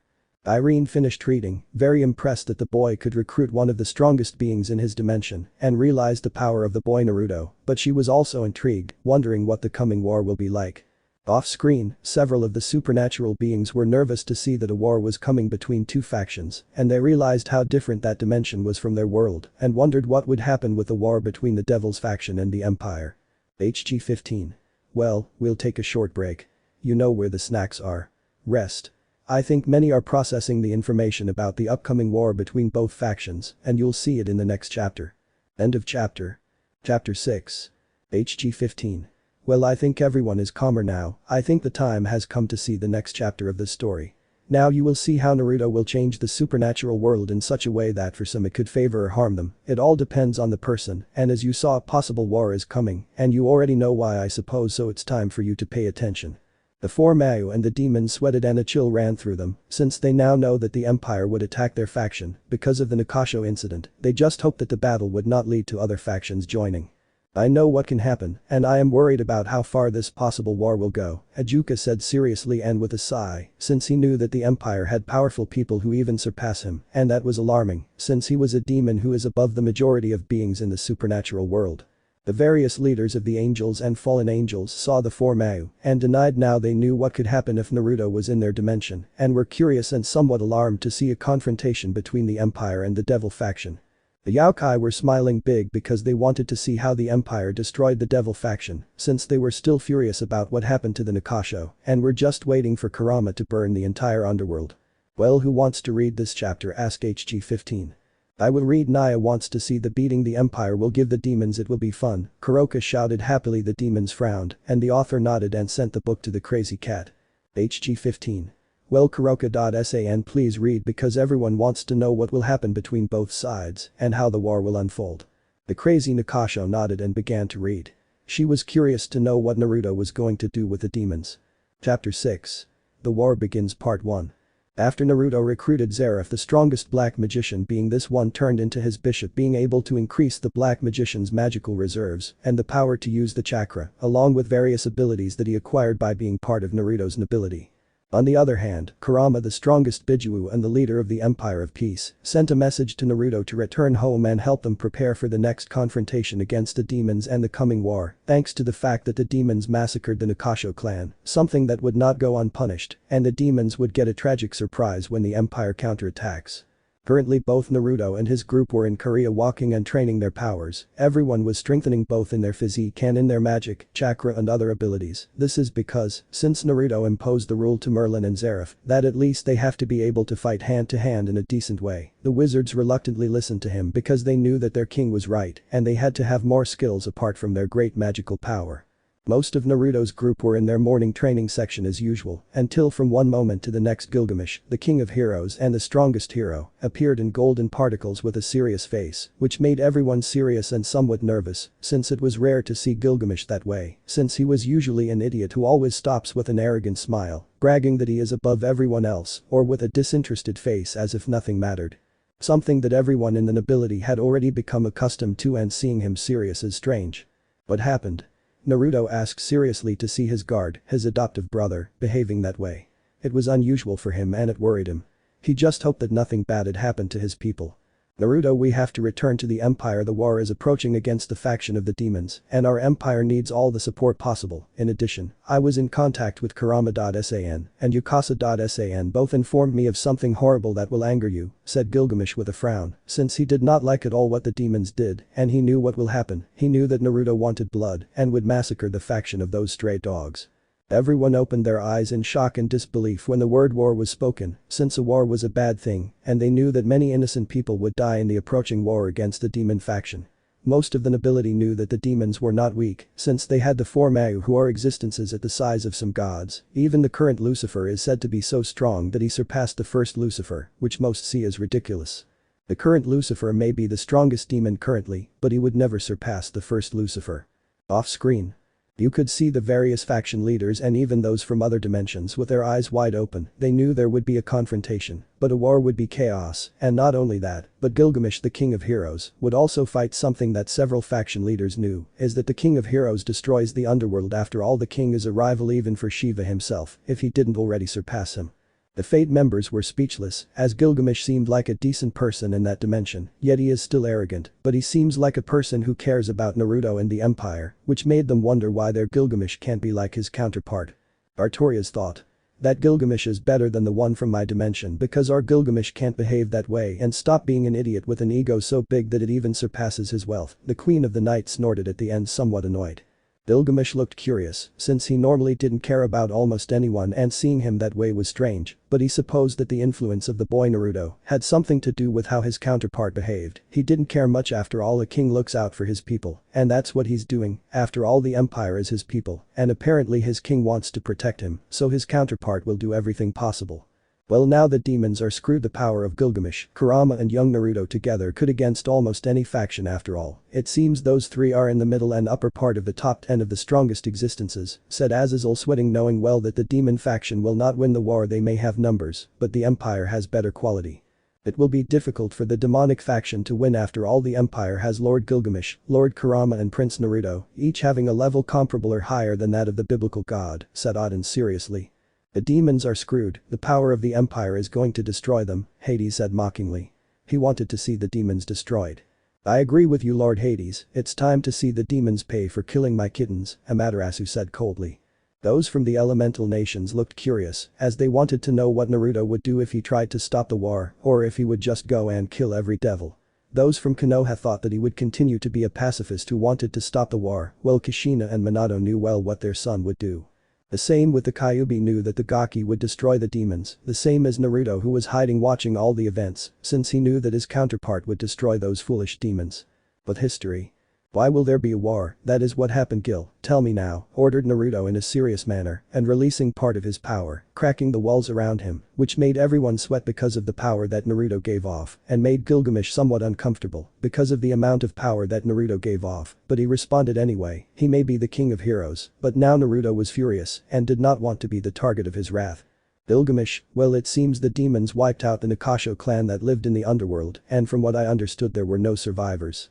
After Gilgamesh said that Arthur released a gigantic killing intent that made several sweat, but it was overshadowed when Naruto released his own, making several kneel and even Merlin, Zeref and Arthur, sweat from the power and killing intent that Naruto could release despite being so young, while Gilgamesh and Krom Kruich, who were the strongest of the group and despite that had a small shiver. They do not understand how a child could have such a feeling of death. I understand Gil.kun, replied Naruto with a very dark and icy voice that many would compare to the voice of the Shinigami himself. Naruto's voice made everyone uncomfortable or scared enough to the point that it gave chills to the weakest like Arthur, Akame, Toshiro, Ace, Gray and Kurum, and made Merlin and Zeref sweat because of the demonic voice their king had, and now they realized what a dangerous enemy the demon devils had just become. Everyone had goosebumps from the feeling of death. It's time we go, we will leave, I want you to pack, we are going home, the empire needs all the help possible, the underworld and all the demons that inhabit it will pay with blood for massacring the Nakasho. I want the heads of the culprits, if they don't give them, I myself will wipe out half if not all of hell, said Naruto in a dark way and with a frown increasing his power. Off screen. Everyone was pale as they felt Naruto's power and killing intent, several fainted, some knelt down, and others like Chaos the Primordial, Office the Infinity Dragon, Great Red and Trihexa looked curiously at the screen, but if they could see clearly, they had small drops of sweat on their heads, as the feeling of death the boy expelled was enormous, and now they realized the boy's potential, and were curious to see how he would change the entire supernatural world. Well, now we will see Naruto's reaction. I wonder what he is going to do. After all, from what we are seeing he is a calm person, but now he is different, he seems like the same demon, said Azazel sweating heavily. I agree, his heart is darkened, being desires of revenge. I'm afraid that Naruto will fall into darkness, said Gabriel sadly. Kushina and Minato opened their eyes in surprise at the angel's words and looked at the screen. They didn't want their son to turn dark, but they would still support him in everything, no matter what path their son chooses, they would follow him. Now I understand why my counterpart follows Naruto, said Gilgamesh with a rose, although if everyone could see the king of heroes, they would see him with several drops of sweat. What the king of heroes said caught the attention of everyone from the various dimensions. They did not understand what the arrogant king meant. What do you mean? Gilgamesh asked Astoria, curious to know what the king means and why the king's counterpart follows the child. That child may be strong, but it is almost impossible for the king of heroes to follow someone. Gilgamesh rolled his eyes and said, well, it's simple, the brat has power, he is a warrior and an emperor with the potential to not only rule a nation but the world, and not only that my counterpart appreciates him and sees him as a brother, he sees him as his equal, but not only because he loves him, but because he respects him for being a great warrior who defends his people and will stand up for his people despite his age, and that amazes me and intrigues me, finished speaking the king of heroes with a chuckle, since now he was very intrigued of what Naruto and his counterpart will do with those demons. Artoria nodded in understanding along with most of the Fate heroes, understanding Gilgamesh now somewhat understood the arrogant king's counterpart and wondered how the war between the demon faction and the Empire of Peace will end. All this was heard by the demons, who looked horrified and thought to themselves that they had screwed up by massacring the Nakasho clan. Naya, this is interesting, but I better keep reading. The atmosphere became somewhat tense, said Kuroka, somewhat nervous. The author nodded to Kuroka to continue reading as he saw all the mess that was being made between the characters from the various dimensions. The Nakasho nodded and returned to reading. But history. Everyone nodded nervously at Naruto's power, but some of them were happy to destroy the idiots massacred the Nekashu clan, but some sweated from the power that Naruto gave off, while Krom Kruich denied, since the underworld had not changed at all, they continued killing every being that got in their way. It gave them some pity for what Naruto would do to them, since he had never seen him so angry, and that really intrigued him. He wanted to know what his boss was going to do, but he shrugged. Since he would support Naruto, besides he might be able to fight against the Mayu as he knows the current Lucifer is strong, so if he could, he would ask Naruto to be able to face him. Off screen. Well, I would also feel sorry for the demons, we just felt the power and malice of young Naruto, and from what he feels he is far above any Satan, Auden said wisely, knowing well that Naruto would wipe the floor with the demon faction. I agree, and apparently even the members of the nobility of the young Naruto will participate in the war, having Crom Cruach, Merlin and Zeref, that any of them would surpass any of the Mayu the demons are lost, said Azazel, knowing well that Merlin is very powerful, and from what he saw the boy Zeref was at a level comparable to Merlin, while Crom Cruach has a level even higher than that of a celestial dragon. Several nodded at the words of Azazel and Aden, knowing well that Naruto would destroy the demons, while Amaterasu smiled sadistically, wanting to see the destruction of all the demonic trash. She wanted revenge for what happened to her from the Nikasho. But history. After 5 days, Naruto and his group left for the Empire of Peace, where they were going to meet with Yasaka and Kurama, the leaders of the Empire, to plan a counterattack against the faction of the demons. When arriving at the Empire of Peace, the first thing that happened was that Naruto learned that Igneel, the Fire Dragon King, had joined the Empire along with his offspring Natsu. Upon learning of that, the Redeed informed Zeref, who was happy to see his brother, and thanked the one who took care of Igneel. Seeing that Zeref had no bad intentions with Natsu, had no problems in doing that, he can talk to the Black Magician, and at the same time he was impressed that Zeref's curse had been destroyed, so Naruto was able to reunite the Black Magician and the Fire Dragon Slayer, which despite the fact that Natsu still did not see him as a brother to Zeref, he at least gave him the opportunity to get to know each other and create a bond of brothers. With time, this gave hope to the strongest Black Magician of being able to recover his younger brother, and to strengthen the bond, Igneel suggested to Naruto that he join Natsu to his nobility, something that the Prince of the Empire did everything so that Natsu and Zeref would get to know each other better. Off-screen. Well, this confirms at 100% the Dark Magician Zeref is Natsu's older brother, said Gray incredulously, but he didn't care much. After all, the Fire Magician is his best friend and he will be there to support him, but he saw several from his dimension and frowned at seeing hatred and greed directed at Natsu. The Ice Magician just snorted, since in his eyes they are garbage. Urza watched the screen, not at all surprised because Zeref and Natsu were brothers. The only thing that surprised her a little was that apparently Natsu joined Naruto's nobility, which is interesting. She only hoped that Naruto would come back strong to Natsu. After all, from what she saw, the Prince of the Empire is very strong and protective of his people. Igneel watched the screen curiously and somewhat hopeful that his son was protected. He knew that if people found out that he was Zeref's brother, they would hunt him down even in that dimension, since from what he saw, Zeref was also wanted, but being by Naruto's side, he would be well protected. Several members of the Fairy Tail Guild were somewhat nervous to see Natsu being Zeref's brother. They hoped that the Fire Mage would not become like his older brother. With history. Currently, Naruto was in a meeting with Yasaka talking about what happened with the Yaokai clan.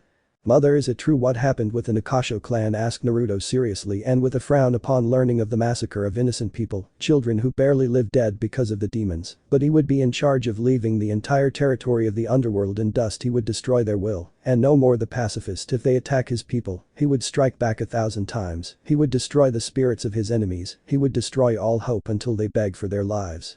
Yes, son, unfortunately it happened. Apparently the Nikasho clan was massacred by demons. We do not know exactly which demons are guilty, but since the demons do not want to punish those responsible, then we will go to war. Apparently Yasaka replied with a frown and sadness in her voice for the poor children, for her people dead because of those demons that she herself mattered. Off-screen. Yasaka looked somewhat surprised at her counterpart. She looked so strong, so confident, and apparently she didn't care about going to war against the demons. Now she realized she had to be like her counterpart and finish off the demons for attacking the Nikasho.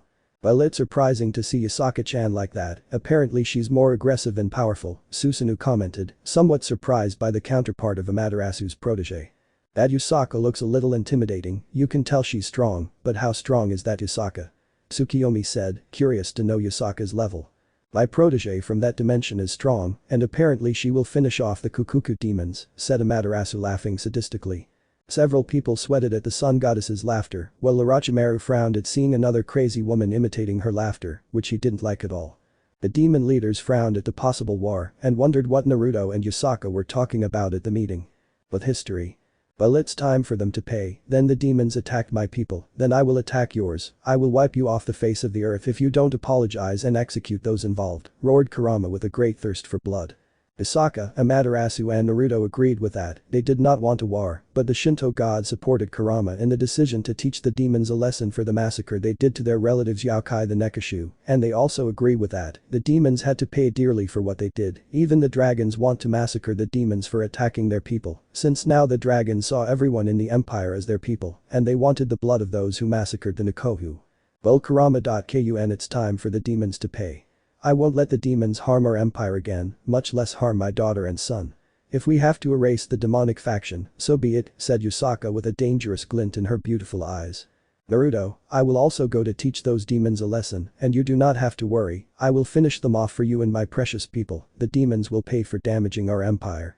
Kurama, alright cub, it's time for us to show those stupid demons how strong we are. Well then it will be so, but what do you want to do? Asked Yusaka the Yokai Queen curiously. Off screen. The demon faction was terrified of the people who would go to the underworld, since each of those beings was much stronger than Satan or were close to the level of a super demon, but what terrified them was beings like Naruto, Kurama and Kurama, since they were now far above a celestial dragon, and all the demons present know that it will take their Lucifer and Ajuka to even stop a celestial dragon, and those beings are much stronger than dragons, so they knew they were very screwed. This is bad, our counterparts are very, very screwed, if they go and attack the underworld, I don't think we will be able to defeat them, since several of those beings are in the top 10 of the strongest existences, Seraphol said with a frown, but also worried about what will happen in the war, she knew that the empire had all the cards in its favor, especially with the first level beings it possesses. You're right Seraphol, this is bad for our counterparts. If they go to the underworld, they could destroy a large part of it, and it's clear that this Kurama and this Naruto are on par with Lord Shiva, and we all know that not even the four Mau together can defeat Lord Shiva, Ajuka commented with a sigh of resignation. Sona and Ria's were tense, but in Ria's case she was very jealous, since someone who was even younger than her was strong enough to defeat her brother, the strongest demon. She wants Naruto in her peerage no matter the cost, and just hoped that her counterpart would do something to make that child join her. The office and Great Red felt the greed and fear of many of the demons and frowned, but they were curious to see what the boy would do to the underworld. They knew that the boy was strong, and they knew that according to the top 10 they saw in the previous chapter, he would become so strong that even they did not know if they could fight the yokai.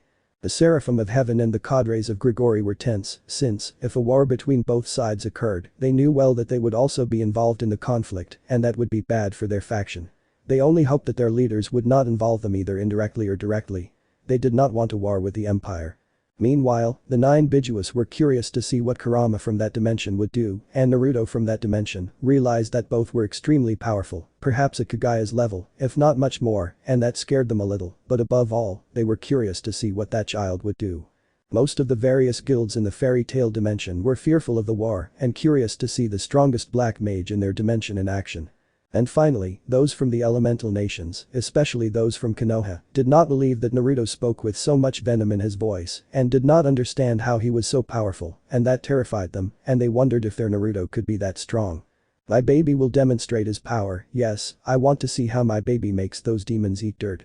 I wonder if he will destroy all the demons or just teach them a lesson, Kushina commented with a sadistic smile on her face with several Uzumaki nodding, since they wanted to see Naruto's power. Minato smiled nervously, but also wanted to see his son's power, realizing that his baby was so strong that not even all the Hokages together could defeat him. But history. Kurama, simple we infiltrate the underworld, I will go with Irene and Igneal, they are more than enough to face the 4 Mau and hundreds of demons, since both dragons are close to the level of the top 10 of the strongest beings in the world, and just in case I will go with Uruchi, she wants the blood of those who harmed her people, she may not be in the top 10 or 20, but she is strong enough to defeat Seraphol. Naruto, well I'll go with Merlin and Crom Cruach, we will attack the parts of the underworld and reduce their total forces. Merlin and Crom Cruach are at the top of the strongest. I wonder how the underworld will react when they know who is with us.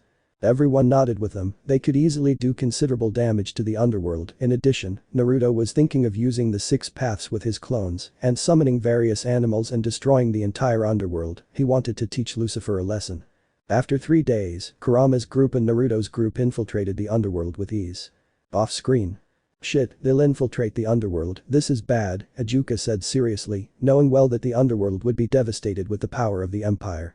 We are in trouble, not only is there that Kurama and Lady Asaka, but also young Naru and other first-class beings, said Seraphol sighing, knowing well that the underworld was in a lot of trouble because of the impending war. See what will happen because of what the demons did to the Nakasho clan, said HG-15, gesturing to Kuroka to continue. Kuroka nodded eager to see how the empire destroys the demons she wanted or just revenge, and seeing how the underworld is being destroyed would be beautiful in her eyes. But history.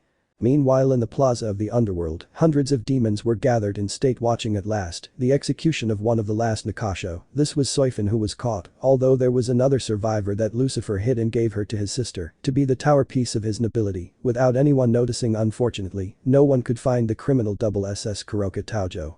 Current Lucifer Surziches along with Ajuka, one of the four Mau of the underworld, and Graphia, the strongest queen of this, saw with a little sadness and guilt for killing the Yaokai just to calm the masses, but before they do something, four figures appeared in a red flash. One of those four figures Surziches Lucifer recognized. Since that figure was Yusaka's husband, one of the most dangerous beings in existence. According to what is said in power, he was compared to Shiva, the god of destruction of the Hindu pantheon. "You're the husband of Yusaka, the leader of the Yaokai faction, right?" Surziches said, narrowing his eyes. Out of history. What was seen on the screen surprised several of the Yaokai. They did not think that there was a survivor apart from Kuroka, the SS rank criminal, and Kaneko, the spoiled Gremory Tower. The Madarasu looked at the screen with a frown. Another of her kittens was going to be killed. She just hoped that Lord Kurama would finish off the demonic trash. Kaneko herself frowned as she now realized that the culprits of everything that happened to her are the demons. She no longer wanted to serve Rias for being a bad king and for being a spoiled girl who thought she was the big deal. The Kendo also watched the screen with a frown. She is a sadist, but she did not like that they executed a girl on the screen, and now she was in doubt about continuing with Rias. After all, the Gremory is a weak spoiled girl, and if she used all her power she could even defeat him. After all, she is a fallen half, and even if she did not like it, she has to accept it to be stronger, maybe run away and accept to ally with the Hexy Naruto. "Well, Naya, the demons are trash. I don't understand why you are surprised. I better continue reading. We will see how the leader Kurama kicks the ass of all those demons," said Kuroka, reading the story again. She was very interested. "But history. Actually, I am Yusaka's husband, but I am the Yaokai king, and as king, I will not allow the Nakasha massacre to go unpunished." After saying that, Kurama made a shadow clone that grabbed Soifin and took her in a crimson flash to the empire. "I'll tell you something, Lucifer. Don't hand yourself over to those responsible for the Nakasha massacre, or there will be a war, one in which you and your faction will not fare well," Kurama said coldly, some of his power gushing forth. This made several demons shudder and Surziches along with Ajuka feel uncomfortable, as the power erupting from Kurama was comparable if not superior to their own. "Well, unfortunately I won't be able to do that," Surziches responded coldly to Kurama's threat. The aforementioned frowned at that, but then smiled and said, "Well, leader of the demons, then I will make your faction pay and see the pain that the Nakashos suffered." After saying that, gigantic explosions were heard throughout the underworld. In addition to that, several giant creatures with purple eyes were destroying and killing several demons throughout the underworld. Among these creatures were a rhinoceros, a hawk, a bull, a chameleon, a crab, a wolf and a lion, among others.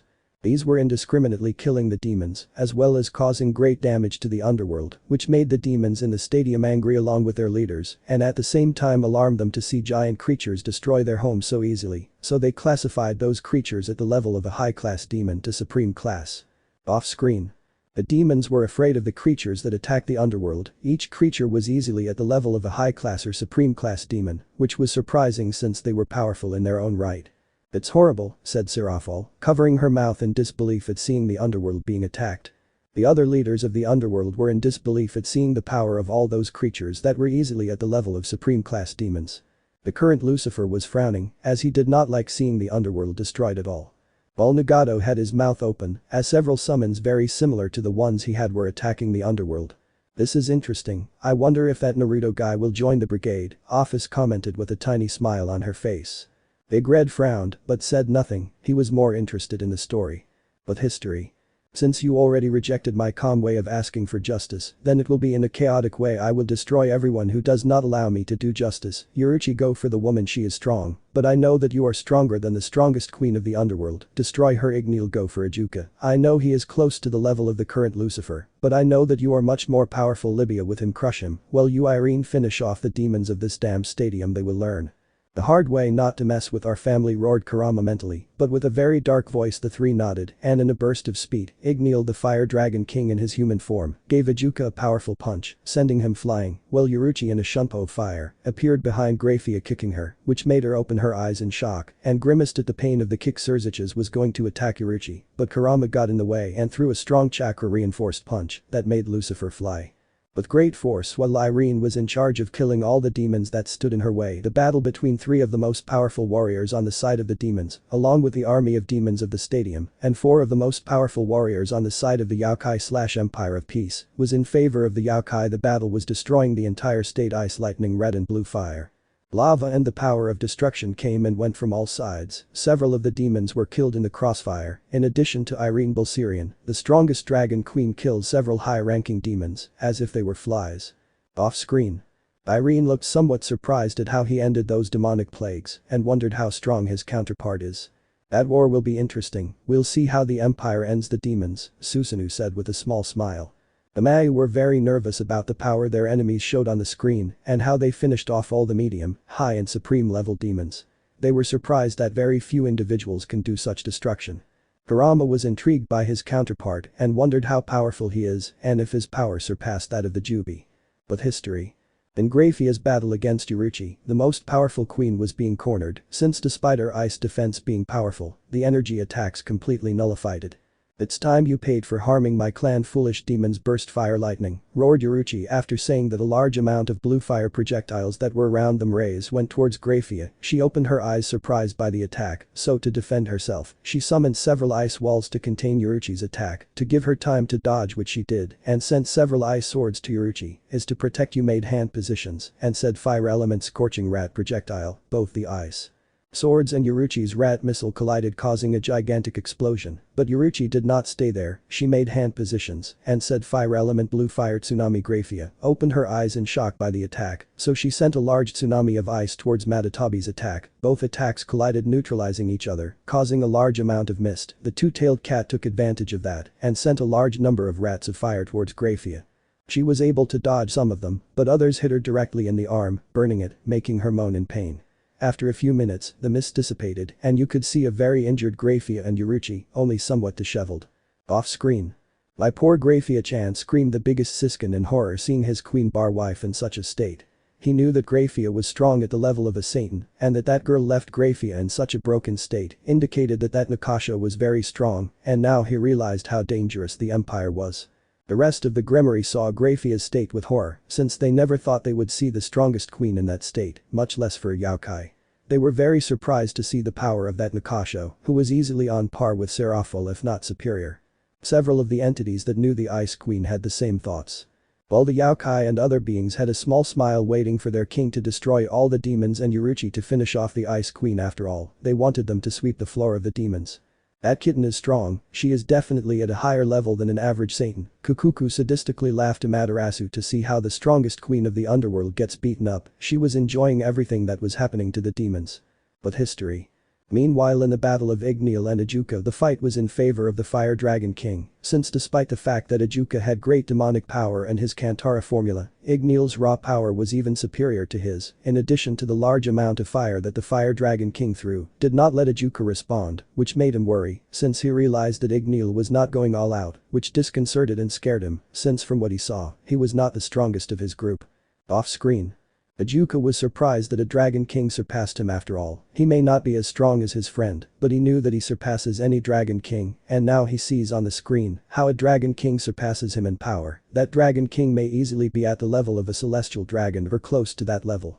Igneel looked at the screen with interest and wondered if that demon could give him a decent fight, but he dismissed it if his counterpart fought the demon, and it wasn't serious. He assumed that demon isn't that strong, so he snorted.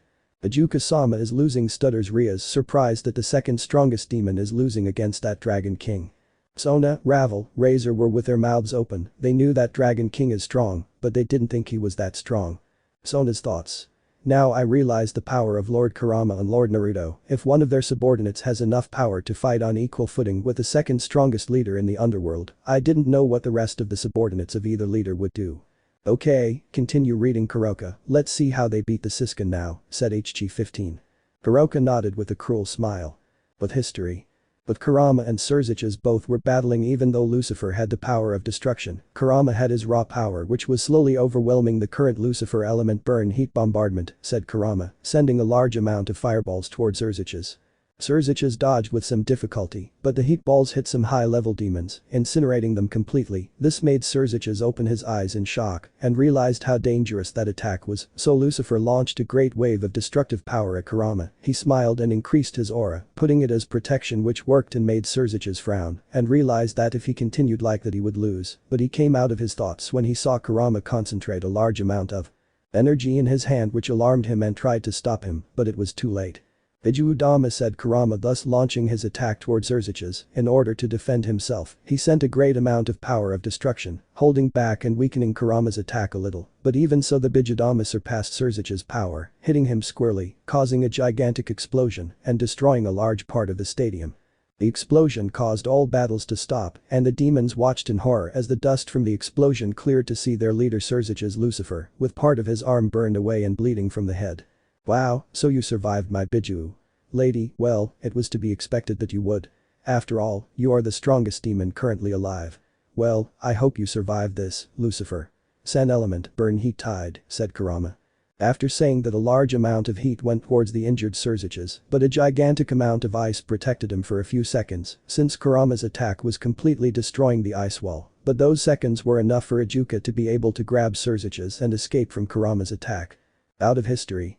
Yes, they would not have let the Nakasho massacre happen, this would not have happened, both sides were going to attack each other again, said Azazel sighing, watching the great war that was breaking out between both sides, and he was curious to see which side would win.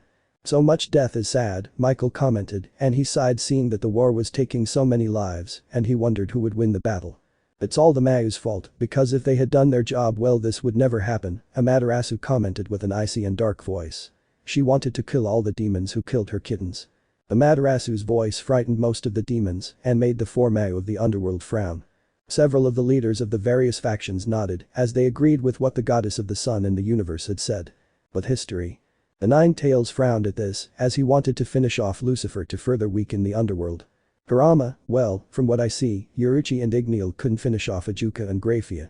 Both Uruchi and Igneal sighed, but the cat replied, no Kurama-sama, the truth is they are somewhat tough, but it doesn't matter, they are very damaged, so it will be easy to finish them off. Both Kurama and Igneal nodded. But Lyrene, I see that, you have already finished with most of the demons, I think you can join us, it is time to finish off their leaders, Igneal said seriously. After the Dragon King said that, Ijuka, Urzuchis and Grafia prepared for combat. Why do they do this? Why kill everyone in this place? Several of them are innocent. Urzuchis shouted angrily. Off-screen. What a stupid demon king, it's obvious that they are being attacked because of what they did to that clan, said Gilgamesh, snorting at the stupid words of that clumsy demon king. For the first time I agree with you Gilgamesh, that demon king, if he is an idiot, it is obvious that the empire would retaliate, Artoria said with a frown. I say the same to the trash Siskin, he is an idiot, now he will pay for harming my kittens, said Amaterasu with a cruel laugh. I agree with Amaterasu-sama, the demons deserve everything that happens to them, Yasaka said coldly, wanting to see the destruction of the demons. Several of the DXD members were surprised by the words of the Yaokai leader. They didn't think she would say those words so coldly. But history. Simple Lucifer, I warned you if they didn't give us the guilty ones and let us do the justice we deserve there would be war, and unfortunately in war there is death, Kurama replied frowning, but with some sadness he didn't want to kill so many, and sighed he will be with Yasaka, he had changed him. It shouldn't have come to this, but you wanted it, you let the Nakasho massacre go unpunished, but we won't do it, you demons will pay for what they did, Uruchi said angrily. Urzuchis, Ijuka and Grafia frowned at that, but didn't say anything. They knew the Yaokai leader was right. If they hadn't let the Nakasho massacre happen, this wouldn't have happened. Both sides were going to attack each other again.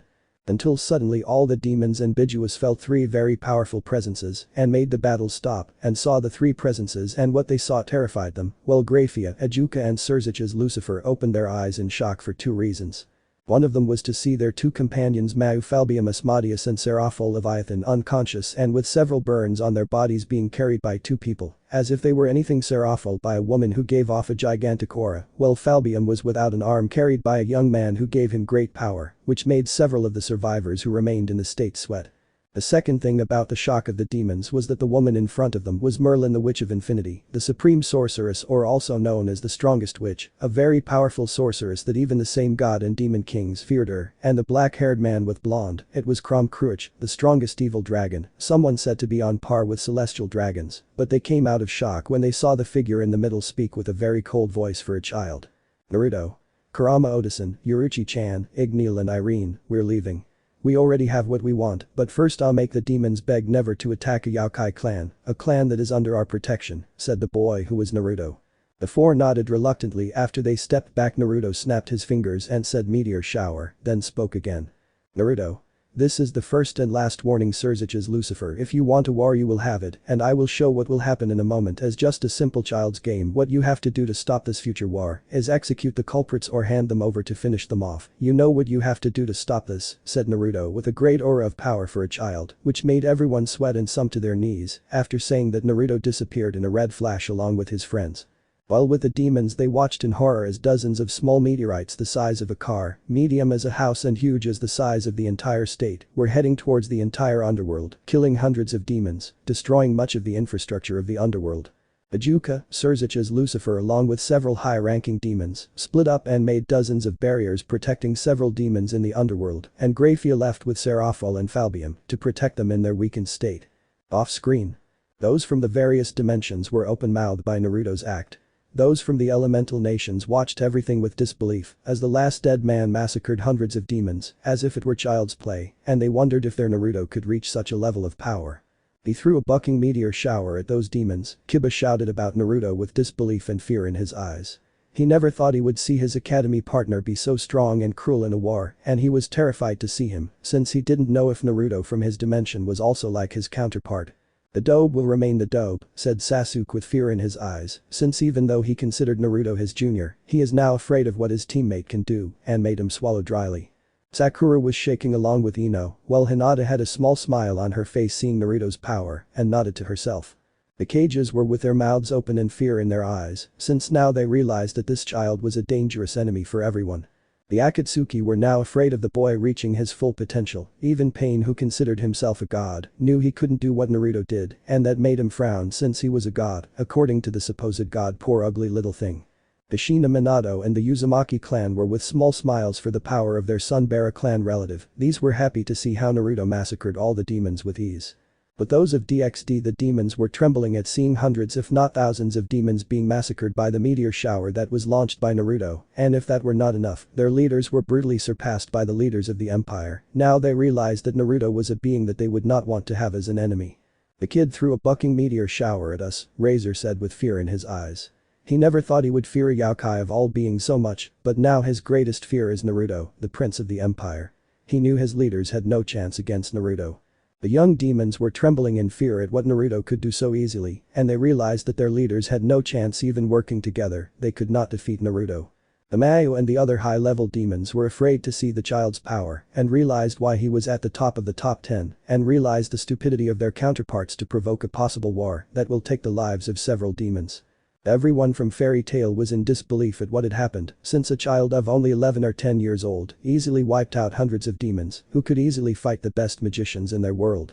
But those from Fate, they were with their mouths open. Even Gilgamesh's watchman looked at the screen with disbelief in his eyes, since the power of a Brad easily surpassed them, and Gilgamesh reluctantly admitted that the child was immensely powerful to be classified as a catastrophe.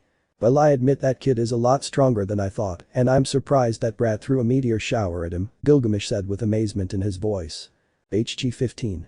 Well, I see that now you realize the enormous power that Naruto has, and let me tell you that his power will increase more and more, even though he hasn't reached his limit yet. That terrified everyone, as the power Naruto demonstrated was easily at the continental catastrophe level if not more. Okay Kuroka, keep reading, said HG 15. The cat nodded and continued reading. But history. Meanwhile, currently in the Empire of Peace, the Yokai and their allies were in a meeting of utmost urgency after the rescue of Soifin, since their second objective Kuroka had apparently escaped the fear of the demons. Well, mother father mother Yasaka, mission accomplished. We attacked the demons, and Falbium of the 4 Mayu was disabled by me, and I doubt she will wake up in the next few weeks, if not in the next few months. Well, Seraphol was defeated by Merlin and Crom Cruich being trapped in a very powerful illusion. She may not be that physically damaged, but mentally she is, so I doubt she will wake up recently, and if Lucifer does not comply with our demands, there will be war. Everyone nodded in understanding, impressed by what Naruto did. But what exactly did you ask for, Naruto? Kisuke asked curiously, although he already had an idea of what he asked for. Well, Kisuke, Naruto said, what I asked for is that they give us all those guilty of the murder of the Nakasho, as well as that the demons publicly apologize for what happened with the Nekomatas, Naruto said with a half smile. Off screen. I think they should accept the demands of the Empire. After all, they will throw out the garbage that started the war, Azazel said seriously, knowing well that this would be the best option. I agree with Azazel, it's time to make peace, because if they continue the war, there will be too many deaths, said Michael. Michael and Azazel are right, they must hand over the people who harmed the Nakasho if they want to live, Auden said seriously. I highly doubt the demons will hand over the culprits, their arrogance won't allow them to hand over those responsible, Amaterasu said, snorting. Several who knew the demons nodded, knowing full well that demons are arrogant and never accept defeat. But history. And if they don't do it, what are we going to do? Questioned Akira Kaburagi, leader of the werewolves who joined the Empire of Peace, being recruited by Yasaka. Well, if they don't, they are fools, replied Kurama, since after the large number of medium and high-level demons that we killed, as well as those that Naruto, Merlin and Crom Cruach killed, in addition to the little gift that Naruto left them, replied Kurama smiling sadistically. Everyone got curious. What little gift? Asked Tiamat, leader of the dragon faction, now joining the newly formed Empire of Peace. Well, what happened is that Naruto made one of his most powerful attacks and launched a meteor shower to the entire underworld, and I know that this attack may not kill the strongest of that faction, but it will completely destroy its infrastructure, as well as kill several low, medium and maybe high-level demons, Kurama responded sadistically. Off-screen. Well, that little gift was a cruel gift made by Naruto, but the demons had welcomed that gift after all. Because of him a Yaokai clan was exterminated, said Kushina mockingly, knowing well that the demons are guilty of the entire war.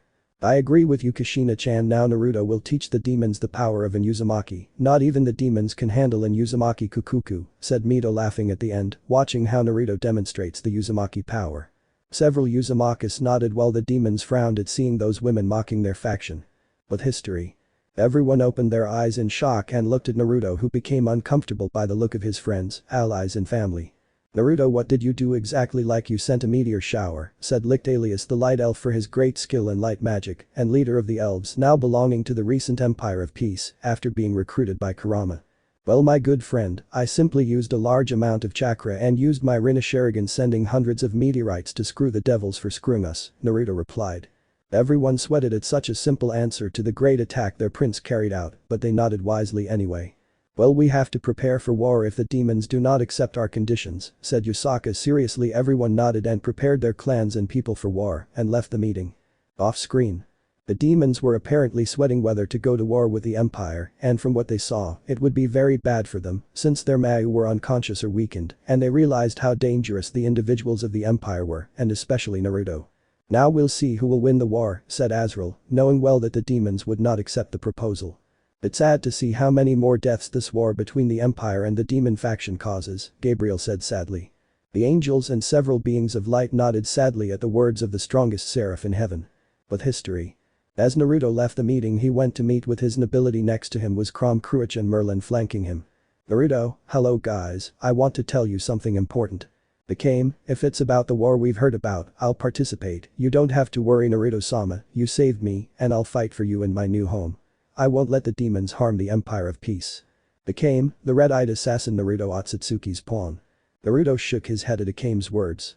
He wouldn't allow her to participate in the war. She was still young and didn't have the power to fight high-level demons. Naruto, it's not that, guys. I will not allow you or the younger ones who are Ace, Kurum, Toshiro, Natsu and Gray. You will not fight in this war. I do not want you to die. You still need training to reach the necessary level. And Arthur, you will stay with them. He was the oldest and the strongest of them. Your duty is to protect them. Those who will help me in this war if it happens will be Zeref, Gilgamesh, Crom Cruach and Merlin. If war arises, you will be leaders of the armies. For now we will wait for the response from the underworld. We will wait for things to calm down.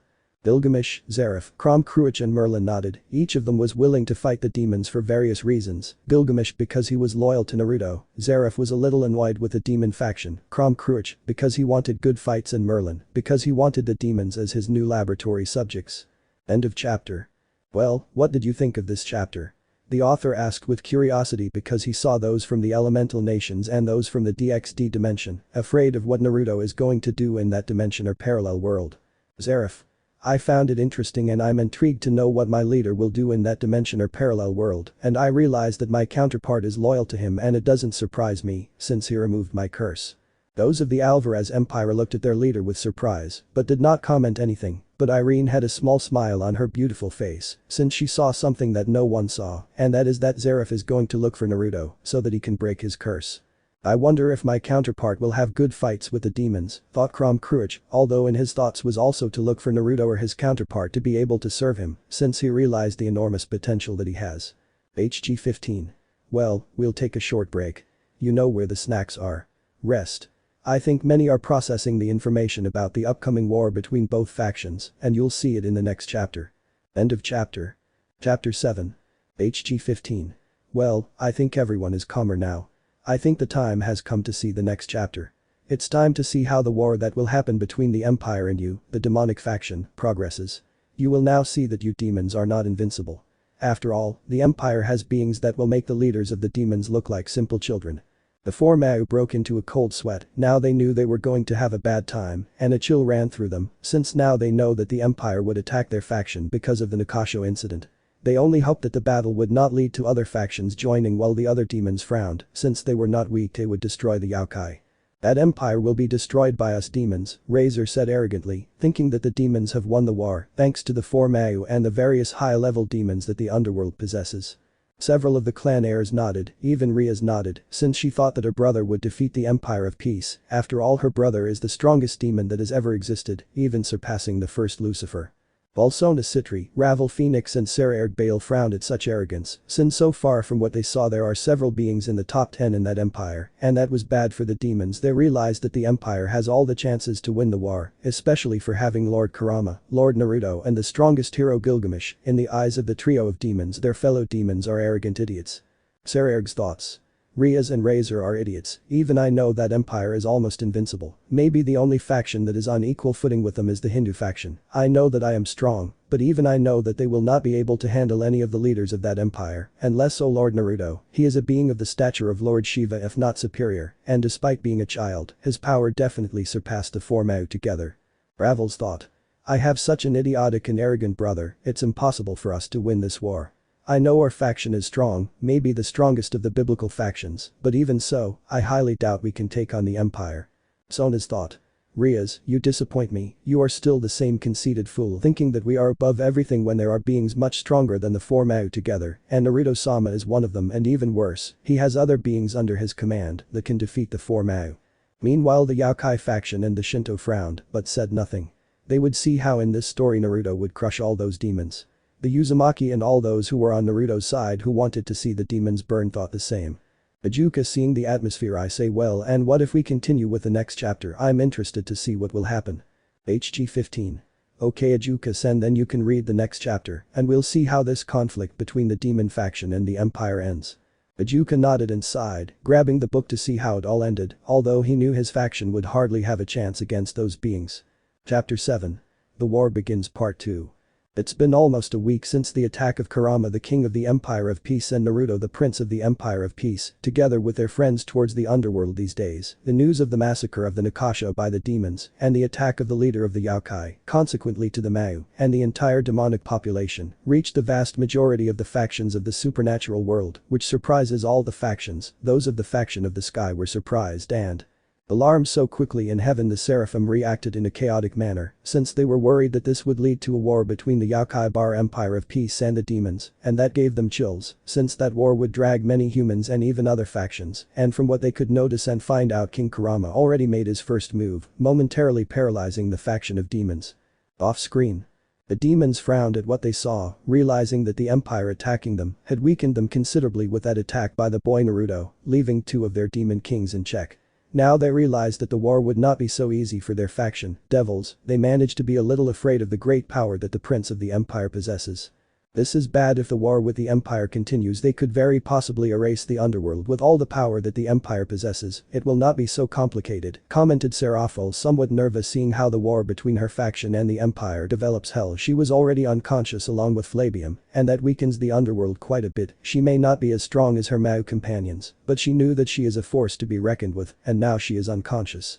I'm not at all surprised that the factions are surprised and worried. After all, a war definitely at some point involves other factions, and that would be very bad, since the conflict can escalate much more, and with it wipe out several human cities and small-level factions, said Auden with a great sigh, seeing that things are developing badly for the demons in that dimension, and he wondered if Naruto were in his world, the demons would also have been hit like that. But several leaders of the other factions nodding at the words of the god Auden. After all, a war could wipe out several, and it seems the empire will most likely win over the demonic faction, while the demons frowned at everything they saw. Ajuka said nothing, she just sighed resignedly and continued reading. She was somewhat tense and nervous about the war in that dimension. Fortunately, Naruto did not exist in her world. The Mayu only hoped that his faction in that world would not be so harmed. But history. Flashback. Michael's brother, something important happened that could change the supernatural world, Gabriel said, alarmed by the news she heard, and only prayed to her father that the conflict between the demons and the yokai would not escalate, since if it did the war would be chaotic for the world. What happened, Gabriel? Why are you so upset, sister? Michael asked, somewhat alarmed to see his beloved sister so upset, since she didn't normally behave that way.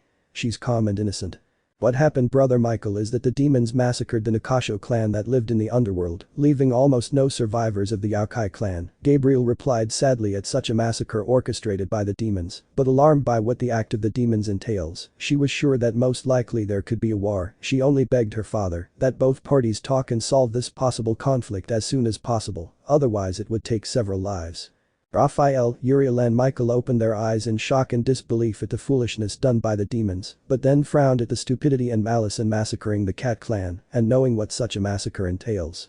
Those foolish demons, how dare they massacre a Yakai clan, said Uriel with a frown and quite angry at what happened. Now he realized that the demons did not change in the slightest.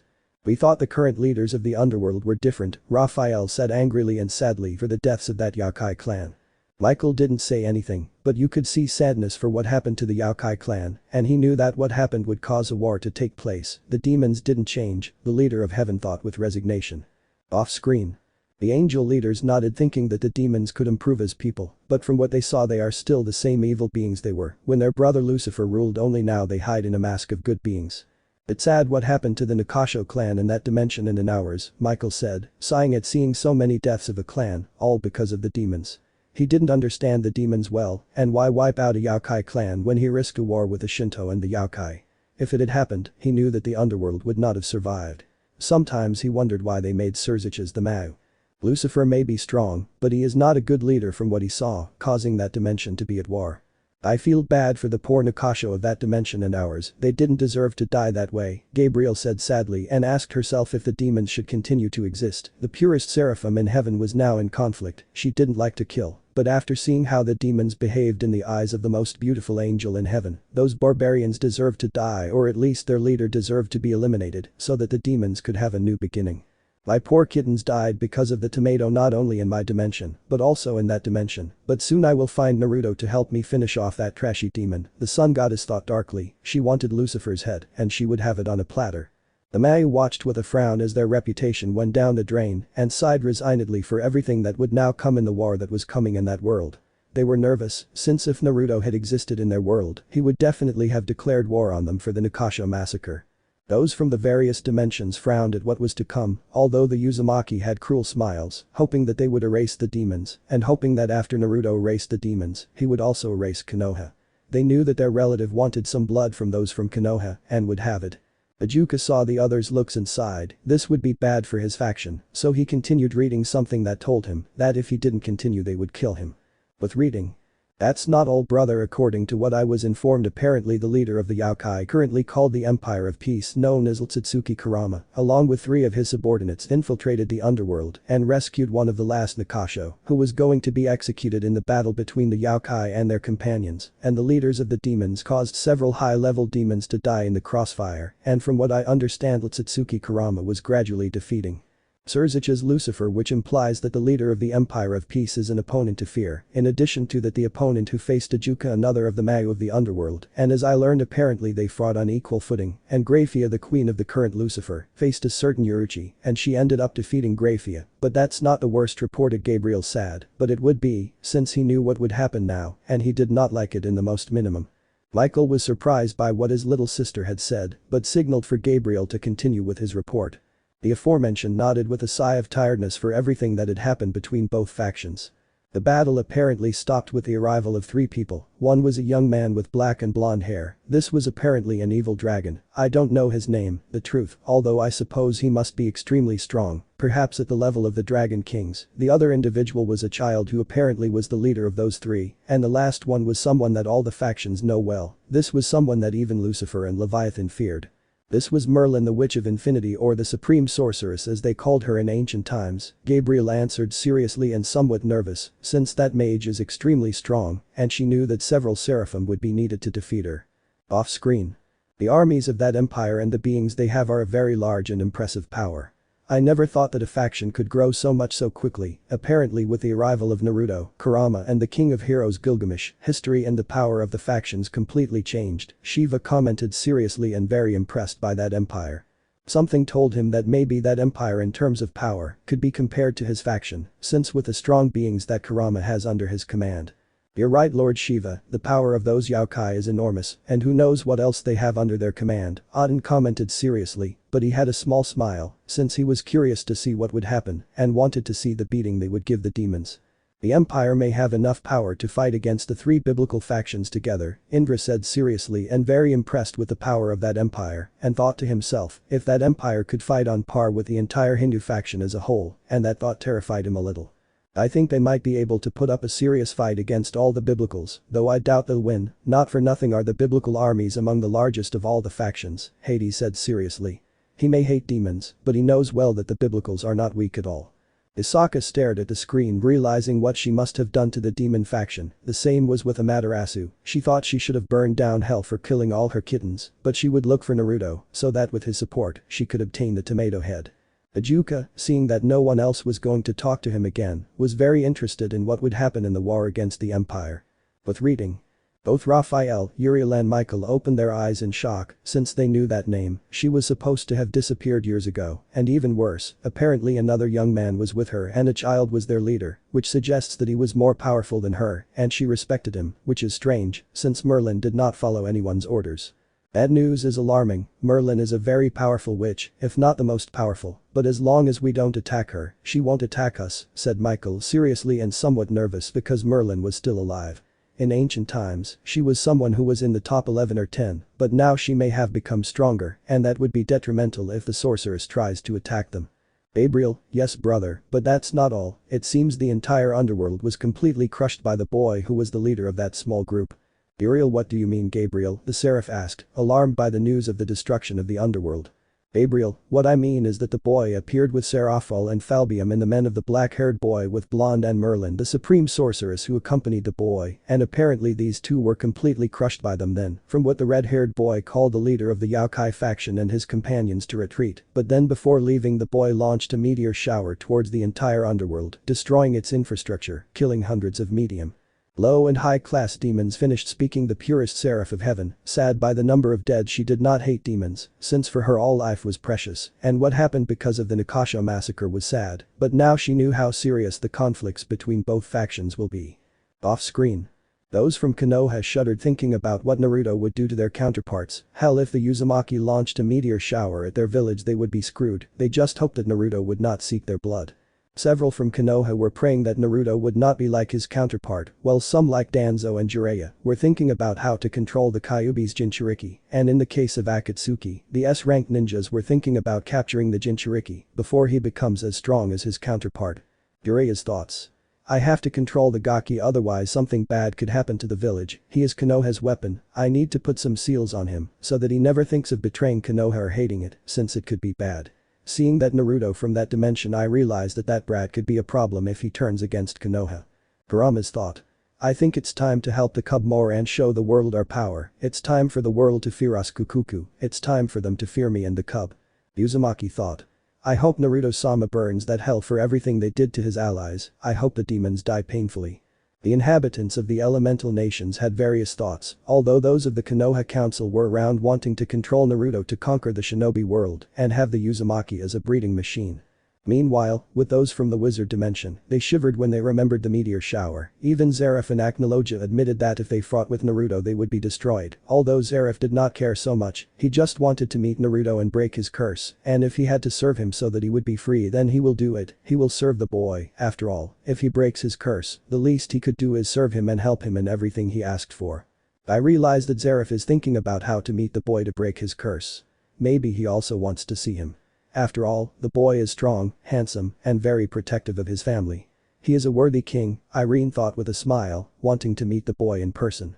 While with those from the fate dimension, they had a chill when they remembered the meteor shower, devils, the child scared them more than Gilgamesh, and that is something after all the king of heroes could be terrifying when he wants to be. But history.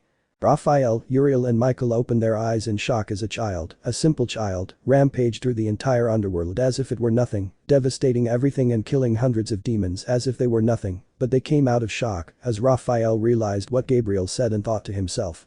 Red-haired boy with great power, and he remembered that Yusaka has a second son a little older than Kunu, about 10 or 11 years old, with red hair, and everything clicked in his head. Raphael, Gabriel, I know who the boy is, or at least I know who could be who, and I'm quite surprised by the power he has for his age. Who is the boy? Michael asked seriously, since a child with that power was easily at the level of Indra if not superior, and now he was nervous, since another being from the Empire of Peace was in the top 10 of the strongest beings, and that made him uncomfortable, since most of the top 10 are beings that could rival or defeat the celestial dragons, who are existences of extreme power. Off-screen. Those of Konoha were still terrified by everything Naruto did in the underworld, and they realized that Naruto was colder and crueler than their Naruto, and now they knew that if that Naruto went to Konoha he would destroy them, and he was very bad for their counterparts. That Naruto is very different from ours, while ours is kind and to smile, the one from that dimension is destructive and very vengeful, which is rare in Naruto, said Kakashi with a frown. He was nervous about Naruto's counterpart. And not only that, but he is also very powerful. I even think he will be stronger than the 9 Bijuus together, said Tsunade seriously, since she knew the power of some of the Biju and was small compared to that Naruto. Jiraiya and Hiruzen frowned, since that Naruto was not under their control, he was not under their command to defend Konoha, they had to plan how to make the Naruto of their dimension not behave like he did in that dimension. The Konoha council members frowned, as controlling the Uzumaki would be very complicated, but they, the council, knew they could subdue the Jinchuriki and with Jiraiya's help place loyalty seals so that he would not betray them or leave Konoha. Kushina had a smile like all the Uzumakis when they saw Naruto's power, and they liked it since it showed the power of the Uzumakis. But the DxD faction leaders now nervous, they were wondering what Naruto would do.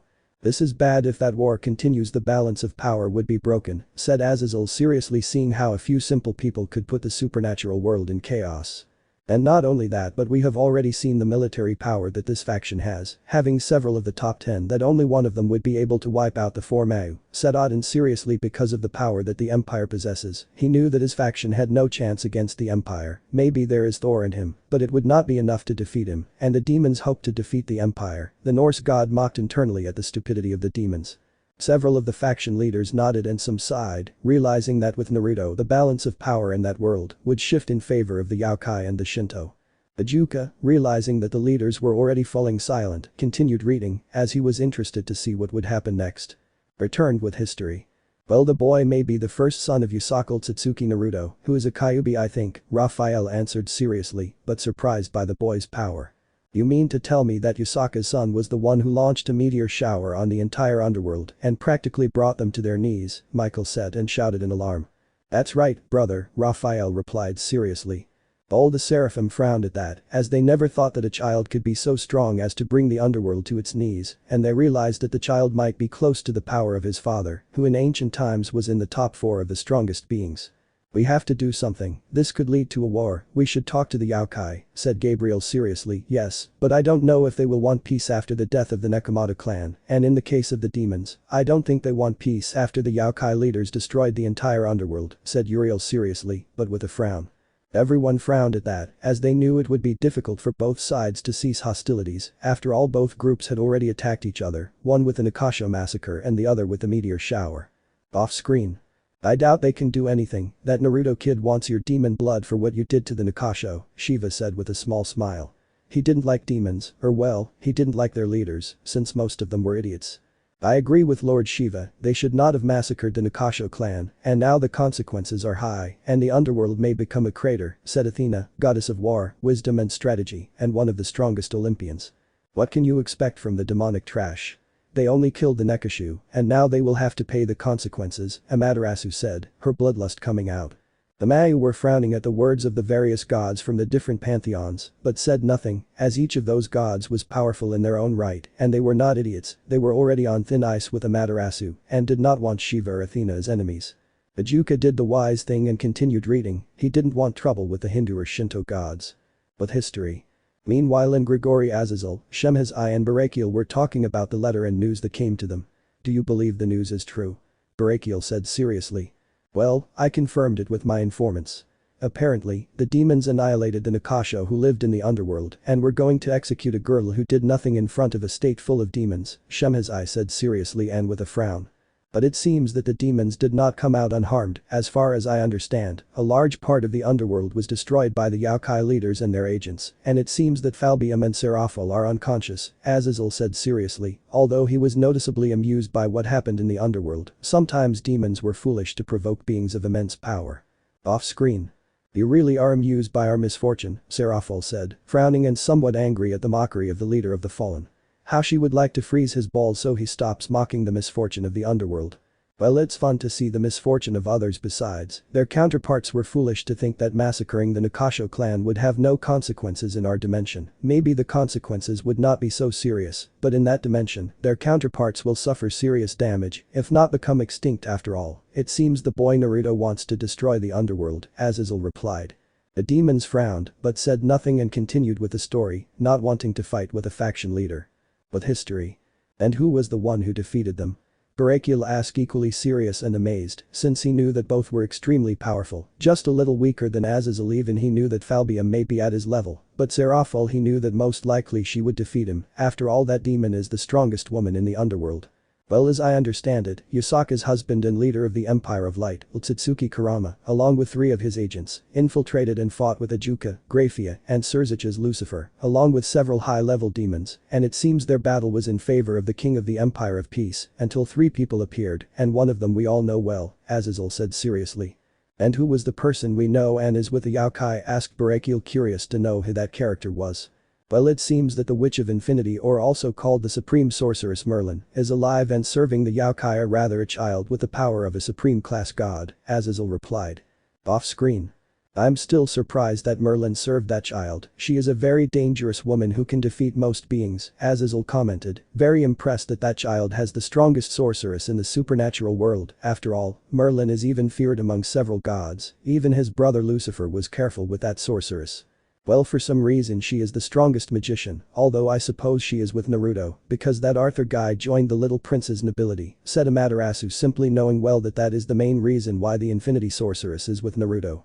But, even so, having Merlin and a descendant of King Arthur is impressive. All the members of that boy's nobility are very strong.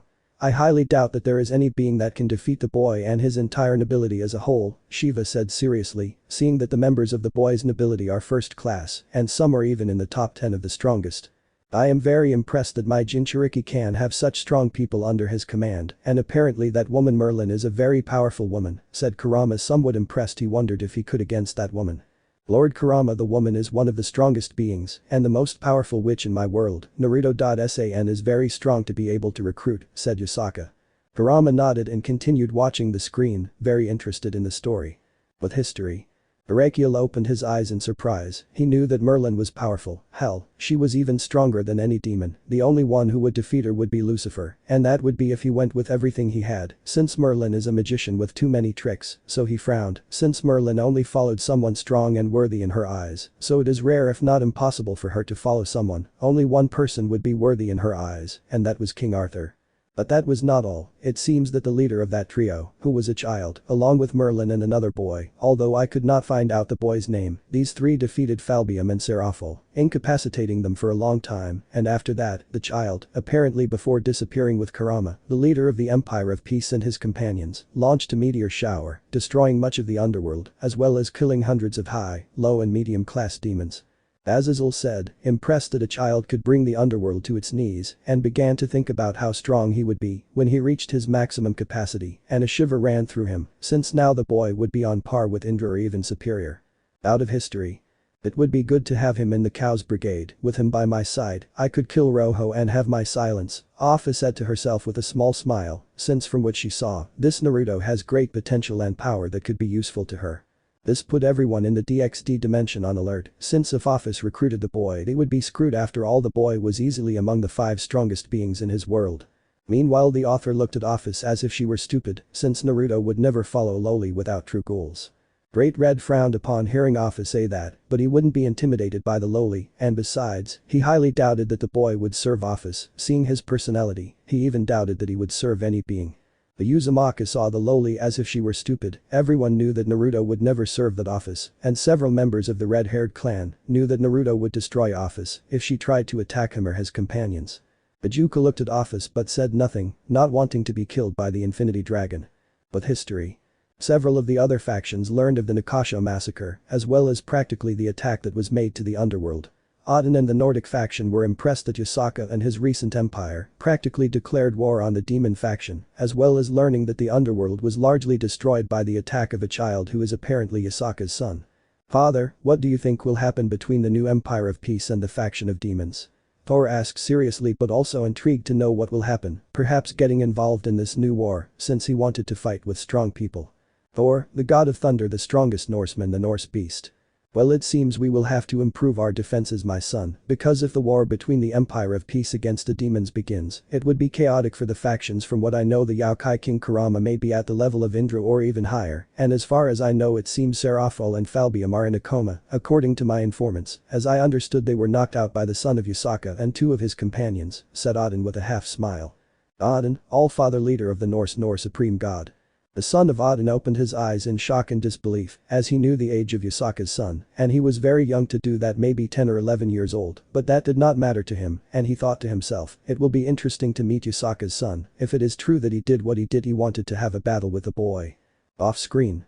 I'm not surprised to want to meet the Prince of the Empire, after all he is strong, and my counterpart Quadra test his power level, said Thor, very interested in meeting Naruto. And when you challenge him I want to see how he makes you eat dirt, Thor mocked Loki, knowing well that the brat was easily on par with the Primordial. Hell, he knew he had no chance against that kid, after all his power alone brought the entire underworld to its knees. Thor Bufo, he knew he was strong, but from what he saw Naruto is much stronger, but his pride will not allow him to admit it. Odin denied seeing his children fighting as if they were children, what a shame. But history. But Shiva, the god of destruction, was very surprised by what happened to the faction of demons, since he knew that they had Lucifer and Ajuka, that both demons were so strong that together they could rival the celestial dragons and even defeat them, and that made him think how strong would that Kurama and his son be. Since to destroy the underworld, it must be something, maybe he must be in the top 4 or top 5 of the strongest beings, and that was amazing for a child of 10 or 11 years old, and he began to think how strong he would be when he reaches his full potential. Maybe he could reach his level or even surpass it. That was interesting and surprising. Shiva, god of destruction, leader of the Hindu faction, one of the big 3 of Hinduism. Off screen. Well, I'm not surprised that the boy caught the attention of my counterpart. That child easily has the potential to quickly reach the level of the dragon gods. I would like to face him. I'm curious to see his power level, said Shiva, very interested in fighting Naruto. Those from the Hindu faction side, Shiva always liked fighting. They only hoped that the Shiva of that dimension would not do anything stupid and annoying to the boy, since from what they saw now the child may already be at a level equal to Shiva's, if not higher. Oh, I would like to see how that brat destroys you and makes you eat dirt, mocked Indra, knowing well that this child would at some point surpass Shiva. He already saw the child's level and knew well that it is very terrifying. Not even he would be so foolish as to fight the brat. Shiva frowned, but said nothing. He was more interested in seeing what the boy would do in the underworld. It would be interesting to see him fight. Ajuka continued with the story. He wouldn't say anything, not wanting to enter into Indra and Shiva's dispute. Those two can be very scary when they get angry. But history. Meanwhile, in the underworld, a meeting was currently taking place between the Mayu and the leaders of the remaining 72 pillars. Well, I called you to this meeting to see what we are going to do with the Yokai faction now called the Empire of Peace, said Surzich's Lucifer seriously, since now he was sorry for what happened with the Nakasho massacre, and he saw the consequences of what the demons under his command did, and the truth is he regretted it very much. Surzich's Lucifer, Demon King of Destruction, Crimson Mayu, one of the 4 demon leaders. What else are we going to do? They destroyed a large part of the underworld. They defeated and practically put 2 Mayu in a coma, which are Seraphol, Leviathan and Falbium Asmodeus, so war would be the best option, answered Lord Phoenix, leader of the Phoenix clan in the underworld, this being one of the leaders of the 72 pillars of the underworld, now only 34. Most of the clan leaders nodded, as they wanted revenge against the Yokai, but others shook their heads, as they did not want to go to war, but rather try to make peace with the Yokai, especially because of the power they demonstrated by destroying much of the underworld. Off screen. It's nonsense, even I know that going to war with that empire would be stupid, Indra said, snorting at the arrogance of those demons. I agree with Indra, it seems the demons have as much stupidity as arrogance. Hades mocked him. In his eyes, those demons are idiots, even he knows that that empire would wipe the floor with all of Olympus, and even if Chaos was on his side, he knew that he would hardly win a war. I just hope all the demons die for their arrogance, Amaterasu said mockingly, knowing full well that such an empire would destroy the demons. But history. I don't think going to war is good, since from what we saw his leader Kurama was extremely powerful, and it would be dangerous to have a war against him, and his empire would be very dangerous for us. We lost a large number of low, medium and some high-level demons as I saw in the counts of our forces. 35% of our forces were destroyed, much of the underworld was damaged, and 2 Mayu were incapacitated. What do you think with that loss? We will be ready for a war with Otsutsuki Kurama and his empire, that from what we saw, has the strongest dragon queen, and the strongest magician which is Merlin the supreme sorceress of infinity, answered Zeodicus Gremory seriously, but with a frown at the stupidity of going to war with such powerful beings, and he lamented, since everything that happened was the fault of the greedy demons who massacred and damaged an Akasho clan, and now see everything that caused, he thought. And what do you want us to do then? Zeodicus asked Zekrom Baal, leader of the Baal clan, the most important clan currently in the underworld, frowning and angry at what the Gremory leader said, since he wanted to destroy that foolish empire, he doubted they could against the demons and more with the strongest demons. Zeodicus frowned at that, as he didn't want to go to a war and didn't want to see any more of his friends and family die.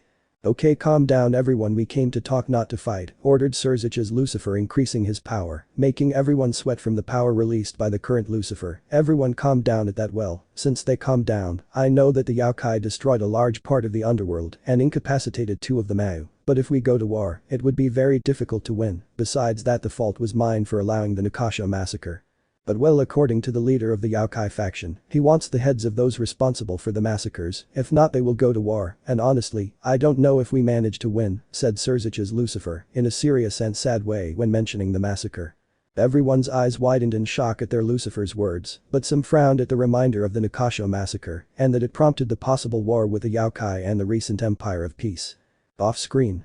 I agree with my counterpart, going to war with that empire would be stupid, and it would be worse if the Shinto faction joins the empire to destroy us, Zeodicus Gremory proclaimed seriously, since Gremory, to his annoyance, knew that the empire of that dimension was very dangerous and possibly the only faction that was on par with the Hindu faction. The various leaders of the demon clan frowned, they would not accept that they lost against the empire, much less against that brat. Serafal, Azazel and Michael nodded to the Gremory. They now realized how dangerous the empire is, and more that kid Naruto. Hell, maybe the kid is on the cow's side if not superior. They wondered what the top will be like today. Ajuka nodded to the Gremory and said, you're right Zeodicus Gremory, if there is a large-scale war we demons lose with the first-level beings that the empire possesses, we have very little chance of winning a war. The demons were going to say something, but Ajuka stopped them and continued reading. He was not arrogant enough to think he could stand up to beings of the stature of Indra. But history. Indeed, and I have seen the odds so far. Our most powerful opponents are the leader of that recent empire called Otsutsuki Kurama and his companions, who from what Grafia told me in her battle, and what my opponent told me in mine, these were called Uruchi and Akasho at the level of a Mayu or maybe higher. Then there is Irene Bulsirian, the strongest dragon queen, and Igniel the fire dragon king, someone who can easily fight and face Urziches, and I do not think that going to war with the Empire of Peace is good, since if we go to war we may lose against them, said Ajuka seriously and laughing softly at the annoyance that this meeting results in. He knew that if they went to war with the Empire of Peace, the demons had little chance of winning and more because of the large number of losses they have after a child threw a meteor shower at them. Ajuka Belzebuth, demon king of creation, the smartest demon, one of the 4 demon leaders. Everyone's eyes widened in shock as their second strongest Mayu, someone who is classified as a super demon and even several gods fear him, just said that if they go to war with the Empire of Peace they would lose. Out of history. Well, if Ajuka-chan's counterpart said it, it's because it's true, we'll hardly have any chance against that empire, said Serafal. I wonder what the council will decide, Falbium said curiously. Apparently the damage Naruto did to them was so great that it indicates that their forces are very weakened, Tsunade said with a shiver, remembering the meteor shower Naruto launched at her in the underworld. The 12 rookies shuddered as they remembered what Naruto did to the demons. Well, it's surprising all the damage the demons received, now I realize that they have no chance against the Empire, said Azazel, very impressed by all the damage the Prince of the Empire did to the demonic faction. But history. Lord Citri. What do you mean? Do you think if we go to war we'll be annihilated by the new empire created by Kurama Otsutsuki? Ajuka. Simple, do you remember the boy who threw that meteor shower at us? Asked the Mayu. They all nodded with a shiver, as the boy scared them more than Lucifer himself, that icy voice, and that attack was what shocked them. Bajuka, well in my opinion that child I think is at the level of Lord Kurama, and according to my calculations, Kurama.san is in the top 3 or top 4 of the strongest beings. Imagine the child and Kurama.san together attacking the underworld. We have no chance. It would take the 4 Mau to face one of them, and it is not yet certain that we will defeat him without counting that other first level individuals are with the Empire of Peace, and we do not know if the Shinto faction gets involved in this. Or because if it does then we will be annihilated. Lord Phoenix, well then what shall we do, he asked seriously and angry that he couldn't do anything against the Empire of Peace, after all that empire destroyed much of the underworld, killing hundreds of demons of all kinds. We will try to solve this problem, but if we can't we prepare for war, said Surziches with a frown for going to war with the yokai now called the Empire of Peace, and worried about the casualties that they will see if they go to war. He just hoped not to go to a war that the truth is if they won they were very weakened, and he knew that the fallen or the angels would go for them, and that would be bad for the demons. Off screen. Well, let's hope that negotiations can be made with the Empire, because if not, there will be thousands of casualties, said Seraphil to the underworld of that dimension. The Leviathan Mau sighed, somewhat nervous about what could happen to her counterpart. Seraphil-sama is right, let's hope there isn't a war, since we may have quantity, but they have better quality, after all, they have several top 10 beings, Graphia said seriously. Surziches frowned and was going to say something, but a look from his parents fell him. The current Lucifer was angry that his friends and Graphia think that the Empire would win a war against the demonic faction, the strongest biblical faction. Bajuka seeing his friend sighed now he realized that the real Surziches will come to light, but he threw that thought away and continued with the story. With history. 3 days after the underworld meeting in a neutral territory, another meeting of utmost importance was taking place. Currently the leaders of the angels and the fallen angels were meeting to try to talk to both the demons and the yokai to avoid a future war that could drag other factions, or worse yet could harm humans. Both leaders knew that the war was coming, but they also knew that it could be stopped. Well Michael, I think you know what we have to do, said Azazel with a half smile, but in a serious manner, since the issue of the war between the demons against the yokai now called the Empire of Peace would be very destructive, especially with the first level beings that the yokai have. Azazel, governor of the fallen angels, the smartest fallen angel, the strongest fallen angel. Lose Azazel, we have to stop this possible war that will take place between the Empire of Peace and the demon faction. What do you think we should do, said Michael frowning. Michael, one of the 4 great seraphim ruler of heaven. I think we have to talk to the leaders of the Empire of Peace, I know they can be more reasonable than the demons, Azazel answered seriously. Off screen. Actually Lord Kurama and Lord Naruto will not accept to be in peace with the demons after they killed the kittens of the sun goddess, that clan being one of the most important yokai clans. Athena with a snort, she knew that this empire would destroy the demons after they had wiped out the Nakasho clan of the crazy sun goddess. I agree with Lady Athena, I highly doubt the empire wants peace against the demon faction, and the demon faction will not want peace either after what the boy Naruto did to them, said Aden. Lord Kurama and Lord Naruto won't want peace, and with my sister's influence, they obviously won't want peace.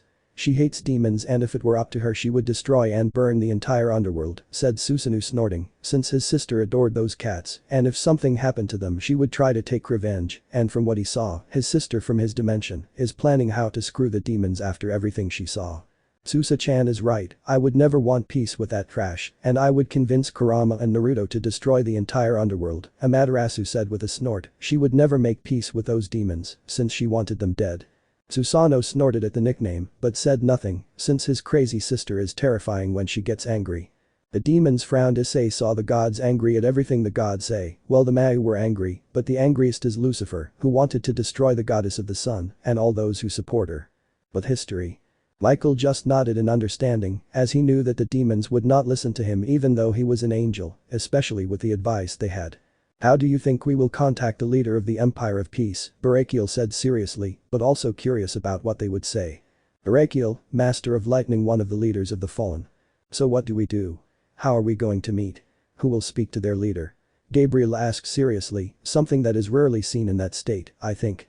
Gabriel, the purest angel, the most beautiful seraph, one of the 4 great seraphim. Michael and I could go talk to the leaders of the Empire of Peace. I think we can talk to them first and then to the demons, said Azazel, but inside he was somewhat unsure, something told him that the Empire would deny peace after all the demons massacred the Nakasho. The others nodded, since they knew that the demons would be the most difficult to convince, after all they were very proud and conceited beings. End of chapter. Well, that would be the end of the chapter. I'm surprised that the angel leaders want to stop the war, Ajuka commented, very interested in the angels' interference. Simple, if a war breaks out between you, it would drag us down at some point. It would be better if you held peace talks. Azazel responded indifferently, although inside he was a little nervous and curious about the war. And not only that, but it will also affect humans, so it is better to stop that battle, Michael said seriously, knowing well that if a war breaks out at some point all the biblical factions will have to fight. Ajuka nodded in understanding. He knew that, but he wanted to know the leader's opinion. Well, I think it's time to take a break, then we continue with the next chapter to see what will happen with the war, commented HG-15. Everyone nodded, although several were curious about the story, and to see what would happen to the Mayu and the entire underworld, they assumed that Naruto would completely wipe out all the demons. End of chapter. Chapter 8. HG-15. Well, it's time for you to read the next chapter and see how the war between both sides will go, and how the strongest soldiers of the Empire fight and unleash all their power against the demonic faction, and now you will see what happens when Naruto gets angry. The four Mayu sweated and a chill ran through them, since now they know that the Empire would attack their faction for the Nakasho incident. They only hoped that the battle would not grow much more, but the demonic faction would be much weaker if not destroyed than it already was after that child's attack. That empire will be destroyed by us demons, we are the strongest, said Bara, shouted one demon with arrogance in his voice, since in his eyes the Yokai have no chance. We demons will defeat the empire, that is a fact, since we are one of the strongest factions in the supernatural world, even several gods fear our Mayu, another demon said arrogantly. Several of the clan heirs nodded at what the demon said, since they were one of the strongest factions, and an empire with little time would not win against their faction. We demons will win, Razor said with a mocking smile. Riaz nodded at what those demons said, since she was sure that her faction would defeat the empire, since she thought that her brother and the rest of the Mayu could soon defeat the empire, since, although they knew that the empire was strong, they were much stronger. Volsona Citri, Ravel Phoenix and Saraerd Bale frowned at such arrogance of the demons and gave a sigh of tiredness, since these demons were just like Riaz and Razor, too arrogant and conceited for being demons. They knew that there are even high-level humans who could fight against beings of the supreme category, but the rest of the demons did not understand that, they believed themselves to be a lot for being just demons. With Michael the leader of the heavens and Azazel the leader of the fallen angels, both powerful leaders were talking about what would happen in the war. Michael. Do you think we can stop this war between the Empire and the demonic faction? I am afraid of what will happen if the war is not stopped. I wonder what my counterpart will do, since I know that this war will affect the whole world. Azazel.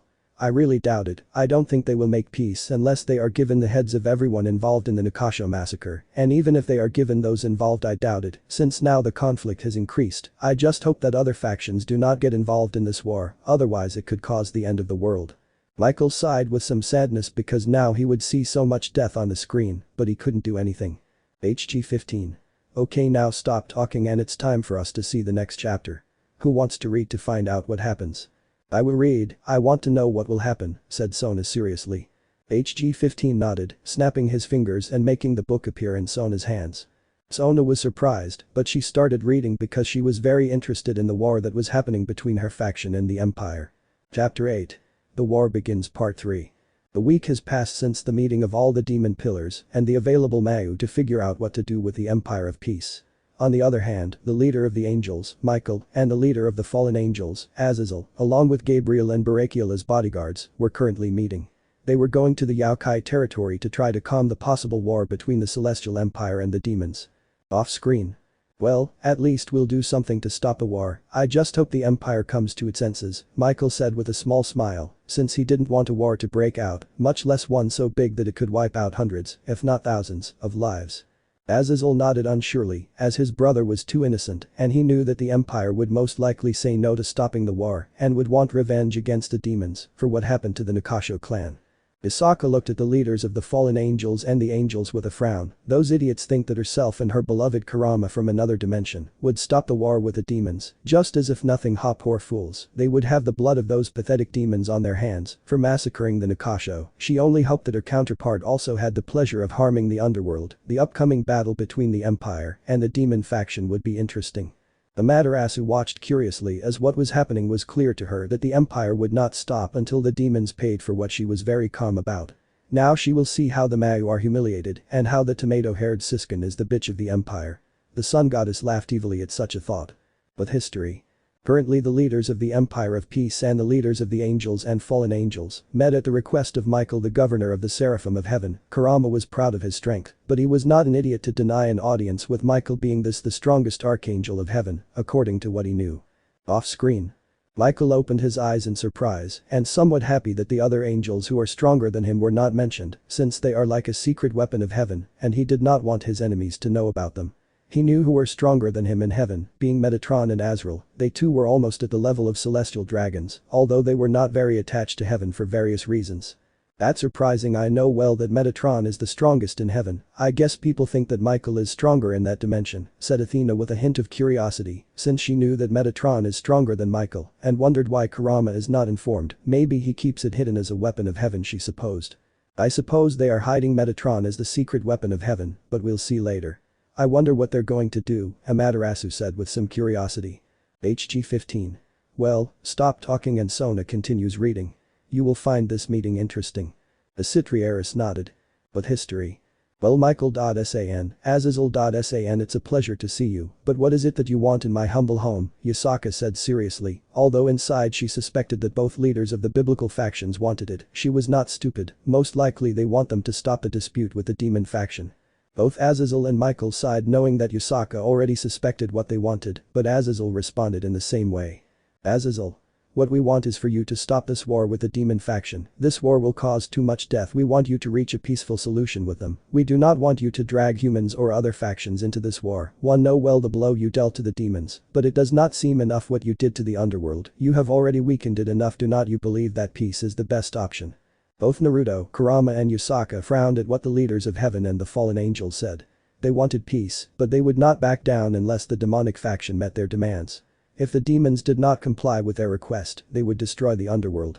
We will stop the war if those responsible for the Nikasho massacre pay with their heads, and since the current Lucifer does not wish to do that, then war will be inevitable, proclaimed Naruto, narrowing his eyes and releasing part of his power, cracking the walls and making everyone uncomfortable and tense, since the power that was coming out of Naruto would easily be comparable to that of Thor or Indra. Off-screen. Well said, the demons do not deserve our mercy, after all they murdered an entire clan, Naya said Kuroka with a big smile as she witnessed how the empire destroys those foolish demons, and especially their leaders. I agree with Kuroka, it will be interesting to see how they put the demonic faction in its place, Bikuo said with a smile. He wanted to see how destructive the war will be. It's interesting everything that happens, and from what I see the little prince Naruto has a lot of participation in the leaders' meetings, and the power he possesses is enormous. If you compare him with Thor or Indra, maybe the demonic faction is already destroyed after all. Not even the 4 Mau could against Indra, said Odin, seriously seeing the power of the child. Lord Odin, I know that my faction will prevail and defeat the empire. After all, the demons are one of the strongest races and, therefore, one of the most powerful factions, said the tomato. The two leaders just snorted at the idiot Siskin's words and indicated to Sona to continue reading. Sona nodded nervously at the looks from the Yokai leaders and the Shinto gods, so she continued reading, not wanting to make them enemies of god-class beings. But history. Michael's thoughts. Lord Naruto's power is too much, he may be on par with Indra, this is bad, the young man's power is incredible, and he's going to get stronger, and with Lord Kurama's level of power, almost no being will be able to stop them. Azazel's thoughts. The power of the child Naruto is incredible, I think it would take the 4 Mau to face this young Yokai, now I see why he is the prince of this powerful empire. Off-screen. Well, the power of that Naruto is immense, I am very surprised, since very few beings reach the level of Indra, which is the equivalent of the 2 celestial dragons, said Amaterasu, very surprised, but at the same time happy, knowing that one of her allies from that dimension has such great power. Yes, I think that not even the 3 of us together can defeat that child, now I realize the great difference in power, said Susanoo, nervous that a child has so much power. Several of the Shinto gods and Yauka were quite surprised that the leaders of heaven and the fallen angels thought Naruto was on par with Indra. It confirmed the suspicions of several of them, since they knew that the boy was at the top of the top 10. Well, the demons are screwed, the brat's power is above almost any existence, said Azazel. Kushina watched the screen with a big smile. She didn't know this Indra, but from what she understood, he was powerful enough to make those faction leaders tremble, and the fact that her son had a level comparable to that being made her happy, since she knew that when her son became stronger, he would destroy Konoha. Well, let's continue with the story now, you will see the power of the empire again, said HG 15. But history. Kurama. Well, Michael.San as my son said, what we want is justice for those responsible to pay for what happened to the Nekomata clan, and as Lucifer does not want to hand over the heads of the guilty parties, the war will be inevitable, he answered seriously. Both Michael, Barakiel, Azazel and Gabriel sighed in resignation, as from what they felt the Yokai did not want a war until the demons publicly apologized. Please think about it, war will not lead to anything good, Michael said sadly, because of the war between the Yokai and the demons. Don't come to me with that, Michael. If your angels had been killed by the demons you would have declared war on the demons, or at least you would have wanted the blood of the guilty ones, said Kurama with a dark and serious voice. Michael said nothing, as he knew Kurama was right, since if they had killed Gabriel, he would have easily declared war on the demons, or at least wanted the heads of those responsible. But history. Those from the elemental nations, especially those from Konoha and Naruto's acquaintances, watched in surprise as the Uzumaki wielded authority and unleashed his power to intimidate those angels. Tsunade. I never thought I'd see a Naruto like that, he does seem like a leader who commands respect. Shizune. That Naruto is very imposing, I would say he is scarier than you, Tsunade-sama, from here I felt a bit of killing intent. Kaburama. That is a true leader who doesn't back down from anyone. The boy is worthy of being one of the leaders of his empire. Myth. You're right, Taburama, he is a worthy Uzumaki, he is an imposing leader, not like Hashirama, no offense. Taburama nodded, since his brother as a leader was pathetic, while Hashirama frowned and became depressed by what Mito said. Kushina and Minato smiled, since their son earned respect and, despite not liking war, he was not intimidated either, and that in their eyes was a good leader. While Karen, Hinata, Koyuki, Tsunami, Yakumo, Haruka among others were blushing because of how imposing that Naruto was. Well, the Kyuubi is right, if someone attacked my village I would also go to war, and more so if it is an important clan, said Inoki seriously. I agree with that, Kyuubi, in my case if someone harms a clan of such renown in my village, I would end that shinobi village, said the fourth Reikage seriously, since in his village, there were few clans, and they were very precious. Mei and several of the shinobi village leaders nodded, as they would do the same to avenge their own. I agree with those shinobi, I think I would also do the same if my guild was attacked like that, Urza said seriously, since if someone killed one of her own, she would take revenge and put an end to that trash. Several of the fairy tale members nodded at Urza's words. The DXD demons frowned, but said nothing, since they did not want fights, especially with those shinobi who, from what they saw, are not weak at all. Out of history. Well, calm down everyone, I think you can at least think about it, Lord Kurama, the war will only bring death to both sides, and may even harm others, since we know that if a war happens other beings get involved, said Azazel with a nervous smile. Both Michael and Kurama stared at each other, neither looked down, but then looked at Azazel for the words he said and nodded and calmed down. Well, Lord Michael, Lord Azazel and company, please, since you know that peace will not be possible unless the demons do what we ask, which they will not do, so you can leave, it was a pleasure to meet you, Naruto said seriously, with his eyes shining red. Both the leader of the fallen angels and the leader of heaven looked at each other and sighed, but nodded and left. Well, mother, since the leaders of heaven and the fallen angel left, what are we going to do? I know that the demons are preparing for war. We are going to do the same. Naruto asked curiously. The aforementioned queen of the Yokai sighed, we will go to war, my son, the Shinto gods and the clan leaders will have to prepare. Both Naruto and Kurama nodded. But history. Well, at least they welcomed us without harming us, Azazel commented with a nervous smile, seeing that there was almost a big battle. Michael sighed, apparently the war is advancing between the demons and the empire. He only hopes that other factions do not get involved, since he knew that if that happened, the humans would pay and would be more harmed. Isaka nodded at her counterpart's words.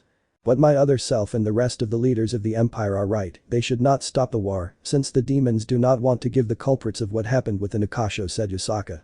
Amaterasu. You're right, Yusaka-chan, that Kurama and your other self have a lot of courage to go to war. I wonder what happens after that meeting. Susanoo. It will be interesting to see what comes next. Tsukiyomi. I agree with you, brother, now we will see what will happen, and we will see how strong Naruto and Kurama are.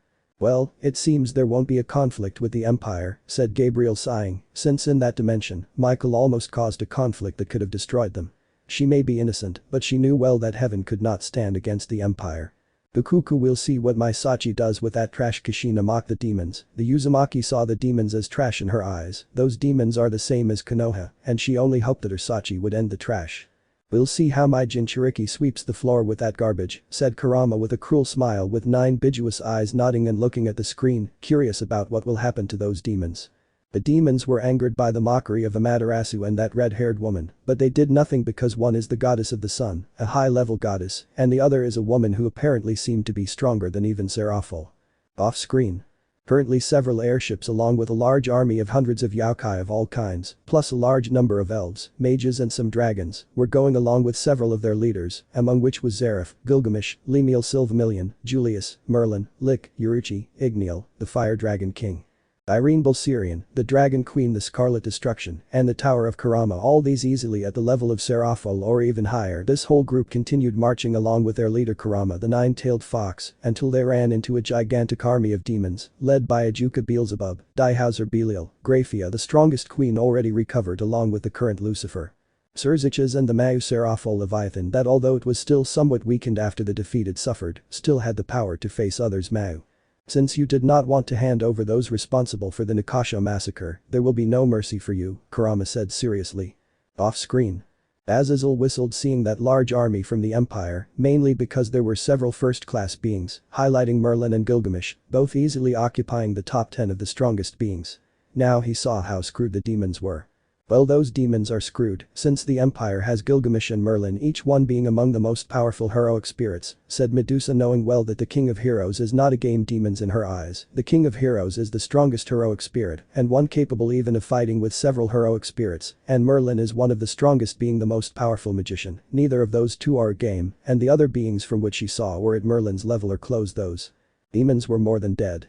Several of the heroic spirits nodded at Medusa's words, even Artoria nodded. She knew the power of the arrogant Gilgamesh and knew well that Merlin is not a game, demons even she would say that he is someone of her level.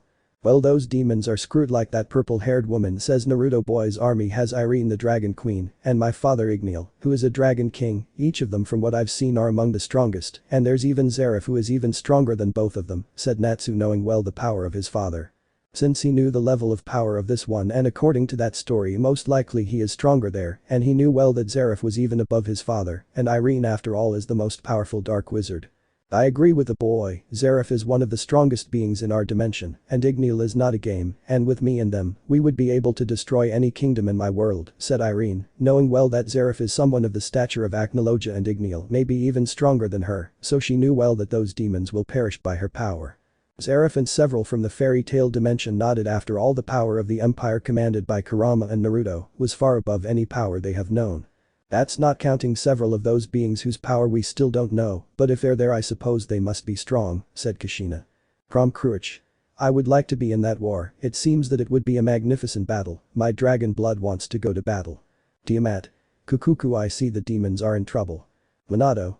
I feel proud and at the same time a little nervous to see how things go, but it will be interesting to see what happens. Habarama. I agree with what Minato said. The boy San and that Kyuubi gathered a great army now we will see how things develop. Azazel. It will be interesting to see this battle now we will see who will be the strongest between both factions. Of course, at the very least, to command the armies they must have a power comparable to those demon kings. It will be interesting to see the power of those beings, said Kurama, curious about the army that his counterpart and his Jinchuriki gathered. Now you will see the battles between the Empire and the demon army, said HG-15, making a sign to Sona to continue. But history. Surziches frowned cursing the demon council for not letting them hand over the culprits of the Nikasha massacre to avoid this stupid war that will cause hundreds if not thousands of casualties for the demons. Well, unfortunately I can't hand them over, they are pure blood demons, so I'm sorry King Kurama, and now I will stop you before you attack my people, said the current Lucifer with a frown. All the leaders of the Empire of Peace frowned at the current Lucifer's statement and shook their heads in disappointment. Well, if that's how things are, it's a shame, now there will be several dead demons, Irene said indifferently, since she wanted a good battle and hoped that those demons would give her a good fight. The pain they caused my race will be paid 1,000 times worse, Uruchi shouted angrily and releasing her power she would massacre the demons for what they did to her clan. Off-screen. Those of the Alvarez Empire looked at Irene with a drop of sweat because of how indifferent she was to a war and how she saw demons as garbage. Zeref. I think you need to change that behavior.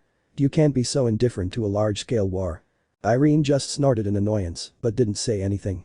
She wanted to see the war between the Empire and those stupid demons. Several of the Uzumaki women gave Irene a thumbs up and a sign of approval since they too wanted the blood of those pathetic demons because in the eyes of the Uzumaki those demons are trash. But history. This made the demons tense, since the power that Nakasha released was enormous, easily superior to that of any of the Mau, and the leaders of the underworld frowned. Now they had to fight with all those beings of the caliber of gods. There is no choice but war, Kisuke said sadly, since he did not want a war, but if the demons do not give him the heads of those involved, he will fight to end the plague. Well, Ignil go for Ajuka, you already fought him, finish him if possible. Yuruchi go for Grafia, I know it will be easy to deal with her, the aforementioned nodded. Julius take care of Seraphil is weakened, so it will be easier for you to fight with her. Irene take care of Diehauser, he is powerful, do not trust yourself. Irene nodded. Well, Gilgamesh Merlin, Lick, Lemiel, you deal with the high-level demons and support our troops, ordered Kurama seriously. The others nodded and dispersed and went for their objectives. It was time to get their just revenge against the trash that massacred the Nakasho clan. Kurama in a burst of speed threw a strong punch at Surzich's, sending him flying several kilometers, since Kurama knew that if he did not send him far, many could die with their clash of powers. After Surzich's was thrown flying, he recovered with some difficulty, since the blow that Kurama threw at him stunned him a little and was going to attack him. But before this attack he heard 4 voices say formation of the 4 violet flames, and he saw impressed as a gigantic purple barrier rose around him and his opponent, so Surzich's frowned at that, since he knew he was trapped, so he tried to teleport out of the bar, but realized that the barrier prevented him, so he sighed and prepared for the battle to come. Off screen. Nero. It's rare to see Gilgamesh listen to orders, but I'm guessing that Naruto guy told him to follow Kurama, since from what we saw, Gilgamesh is only loyal to the boy. Semiramis.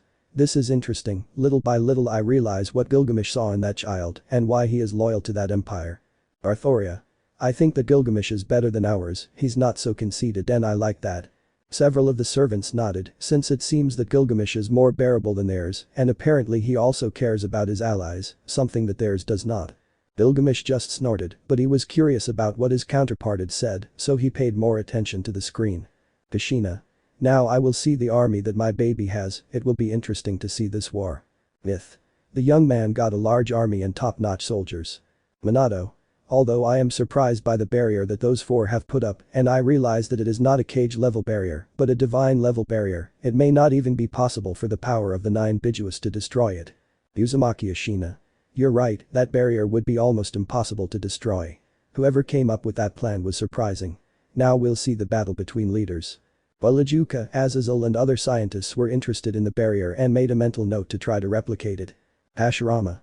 But the war is bad, they should have made a peace treaty for there to be so many deaths, the empire should have forgotten what happened and should forgive those demons, if they fight now there will be much more death. Habarama. You're an idiot, the empire wanted peace, but the demons didn't want to give those involved in the massacre, that's why there will be war. Understand, brother, not everything is white, because you're not, you shouldn't have been a leader. It's not always about forgiving, brother. Mito nodded at Tobirama's words, as Hashirama is an idiot who wants to forgive everything. Hashirama frowned and was depressed that even Mito nods at Tobirama's words, but snapped out of his thoughts, as the demon girl would read again. With history. Surzich's looked towards the 4 corners of the barrier and gulped. He knew he was strong, and although he knew he wasn't as strong as the ancient Lucifer, even though he said he knew he was powerful enough to defeat several gods. He even knew he could fight on equal terms against the Dragon Kings, even defeating them with great effort, but seeing the bar and the people who were there made them swallow dry with great nervousness and some panic, since even he knew that fighting against the 4 of them together would be suicide, since in the 4 corners of the barrier was Otsutsuki Naruto, Prince of the Empire of Peace, Otsutsuki Yasaka, Queen of the Empire of Peace, Kisuke Urahara, the man of 1,000 plans. And Crom Cruach, the strongest evil dragon, someone who is said to be easily at the level of the celestial dragons, but he came out of his thoughts as he saw Kurama take a step forward. Well, how about we start this battle, Mao Lucifer, since I'm getting bored of waiting and seeing your shocked face. You disappoint me, Gremory brat, said Kurama with a very dark laugh and releasing his power, causing the ground to crack and his aura of power to become visible, which would bring most supernatural beings to their knees. Kurama, Kyuubi god of destruction, king of the Yokai, leader of the Empire of Peace. Off screen. I mean, Lucifer is strong, but it's a lie that he surpassed the first Lucifer, I didn't expect that, said Saraerd Bale with a little surprise. That was to be expected from the little I could read of the first Lucifer, he was so strong that he could stand up to the first leader of heaven, who from the little we could see on screen, the leader of heaven was in the top 4, Ravel commented seriously, since she realized a long time ago how much of a fraud the tomato is, he may be strong, but he didn't beat the original Lucifer in any way. Exactly, so it's not surprising that the current Lucifer may be strong, no one disputes that, but the first Lucifer should have at least been in the top 5 or 6 of the strongest beings, Sekvera Agares commented seriously, since if the first Lucifer stood up to the biblical god, he definitely should have been in the top 10 of the strongest.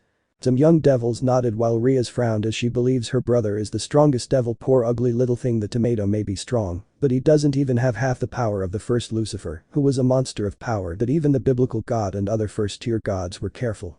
But history.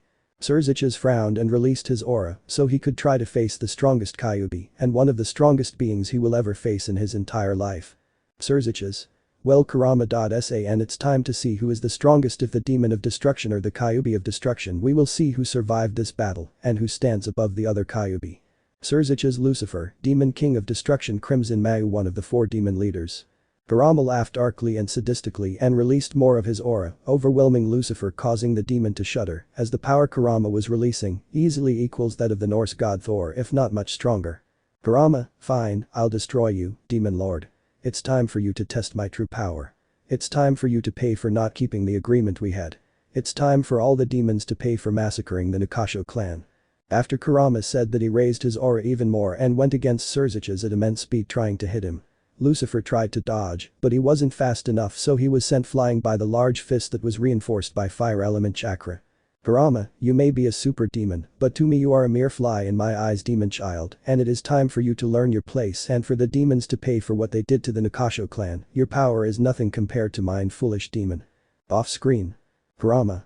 Hahaha, that fly will lose against my counterpart. Even Shukaku could against that cockroach, and he is the weakest Biju. That demon will die by the great Kyuubi, the 9-tailed demon fox. Shukaku snorted, he is not the weakest of the 9 Bijus. Bremery Tomato frowned, but said nothing. He knew the Kyuubi was stronger than him, and he didn't want a battle that he knew he would lose. I hate to root for the furball, but as a root for my baby, I agree that that demonic cockroach will cruelly lose the Kushina River. Minato nodded.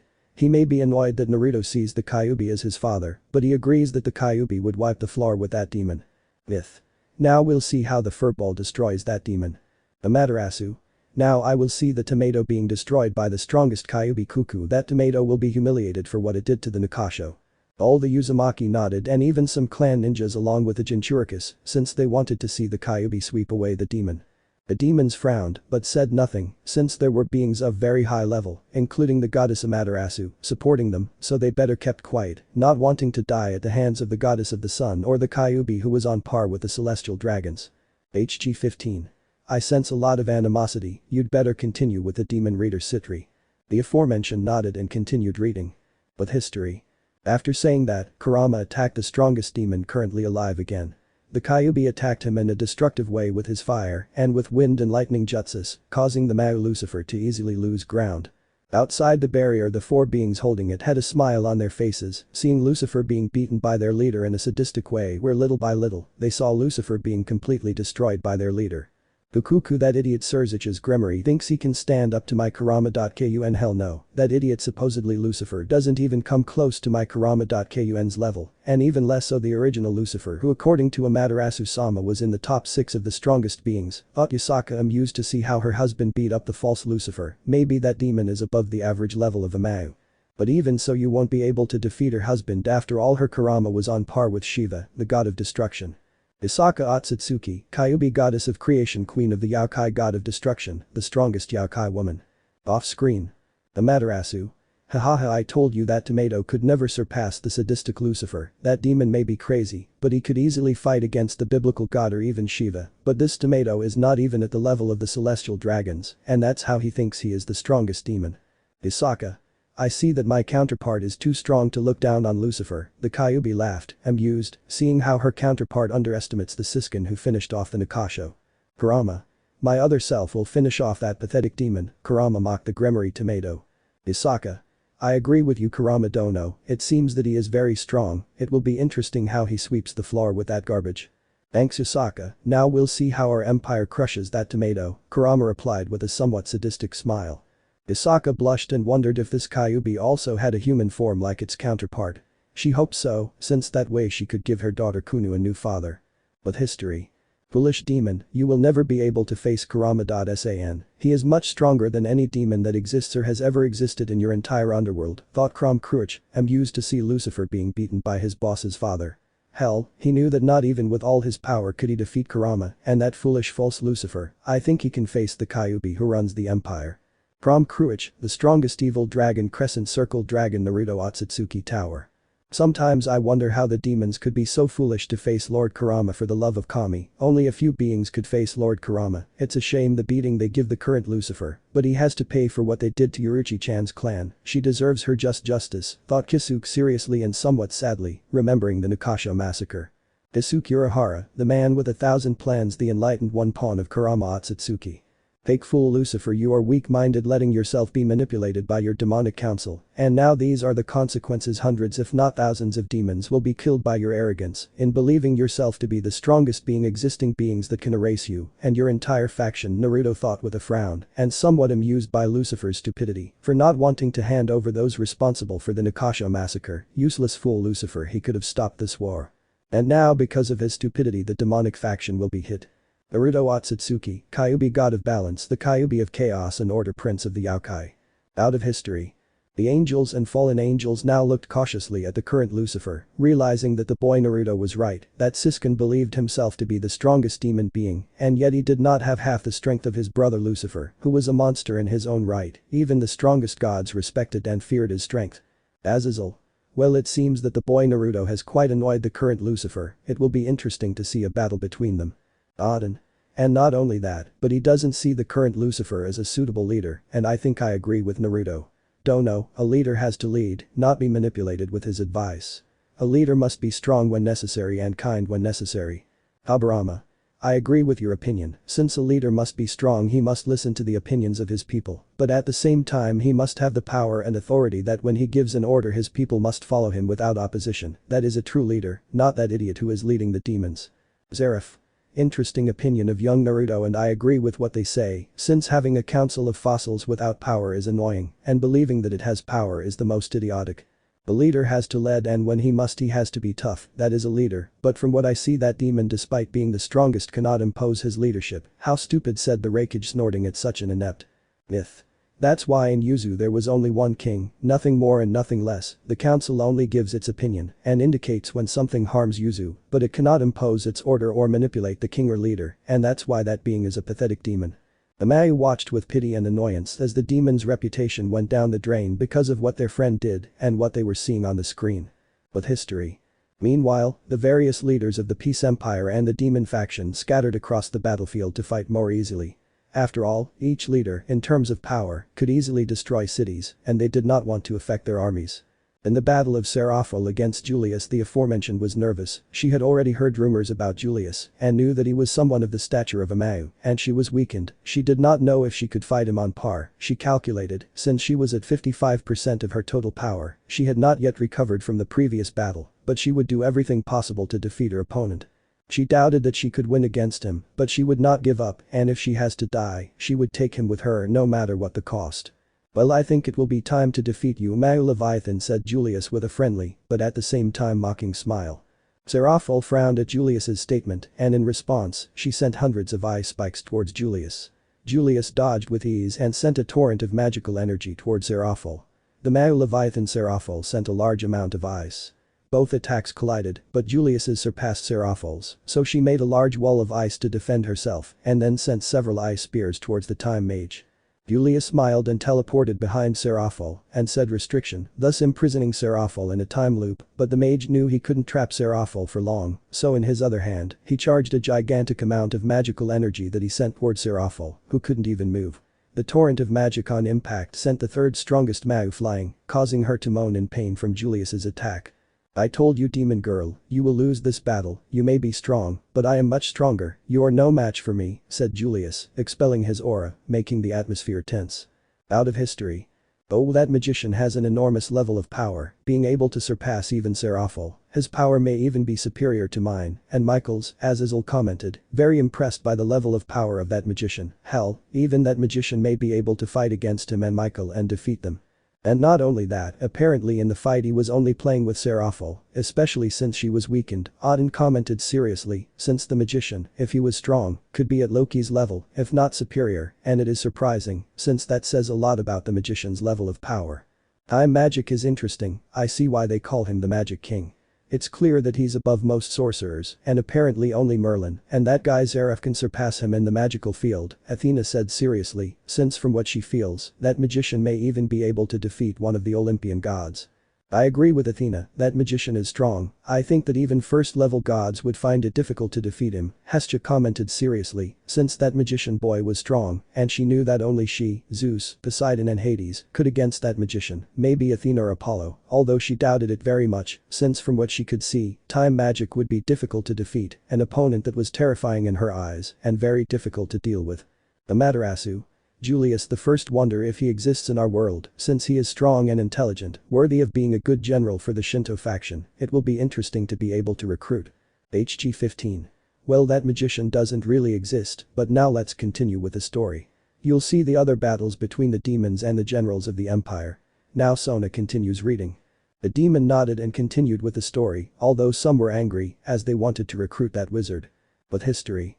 While on the other side of the battlefield, Graphia was battling Uruchi, the queen of Lucifer. Despite being one of the most powerful demons, she was at a disadvantage, since from what she could notice the woman in front of her was easily on par with Seraphil. Maybe superior. Graphia knew that Uruchi was stronger than her since they faced each other, but she would not let herself win even if she died. While Uruchi looked at Graphia with caution, until the strongest queen, the Nikasho, knew that the strongest queen was at the Mao level after their confrontation, that is why it was precarious, but before thinking of a strategy, Graphia threw a torrent of ice. Graphia took her opportunity and went against Uruchi at full speed, trying to throw a punch. Uruchi dodged with ease and tried to kick Graphia. She protected herself with her hand and sent a large amount of ice to Uruchi, but she is in a burst of speed dodged, and Uruchi activated her Shunko thing that he impressed Graphia with the power he gave off, and in a burst of speed he threw a strong punch at Graphia, sending her flying.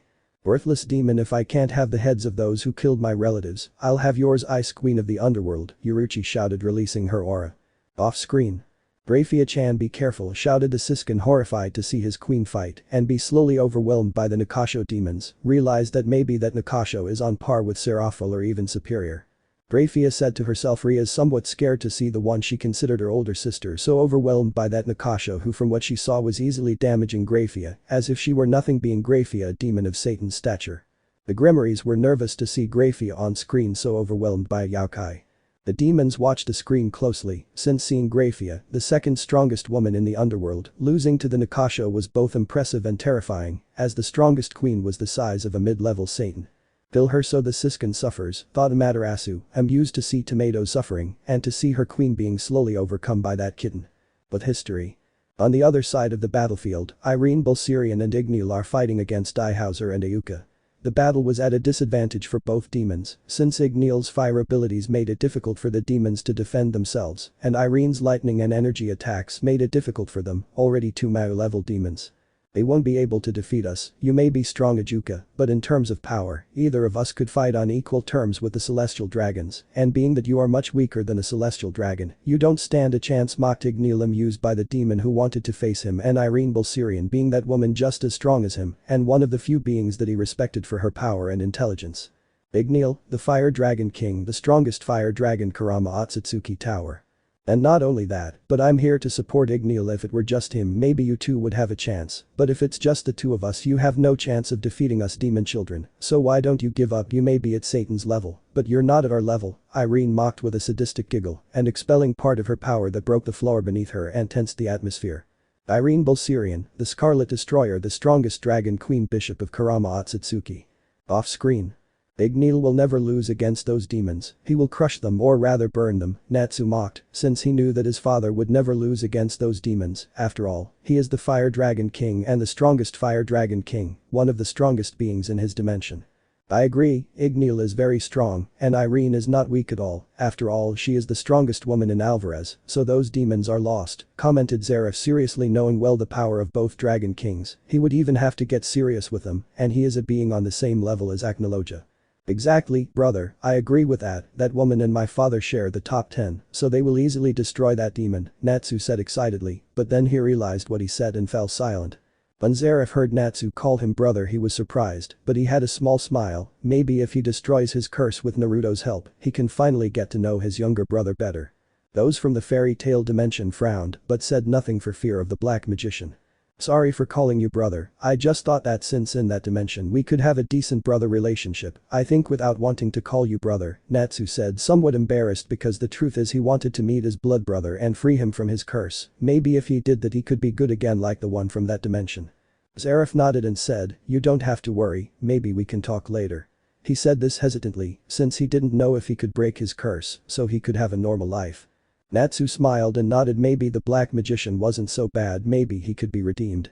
Those from the Fairy Tale Guild and those from the Alvarez Empire along with other guilds saw the interaction of both brothers with surprise and disbelief. Since Zeref had a small smile, Irene had a small smile, since the story was slowly changing for everyone in the room. HG 15. Okay, let's continue with the story. I want to see how the battles develop. Sona listened and continued reading. But history. It doesn't matter if you are stronger than me, I will fight you anyway, even if I have to sacrifice my life, said Daihauser Belial seriously and expelling his power that was easily comparable to that of Seraphol. Daihauser Belial, the emperor, the champion of the raiding game, the demon who nullifies everything. Both Irene and Igneel were a little surprised by the power that the demon in front of them emanates, but they were not so alarmed. They had been informed by Kurama that this demon was one of the most dangerous, and in Kurama's opinion, it was the third or fourth strongest demon, so they would see if it is worthy of Lord Kurama's recognition. Off-screen. Daihauser off-screen was quite surprised to be recognized by someone as strong as Kurama, and at the same time was flattered that they think he is even stronger than Grafia and some of the Mau. Kurama was also surprised and wondered why his counterpart recognized a demon. Maybe he is strong in both mind and spirit, and apparently he is the fourth or third strongest. Now he will see if that was true. The demons off-screen were surprised, as they thought Daihauser was the sixth or fifth demon, although that was under discussion, and now they find out that he may be stronger than even some of their Mau from what they assumed. But history. And in the case of Lick, Zeref, Gilgamesh, Lemuel, Silvermillion and Merlin, the five were decimating hundreds of demons with their army, either with the various magics of the Black Mage Zeref, the elemental handling of Merlin's magic, along with the creatures summoned by it that slowly decimated the demons. Despite the fact that the army of the underworld was more than those of the army of the Empire of Peace, they had a greater variety of attacks in the case of Gilgamesh. He killed the demons with his divine weapons with ease and indifference to coldly kill a large number of demons, and Lick was not far behind. He was killing dozens of high-class demons, thanks to the immense speed that he possessed by his light magic. The same thing happened with Lemuel. He also continued to cut demon after demon, thanks to his great speed and good handling of hand-to-hand combat. Off-screen.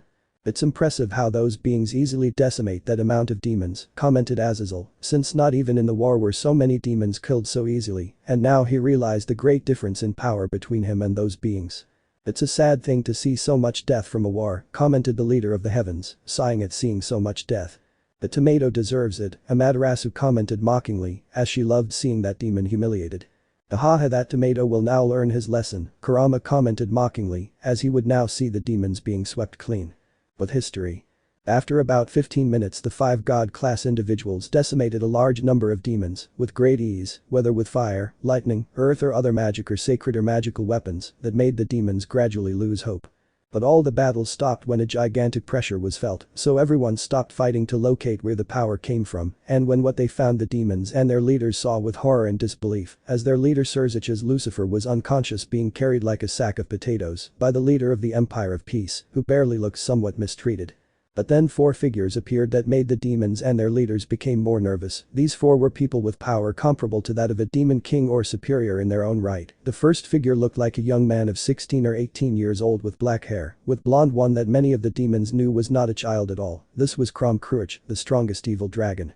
The second figure was a blonde-haired man who appeared to be in his 30s. This was Kisuke Urahara, the man of 1,000 plans, someone who is easily at the level of a Satan. The third figure was a blonde woman with huge breasts and immense power. This was Ltsutsuki Yasaka, wife of Ltsutsuki Kurama, and the last figure was a deed that all the demons recognized and terrified them, since only he was necessary to destroy a large part of the underworld. This was Ltsutsuki Naruto, son of Yasaka and Kurama, the leaders of the Empire of Peace and adoptive brother of Kunu Otsutsuki.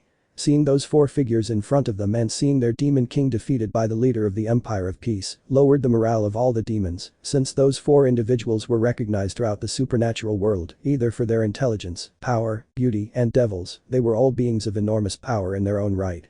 Especially Naruto Akatsuki, who was the one who terrified the demons the most for what he did to the underworld. After all, the boy swept the floor with the underworld alone. Off screen. Haha, I told you that my counterpart would sweep the floor with that demon, said Kurama mockingly. Since he knew that his counterpart would sweep the floor with that tomato, he knew its power, and from what he saw his counterpart is even stronger. It is obvious that he swept the floor with that demon. The Siskin frowned, but said nothing, as he felt the power of that Kyuubi, and realized that it surpassed him, and even the beasts around that Kyuubi were not weak at all, easily at the level of mid and high level gods. Susanoo. How embarrassing that Siskin is. Now we'll see what the Empire does with the demons, especially with their destroyed leaders. Tsukiyomi. Now we will see what our king is capable of. Amaterasu. Now we'll see how pathetic the Siskin is as a leader. Let's go Kurama. I'll humiliate him more than he deserves for taking my kittens. Ravel and many others were sweating at the sun goddess's behavior and wondering if all high-level beings always behaved that way. But history. I will give you a choice, faction of demons. As you may have noticed, your leader is unconscious and his strongest fighters are being held by those of my faction, so I will give you one last chance. I want the heads of those involved in a maximum of a month, as well as a public apology from the leaders of the underworld, and we will be at peace. Those are my two demands, said Kurama seriously, but increasing his power to scare the trash in front of him. After all, he had the power to do it. Off screen. Well, apparently my counterpart is very benevolent with those demons, Kurama commented, snorting. He wanted blood. Amaterasu frowned. She wanted the death of the tomato, but at least they harmed the demons, and wondered what the Empire wants. Well, the Empire is benevolent, but I wonder what he wants, since the demons will have to fulfill his two demands, said Odin, thinking that he will ask for what he wants. But history. This made the demons nervous because of the great power that Kurama gave off, but it was then that Ichigo spoke. Fine, I'll do what you ask, King Kurama. I'll keep my word. As one of the leaders of the underworld, I know that if this war continues it will cause a greater number of deaths, Ichigo responded seriously. All the demons looked at Ichigo in surprise, but Kurama spoke again. Kurama, well, I will see you and Lucifer in 3 weeks. I will send you where we will meet. In those 3 weeks you will have two options. Execute those responsible for the Nikasho massacre or give them to my Mayu Beelzebub, otherwise this war will continue and I myself will destroy the entire underworld along with my armies. Ichigo thought about it but nodded, since it would be better to meet with the leaders and he knows that the yokai in front of him is of his word, so he didn't have to worry about a trap. Perfect, take your leader, I will wait for you soon, leaders of the underworld, and remember this. I did not kill your leader because it made me feel sorry for him and because of the little respect I have for the current Lucifer, since I know that he is not totally guilty, so this will be his last chance. Betray him and I will destroy the entire underworld, said Kurama, releasing his killer instinct, which terrified most of the demons. Out of history. Haha, apparently that green-haired man is wise, let's hope he keeps his word, Amaterasu commented seriously, but also mockingly, since Kurama practically humiliated Lucifer. My counterpart may not have killed that tomato, but he did humiliate it, Kurama mocked. Fukuku, that demon paid the price for messing with my Sachi, mocked Kushina. I hope so, because otherwise Naruto will leave the underworld a crater, Azazel commented somewhat nervously. I agree with you, Azazel, maybe Kurama and Naruto are at the same level, but the most dangerous is the child, since he has more room to grow. I wonder if the demons will comply with what was asked, because if they don't, he will be killed, said Hades, hoping that the demons don't comply so that they will be liquidated. But history. After Kurama spoke this shot at Lucifer towards the demons, Ichigo caught him and frowned. After that event, Naruto approached Kurama and grabbed him with his hand, so both combined their chakras and enveloped the entire army of the Empire of Peace and its generals with their power and disappeared in a red flash. Ichigo's thoughts. I just hope this doesn't continue, since the war with this empire will be difficult and I know that Igneel was not the strongest, much less in the top 5 of the strongest in the empire. If we continue with this war we will lose, since this empire has Lord Kurama and Prince Naruto, who are at least each at the level of Indra or higher, and that would be difficult to deal with. The 4 Mayu are needed just to have a chance against Indra, and I'm still not sure I can beat even a god, and not only do they have those beings, but there's also Irene Bulsirian, who is on par with the Dragon Kings, and Lady Asaka, a Kyuubi who may be as strong as high-class gods. End of chapter. I finish reading Sona very surprised by all the events. HG 15. Well, it's time to rest. Then we'll see if Ichigo.san keeps his word or if the demonic council gets in his way. Ichigo only prayed that he would keep his word, otherwise the underworld would be destroyed by a child with abysmal power. While the Shinto gods, the Uzumaki and the yokai, hoped that the demons would not comply with their demands for Naruto and Kurama to erase the underworld. End of chapter. Chapter 9. Well, I think it's time to continue with the next chapter. Now we'll see if the war will continue or if there will be peace, and from what I see, many of you are interested in what will happen in this story, said HG-15. Many were nervous, especially those from the biblical factions, especially the demons, since they are the demonic faction that are in a war with an empire that has top 10 beings, and from what they saw, several high-level beings that even the current Lucifer could not defeat. Well, let's hope there's peace between both sides, otherwise humans could be greatly affected, especially if other factions get involved in the war, Michael commented, knowing well that in a war not only supernatural beings lose, but also human beings, who can be affected by the collision of power of the supernatural factions. Several from the various dimensions nodded, as they knew that if the war continued two things would happen: the empire would win, but in the war humans would be affected by large-scale battles between beings of the Mau caliber or higher hell. There were even several beings that could destroy entire cities or countries. Everyone was tense and curious as to what would happen. HG-15. Who wants to read the next chapter? Asked a curious author, seeing everyone tense. He assumed it was because of the great power the empire had displayed. I will read this story, it will be interesting, Urza answered seriously and curiously. Something told her that in the story she would appear soon. She hoped that her counterpart, if she appeared, would be strong and appear in the top of the most powerful. HG-15 nodded and the book went to Urza so she could continue reading. The Redeed opened the book and began reading curiously about what will happen in the story. Chapter 9. War or Peace. It's been a couple of days since the Empire of Peace, along with several of its leaders, among which were Gilgamesh the King of Heroes, Naruto the Prince of the Empire, Kurama the King of the Empire among other beings of immense power, destroyed and humiliated the entire underworld, killing hundreds of demons of all ranks, and left the leaders of the demonic faction weakened.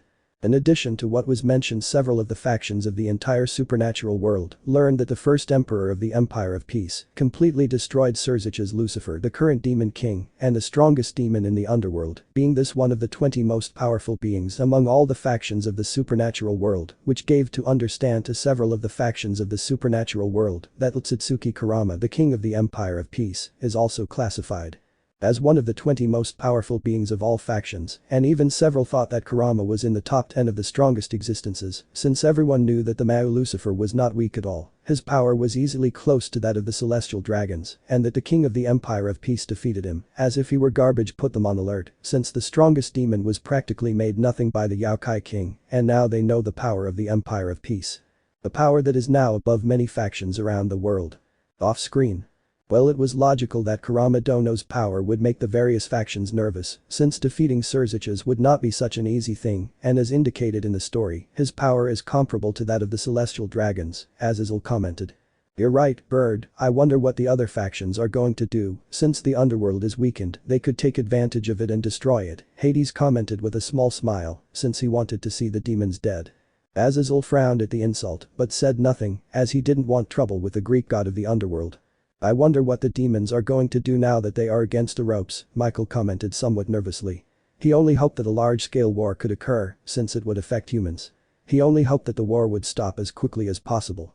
It's interesting everything that's happening. The Empire must be one of the most powerful factions, especially because it has 3 heavyweights being Gilgamesh the King of Heroes, Naruto the Prince of the Empire, Kurama the King of the Empire, each one easily being in the top 10, said Shiva. Seriously, seeing those powers, he knows well that he could barely fight against one of those 3 beings. But for the 3 devils he would have no chance. He would need the power of all Trimurti and maybe Indra to emerge victorious in a great confrontation. Those from the Fate Dimension snorted. Obviously Gilgamesh would be one of the great heavyweights, after all he is the king of heroes and one of the most powerful servants, if not the most powerful demons. Even Artoria, Mordred and Nero pale against the power of that arrogant man, several of the heroes thought. The Bijuu and several members of the elemental nations nodded at what the Redeed read, knowing well that the Kyuubi is one of the forces of nature, but what surprised several was that Naruto is one of the 3 most terrifying forces of the Empire. Several were assimilating the great power that Naruto has. Meanwhile, the Uzumaki was watching the screen. He will reveal himself. HG-15 telepathically indicated to him that at the end of chapter 9, he will have to reveal himself. He also wanted to do it, especially to learn and talk more with his parents. But history. Meanwhile, in the underworld, a meeting was taking place between the clan leaders of this and 3 of the 4 Mau, with the exception of Falbium, since he was still in a coma, since he fought with Naruto and his people when they first appeared in the underworld, leaving the Mau incapacitated. Off-screen. Falbium-chan is still unconscious, let's just hope she recovers soon, Seraphol commented, somewhat dejected that her friend was unconscious after fighting against the Empire. Now she knew that if a war broke out, the underworld would lose, even if the other biblicals joined the war. She knew that the Empire and its allies would most likely defeat them. It will most likely take months to recover. Let's remember how Naruto's subordinates left Falbium, Ajuka said with a tired sigh. Falbium just looked at the screen, but didn't comment on anything. He was just a little curious about how that underworld would fare after the battle against the Empire. But history. Well, since I woke up from my unconscious state, I think it's time for us to meet with King Kurama for negotiations, said Surzich's Lucifer calmly, although inside he was still somewhat afraid of meeting with Kurama after the battle they had, and despite the fact that he revealed his true form, he could not face the king of the Empire of Peace, and that terrified him, since he had never felt so weak in his entire life, not even in war. But he came out of his ramblings when the leader of the Phoenix clan spoke. Lucifer-sama, are you sure you want to go? Don't you think it could be a trap to kill you and the other Mau? Commented the Phoenix leader somewhat nervously, since the meeting between his leaders and those of the Empire could be a trap. Off-screen. Ravel snorted, she didn't understand how her father could be such an idiot. She knew that the Empire wouldn't set a trap for the Mau, since she knew that the Empire had the power to erase the demonic faction, so she highly doubted that they would create a trap to kill the Gremory Tomato and the other Mau. The only way to win or fight on equal footing with the Empire would be to need the power of the three biblical factions. Sarah Ergbale and Sona Citri also snorted in annoyance. The Phoenix leader was an idiot. Even they, who are young, realized that the Empire would not set a trap for them. After all, if they wanted to, the Empire would have destroyed the demons a long time ago. That demon is an idiot, the Empire only wants the guilty, it is difficult for them to set a trap for the Tomato Gremory and the rest of the Mau, Amaterasu said amusedly, she knew well that the Empire would not kill the Mau, especially because they did not want the innocent to pay for the guilty, if it were her, she would have burned the entire underworld, wiping out the demons. Isaka and several leaders of the various factions, even leaders of the various dimensions, nodded at the words of the Sun Goddess. They realized that the Empire would not set a trap for the demons, since they only wanted those responsible for the Nikasho massacre. Several leaders mocked the stupidity of the demon clan leader. The Phoenix leader just snorted in annoyance. He also realized that his question was stupid. He understood that the Empire only wants those who massacred the Nikasho. The demon sighed, somewhat angry at the god's mockery. Urza, seeing that no one else was going to speak, continued reading. She was very interested in what would happen and if there would be more battles. But history. The Mau trio frowned at that statement. They knew that wouldn't happen, since the Yaokai leaders and their king could have done it when they fought devils and could have wiped out the underworld, since the Mau knew the power level of the entire empire, or at least calculated the power they possessed. All the Mau knew that nothing would happen. Surziches still remembers the beating he received and grimaced as they treated him as if he were a simple child, while Seraphil blushed a little remembering how she had been cornered by Julius, but at the same time she also frowned. Since the Time Mage was very strong, she believed that to defeat him, she would have to have the support of another Mau to at least face him, and in the case of Ajuka, she frowned as she remembered her battle against Irene, the strongest dragon queen, and Igneal, the strongest dragon king, and the truth terrified her how powerful they both were, especially Irene. Ajuka knew that that woman was very terrifying, and he realized it because she was the strongest dragon queen to the point that it is said that her power is close to that of the celestial dragons, and that was bad for anyone, since it would take him and his best friend to even defeat a celestial dragon, but the Mau trio came out of their ramblings when the leader, I speak of the Citri clan. Off-screen. The Mau nodded, realizing the meeting wouldn't be a trap, but at the same time, they frowned, their defeat humiliating. They now realize the underworld of that dimension will be greatly weakened and will pay dearly for the Nikasho massacre. Ajuka's thought. This story makes me see how weak we are compared to some beings. I hope the rest learn the same as me and stop being such idiots. The upper class think they are a lot, but they are more than trash. There are only a few demons who are strong, him and the rest of Mau, and a few demons. The rest are weak and must become stronger if they don't want to die. Well, now I realize that the Empire has beings of an enormous level that could easily be stronger than the Hindu, Auden commented with a half smile, since he knew that the Empire may not have the largest troops, but they definitely have first-class beings to the point that they could even defeat Shiva. Shiva and the Hindu gods snorted in annoyance, but did not deny anything, since they knew that that empire in power is equal or superior to theirs. In Shiva's opinion, it might be interesting to fight Naruto and Kurama, perhaps they could push him to the limit. While those from the various dimensions watched the screen curiously, they waited for something interesting to happen, and in the case of others, they were thinking about how to recruit or join Naruto, as in the case of Zeref, since he wanted the Yakai prince to break his curse, perhaps meeting him would be interesting. It would be better to meet that child, his power and abilities can help me break my curse so I can live peacefully, thought the black magician Zeref. But history. Lord Citri. I think you are wrong that the yokai killed them. If they had wanted them dead, King Kurama would have killed Surzich's Sama. Well, in the case of my daughter Serafal, despite being seriously injured, she was not killed by that young man named Julius, from what she told me, what makes us understand that they do not want them to die. Either because of the respect that King Kurama has for them according to what he said, or because if he kills them, it would cause a war, and although I believe that the Peace Empire would win, there would be hundreds if not thousands of dead on both sides. Serafal's father Lord Citri finished speaking with a voice that noticed some annoyance at having to explain everything to the leader of the Phoenix clan, everything that was obvious to him. Since he knew that if the Peace Empire wanted a war they would have killed the Mao a long time ago. Out of history. Father is right, if the Empire wanted to destroy us then they would have erased us, they have the power they possess, in addition, several first-level beings, so we are lucky that they want peace, Serafal commented. Yes, but fortunately they didn't destroy us, they are strong and have several beings in the top 10, not to mention that the Shinto faction didn't join the battle, so we were very lucky, Ajuka said, sighing, since his counterpart and that underworld were saved from destruction. He knew that the Empire is strong, perhaps as strong as the three biblical factions together. Albium, Graphia and several of the brain demons nodded their heads. They knew well that if the Empire attacked together with the Shinto faction, their destruction was 100% assured. After all, the Shinto faction is one of the strongest factions, and the power of the Empire is comparable to the Hindu gods. It will be destroyed if both attacked. Surzicha snorted, he was sure he could, he is the strongest demon, and no yokai could against him, but he didn't say anything, since he didn't want to be made a fool of. Meanwhile Urza, who was reading, had a smile seeing how the Empire paralyzed the demons. She was not a fan of them, but from what she saw so far, they are idiots to massacre a clan of another race for no reason. But history. Several clan leaders including the Phoenix frowned, but they knew that the leader of the Citri clan was right. If war comes, they will most likely become extinct, and even worse in the state they were in, since they currently have hundreds if not thousands of casualties in their ranks, and that was very bad, since the fallen or the angels of heaven could take their opportunity to finish them off, and even other mythologies would try to do so if they saw them vulnerable. Off screen. Well, those demons are partly right, since there is heaven and the fallen who could attack them when they see them weakened, not to mention other factions that would like to get rid of the demons, Athena commented. You're right, if Kurama had destroyed and annihilated a greater number of demons, I'm sure that other factions, seeing the demons weakened, would take advantage of it and could destroy the demonic faction, Auden commented with a laugh at the end, imagining the underworld annihilated. He didn't hate demons, but of the three biblical factions, the demons were the most problematic.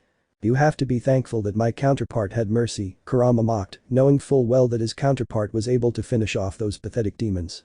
Shut up furball, the one those demons have to thank is my Naru-chan, since we all know that in that empire the one who rules my baby made fun of Kushina of the Kyuubi. She knew that her baby would be the most powerful Uzumaki in that dimension, and she only hoped that her son from this dimension would become that strong, and if she didn't help him, he would have to revive and have to go through the same Shinigami. Naruto, who was hidden, smiled as he saw his mother mocking Kurama and was curious to see how things developed. He wondered what level his counterpart reached. He should also get stronger. He knew he was strong, but he had to become more powerful if he wanted to achieve his goals. The demons frowned at such an insult but said nothing. They knew that this Kyuubi, even though it wasn't the one on the screen, was obviously very strong, perhaps as strong as their Lucifer, if not stronger, and that terrified several of the demons. Urza, who was reading, mocked the cowardly demons and continued reading as the story became more and more interesting. But history. Well, then they know where they will meet with the leaders of the Empire of Peace, said, and asked Zeodicus Gremory to lighten the atmosphere, since he realized that there was a strong tension between several clan leaders, since some wanted peace, while others wanted to start a war for their crude defeat against the yokai. Well, I think avoiding a war would be the best option for our leaders to meet with the king of the Empire of Peace, said Daihauser Belial calmly. Everyone looked at them in surprise, as they did not think that the champion of the rating game, a supreme-class demon who rivaled some of the Mao of the underworld in power, and it was even said that his power was superior to that of Falbium Graphia and perhaps Serafal, wanted peace with the Empire. After all, the Empire killed hundreds of demons. And why do you think you should make peace with them? Zekrom Baal, leader of the Baal house and an ultimate-class demon who in terms of power was close to that of a Satan, asked curiously and frowning. Off-screen. The old goat has already started, I bet he'll be against making peace because of his pride, Serafal said with a snort of annoyance. She didn't like the Baal, how she wanted to get rid of that trash, maybe she'll kill him when she gets to the underworld.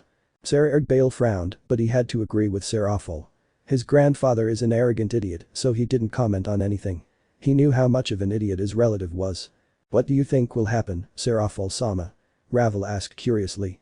Simple. The old fossil started saying that we are the superior race, and although we are strong we are not the strongest race, nor the strongest faction. Rolled her eyes. Seraphil, knowing well that the Hindu faction in her dimension is the most powerful faction, and there were several factions that are stronger than hers, or there were even some factions that could match her power level.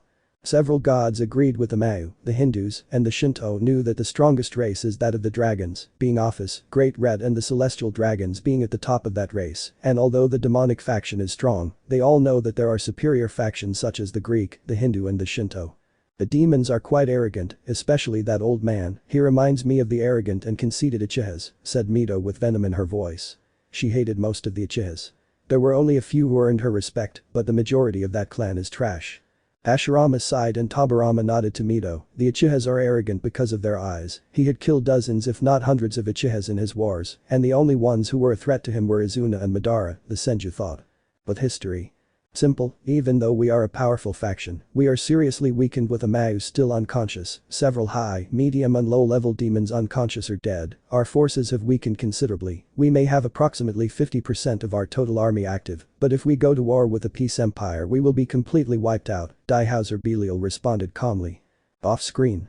Now the demons are screwed. They are the biblical faction that has the largest number of soldiers, and the empire practically destroyed half of its army, where there were reincarnated demons and pure blood demons. Practically the underworld is now the weakest biblical faction, Amaterasu commented, very impressed. She knew that the demonic faction is strong and had a large army, but now its army is practically at half due to the conflict with the empire. You are right, Lady Amaterasu, the empire has practically paralyzed the devil faction and weakened it to the point that it is tempting other factions to liquidate them, Auden mentioned. And not only that, but one of the four Mayu is practically out of combat. The power of the demons has dropped considerably, and as you mentioned, Auden Dono is tempting other factions to liquidate them, Athena commented. My Naruto-chan along with his empire destroys those demons, said Kushina, amused to see her baby's enemies weakened. It's surprising how weakened those demons are after facing Naruto, although it's fun to see the desperation of my son's enemies, Minato said with a smile. The demons who heard and saw the casualties were terrified, as they were not hundreds or even thousands, but half of the underworld was destroyed, and half of the army was either killed or seriously wounded. This is bad. I thought our casualties would be 20 or 30%, but now I realize our casualties are higher. Now, we are most likely the weakest among the three biblical factions in terms of soldiers, Falbium said seriously. And not only that, but now we are frowned upon by other factions. There may not be a full-scale war, but our reputation will be destroyed, Ajuka commented with a sigh. Well, take advantage of this story so you can see your mistakes and try to fix them, the author commented, then gestured to Urza to continue reading. Urza nodded and continued reading. She was curious to see what would happen. But history. Most of the clan leaders agreed with what Daihauser said, since from what they witnessed, the power of the leader of the Paz Empire was even more powerful than their Lucifer, someone who was among the most powerful beings in the supernatural world and who even several gods feared. Not for nothing was he the strongest super demon. Zekrom Baal frowned but spoke again. Well, I think in that aspect you are right. King Kurama is a formidable person, and even though we defeated him, the Yokai still possesses powerful warriors, some of them at Mayu level. He is determined. Even though I do not like this, I will agree with our Lucifer and our other Mayu with the negotiations they will make with the Empire. Peace, finished the leader of the Baal clan. All the Mayu and clan leaders nodded, some happily, others a little annoyed, since they would look weak for practically wanting to make a peace treaty. Off screen. Well, apparently that fossil has some brains to realize that peace now is the best option, Ajuka commented with a snort. He didn't like the Baal at all either. If it were up to him, he would destroy them, but he knew the consequences if he did, and it would mean facing the Gremory tomato. You're right, Ajuka-chan, but I find it strange that that old man wants peace. I wonder if he's planning something like Mayu Seraphil. Seriously, I knew that goat is a formidable strategist. I highly doubt it, since the power of the empire makes us look ridiculous, and it is clear that Zekrom knows that only if the three biblical factions unite they have any chance against the Empire of Peace, so that old fossil was smart to accept peace, said Falbium. Falbium is right, I doubt Zekrom will do anything, since the power of the empire is on par with the Hindu faction, which is currently the strongest faction thanks to the Trimurti, and I doubt he wants to confront the entire empire, and the Shinto, as Izel commented seriously, he knew that the empire was above almost any of the factions. And not only that, as they mention, the underworld is weakened to such an extent that it is now most likely the weakest of the three biblical factions Michael mentioned. The demons frowned, but nodded. They knew well that their faction was now the weakest among the biblical factions, but they put their thoughts aside to watch the story. Urza continues with the story, commented HG15. Urza nodded, sighing. She didn't like being interrupted, but she understood why they did it. Overcoming, she continued with the story in her eyes. It was very interesting. But history. It has been a little over 2 weeks since the meeting between the leaders of the underworld. Currently 3 of the 4 Mao met with Grafia were heading to Kuo to meet with the leaders of the Peace Empire to try to stop the war that could be coming, and they hoped that the war would not come. Since in the previous battle the demons were defeated as if they were nothing, and that was very bad for them. The same thing happens with the leaders of the Peace Empire. They were going along with Gilgamesh and Krom Kruich as bodyguards, since none of them trusted the demons, and that better be prepared in case the negotiations become anything but peaceful. Well, King Kurama, what is it that you ask to stop this war? Asked Surzich's Lucifer seriously, although inside he was very nervous to be in front of the strongest Kyuubi, someone who from what he saw in terms of power was easily comparable to Lord Shiva, the god of destruction of the Hindu faction and the strongest Hindu god. Kurama stared at the current demon king and leader of the underworld, but still responded, well, Surzich's Lucifer, what I want are the heads of those responsible for the Nakasho massacre. I want all those who participated in that massacre to be handed over to me so I can take care of them, destroying bone by bone each one involved, as well as a public apology to us and the Nakasho. I also want monetary compensation for the leader of the Nakasho. She will send you the amount, and the amount I send you will not be negotiable. And finally, what I want is that any reincarnated Yaokai not be treated contemptuously. Because if that happens, I do not care that those Yaokai have reincarnated into demons, but there will be a war in which I will erase the entire underworld and every demon that inhabits it. Only those 3 things I want, and if you fulfill them, I will not go to war against you. So tell me what you decide, Lucifer, leaders of the underworld. Off screen. Well, I thought the Empire wanted more from the demonic faction, but apparently they asked for just enough and even less than expected, as Izel commented, somewhat surprised by the Empire's demands. He thought they would ask for greater compensation and make the demonic faction weaker, but from what he saw, it didn't happen, although he was surprised by the threat of erasing the entire underworld. And apparently the Empire doesn't want war, they want peace, but they also want their justice against the demons who murdered the Nakasho. Michael commented with a sigh of relief that the Empire is not a faction of only destruction. It's interesting how things are turning out, and apparently Naruto is very smart to take the strongest of his empire as guards, commented Shiva with a nod of approval. He knew that no matter how strong one is, the best thing is to be prepared, and Naruto showed him that he is prepared. I wanted them to kill the tomato, but at least they humiliated him, so I'm happy, Amaterasu said with a small smile, since the tomato was humiliated by the Empire. The Grimoire snorted in annoyance, but said nothing. He didn't want to fight with the crazy cat lady. He knew how powerful she was, and it would be impossible to defeat her. But those of fate. I'm still surprised that the King of Heroes would let someone else be their leader, Mordred commented, surprised. She knew the king a little, and she never thought that someone could command him, much less a child who, although powerful, was still a child. I agree with you, it's strange to see Gilgamesh like that, Nero commented, seriously and curious about the behavior of the King of Heroes. Gilgamesh snorted, he didn't care what they said. So far the brat Naruto showed himself to be a worthy king and gave a nod of approval as they took him to that meeting with the demons, where he knew that if those demons attacked Naruto, he could erase that demonic trash from existence. Artoria looked at Gilgamesh attentively and was surprised that he didn't answer Nero or Mordred, and she thought to herself if the arrogant king saw Naruto as an equal, which surprised her a little. After all, Naruto seemed compassionate with his allies and destructive with his enemies, and from what she saw, he is a calm and humble person, the complete opposite of the arrogant king.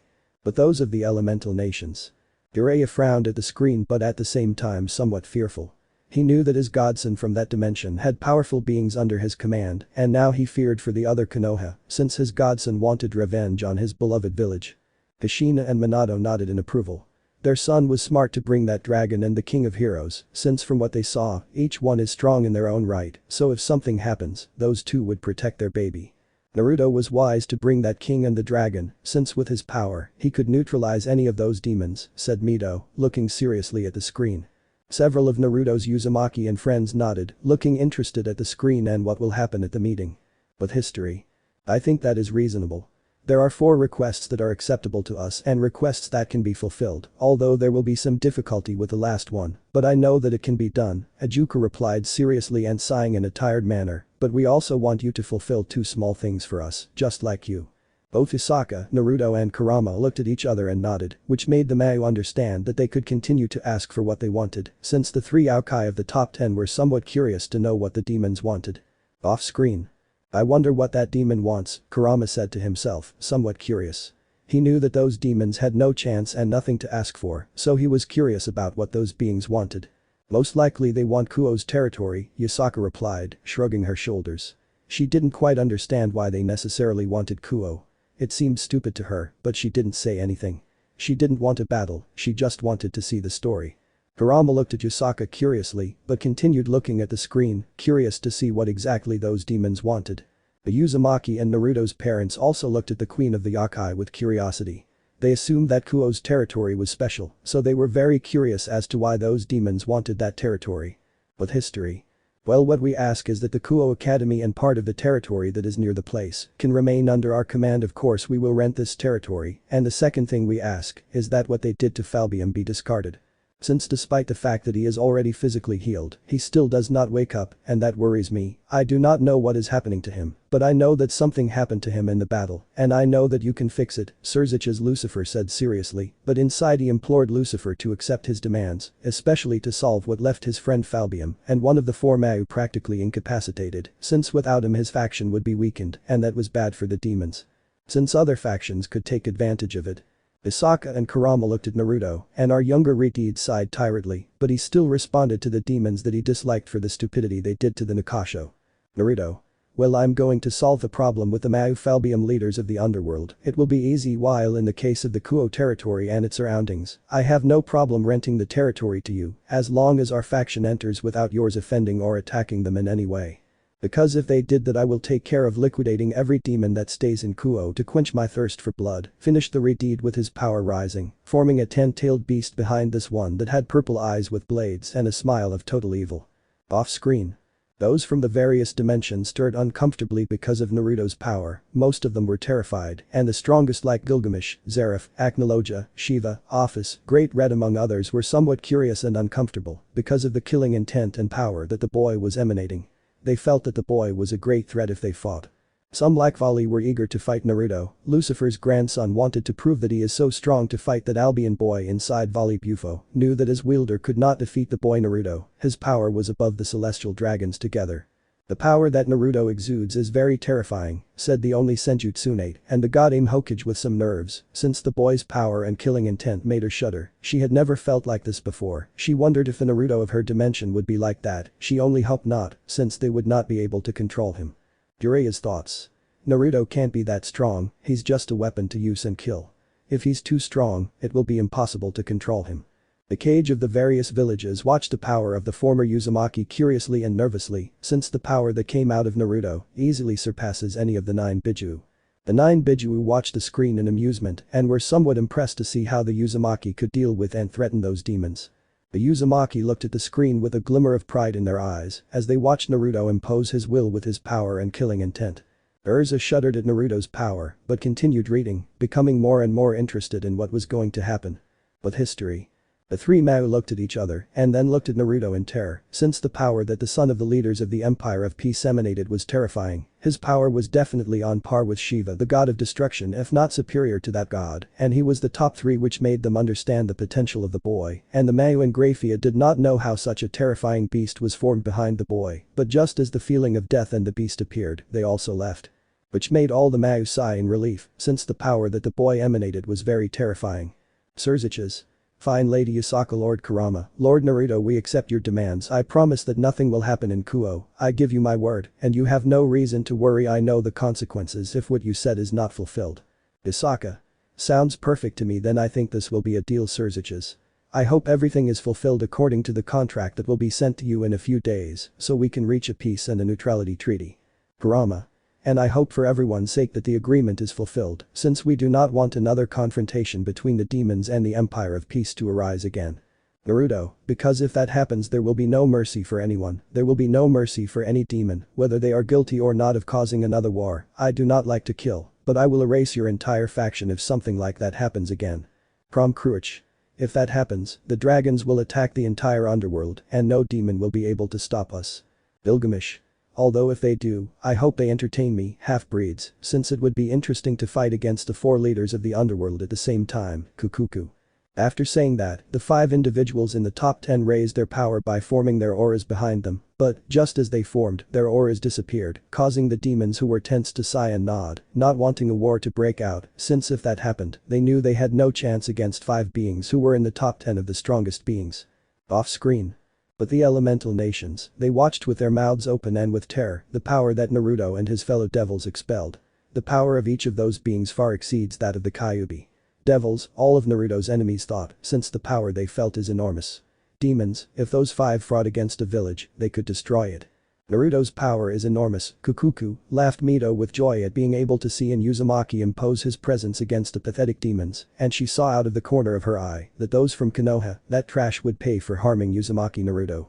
My baby is a worthy king, so he imposes his will against those pathetic demons, Kushina mocked, amused, now she knew that her baby's counterpart is very powerful. You're right Kushi-chan, the power they all give off is enormous, far surpassing that of the Kyuubi of our dimension, said Minato, amazed by the demonstration of power of his son and his companions. Devil, not even he in his time as Hokage was so imposing.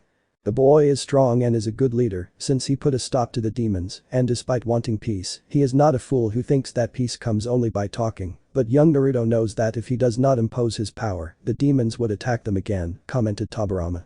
Hashirama frowned, as he believed Naruto should not have threatened the demons, as it could trigger a new war. The Biju looked at the screen in surprise at how imposing those beings and the counterpart of their devil brother were, each of them was easily at the level of the Jubi or even superior to the 10-tailed beast. Meanwhile with those of fate. Well I must say that each one of them is very imposing, commented Mordred, somewhat nervous about the power that each one of those beings was releasing. She never imagined being able to see so many first-level beings. She knew that she was strong, even stronger than those pathetic demons, but Naruto and his people surpass her by far. It's very interesting how they imposed their will and how they reached peace, Nero commented, somewhat surprised by the power of Naruto and Gilgamesh. It was clear that this Gilgamesh is much stronger than the one in her dimension. It would be interesting to fight against this king of heroes. Gilgamesh looked at the screen somewhat surprised, since the power of each of those beings equaled him and even surpassed him, but he also liked seeing how his counterpart commands respect before those pathetic demons. Well, what do you think if we continue reading? I assure you that what follows will be very interesting, commented HG15. Urza nodded and continued reading. She was very interested in what would happen. She wanted to meet Naruto and fight that boy. She wanted to know his abilities. But history. Ajuka. You have no need to worry about your demands being met, as your power is obvious, and we do not wish for a war against beings of your level. Serafal. I agree with Ajuka-chan, the demands will be met Lord Kurama, Lady Yusaka, Lord Naruto, I promise you as the Mao Leviathan, I will make sure that all the demands you ask for are met. Naruto. Perfect leaders of the underworld, then it's time for us to go in a few days. I will send you the contract, just sign it, and the agreement will be made. After Naruto said that he snapped his fingers and everyone disappeared in a red flash towards the Empire of Peace. Off screen.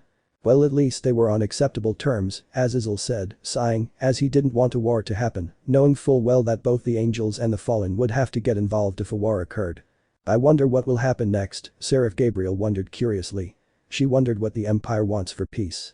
She may not know many things, but she knew that Naruto and the Empire will ask for something for peace. It will be interesting to see what happens from now on, Amaterasu commented to pay more attention to the screen. She wanted Naruto to be able to beat up the demons, but she settles for the demons being humiliated. Several nodded and looked at the screen with curiosity. With history. It's been almost a month since the Peace Empire and the demon faction ceased fire and made an agreement in which the war ceased to the relief of all factions. In this time the Mao Falbium was able to recover thanks to Naruto curing him of the mental damage that he did to the Mao, despite the fact that some clan leaders in the underworld did not agree with the peace since they wanted revenge against the empire, but they did nothing with Kurama or his growing empire. Since these clan leaders were a minority, so they did not have enough power to attack the yokai of the empire, in addition to that those responsible for the Nakasha massacre, or at least the majority who were captured by the Mao, were handed over to the leaders of the Peace Empire, and they were cruelly tortured and then publicly executed, ceasing the bloodlust of the Peace Empire towards the demons and the other Mao, thus fulfilling the deal they made to the Peace Empire. On the other hand, the other factions and their leaders, they sighed in relief that the Peace Empire and the Demon faction had come to an agreement not to go to war, as they all knew that if both sides went to war, other factions would most likely get involved, and that would be bad for anyone, since if the war escalated it would affect everyone. Off screen. Obviously we will breathe a sigh of relief. A war between factions of such magnitude would be disastrous for the human world, and at some point other factions would have intervened, Auden commented seriously, knowing well that if the battle continued little by little, the entire supernatural world would be involved. You're right, although I wonder what else the Empire is going to do, since we all know they won't stay still, Hades mentioned. I wonder what top-tier beings Naruto will release, since we all know the kid won't stay still, Zeref commented, somewhat curious to see the story. It will be interesting to see the future of young Naruto, Irene commented with a giggle. She was curious about the boy on the screen. It was clear how powerful he is a worthy king to follow, and from what she saw, Zeref would follow the boy if he breaks his curse. My Naruto-chan is a spectacular leader, said Kushina with joy in her voice to see her son be a born leader and a catastrophic level of power. Several of the women who wanted to be with Naruto nodded and paid attention to the screen, as they wanted to see what other disasters Naruto was going to do. But history. Flashback in Heaven and Grigori, the leaders of the factions were talking about the peace treaty between the Empire and the leaders of the demons. Michael, the leader of the angels who are in heaven, was sighing in relief that the leaders of the Empire of Peace and the leaders of the demons at least have reached a neutrality treaty and are not going to war, since if that happened, heaven would be involved, and if not, thousands of angels would die, and that would be bad, since God was not alive and they could not make new angels. Brother, what are you thinking about? Asked Gabriel, the most beautiful and pure angel, curiously, since he had never seen his brother so distracted since the Great War of the Three Factions. Well, dear simple sister, I am happy that the demons and the Empire of Peace are not going to war. You know well that if both sides fought there would be thousands of casualties and all of us would be involved and it would cause hundreds of our brothers to die in the conflict, Michael replied. Off screen. I suppose the angel is calm that a war won't happen, knowing full well that this war could drag and affect other people, Irene said, looking curiously at the screen. She wondered what the angel will do in the future. I agree with you, Irene. The angel was calm since Naruto-san is powerful, and if the war continued other factions would get involved, said Zeref, interested in Naruto and his abilities. Several of the fairy tale members nodded at Zeref's words, so they saw that if the war continued other factions would get involved and a larger scale war would occur. Michael sighed, since the war in that dimension had stopped. He knew that if the war continued the angels and the fallen would get involved, and the truth is he wasn't sure he could defeat the Empire, even if all the biblicals joined together, especially with such powerful beings in the Empire. Azazel also sighed in relief. He knew war would be disastrous, he just hoped everything would be calm in that dimension. Azrael watched the screen very interested. He had another thought. He wondered if his counterpart would join Naruto. He knew that he is not so welcome in heaven, and only a few angels tolerate him or want him. He hoped his counterpart would join after all. He wanted to see what would happen. But history. Yes, I know, Oni-chan. I understand that it was good that the war stopped between the demons and the Empire, but unfortunately hundreds of demons, if not thousands of these, and dozens of yokai died in the conflict that happened recently, and not only that, but the underworld was almost completely destroyed, Gabriel said sadly. Since she did not hate demons, for her demons were living beings like any other, and it made her sad to know that hundreds have died in the conflict, hundreds of beings that her brother Lucifer cared for. She knew that war was bad, and recently she saw it again with the death of hundreds of lives. Michael looked at her sadly and sighed tiredly, but he still responded to his little sister with a sad smile. Michael, well, Gabriel, at least the leader of the Empire of Peace, even though as you said hundreds of demons died, maybe thousands of these demons and dozens of yokai in the conflict of both sides, I will only say this: better a few hundred than several million, sister, and I am grateful that both sides have leaders who do not want war. Since you and the entire supernatural world know that if the war between both happened, most likely that several factions would get involved, and that harms everyone. Gabriel nodded, although he was still saddened by the hundreds of deaths that occurred in the conflict on both sides, although at least they had stopped now, and that gave him quite a bit of relief. Off-screen. Gabriel off-screen nodded that she did not hate demons, so she was saddened by the death of those thousands of demons and all those yokai. She also sighed in relief that the Empire would not continue with the war, since if that happened too much bloodshed would occur. Well, apparently heaven reacted positively to the peace that was given, Amaterasu commented with a sigh. She wanted the war to continue and leave the underworld destroyed. Let's hope peace continues, because if there's another war it would be disastrous, Michael commented with a deep sigh. He didn't want a war, much less with that empire. I suppose that for the moment things will calm down between both sides. It will be interesting to see what happens, Zeref mentioned curiously, since he wanted to see what Naruto and his counterpart were going to do. Urza saw the dark wizard, but said nothing and continued reading.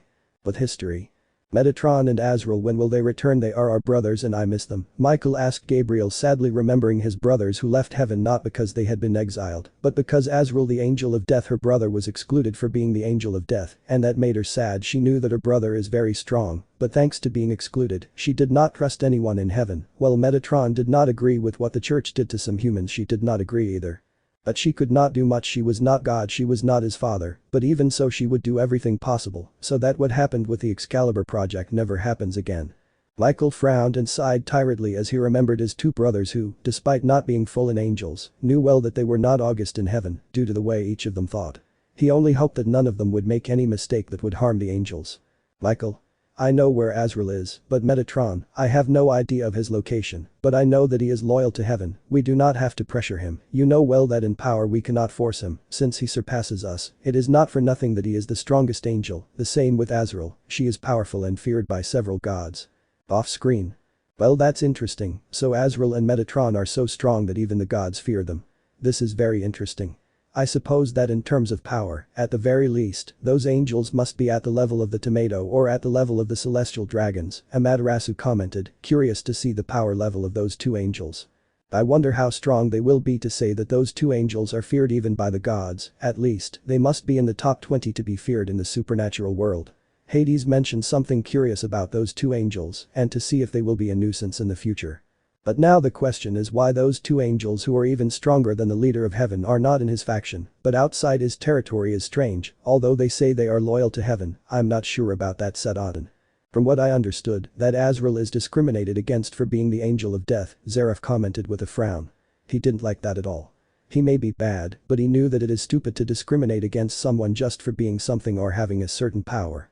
Ichinchuricus nodded with a frown, while the Bijuu rolled their eyes at those hypocritical angels. In their eyes, that Azrael should leave heaven and join the empire there he would not be discriminated against. Michael frowned at what everyone had said, but he didn't say anything, knowing that if he offended any of them his faction could be liquidated. Gabriel sighed because she loves her brother and didn't like that he was discriminated against, but she couldn't do much but support her brother, after all she must support him. Urza, who was frowning, was angry with what she read and sighing continued reading. But history.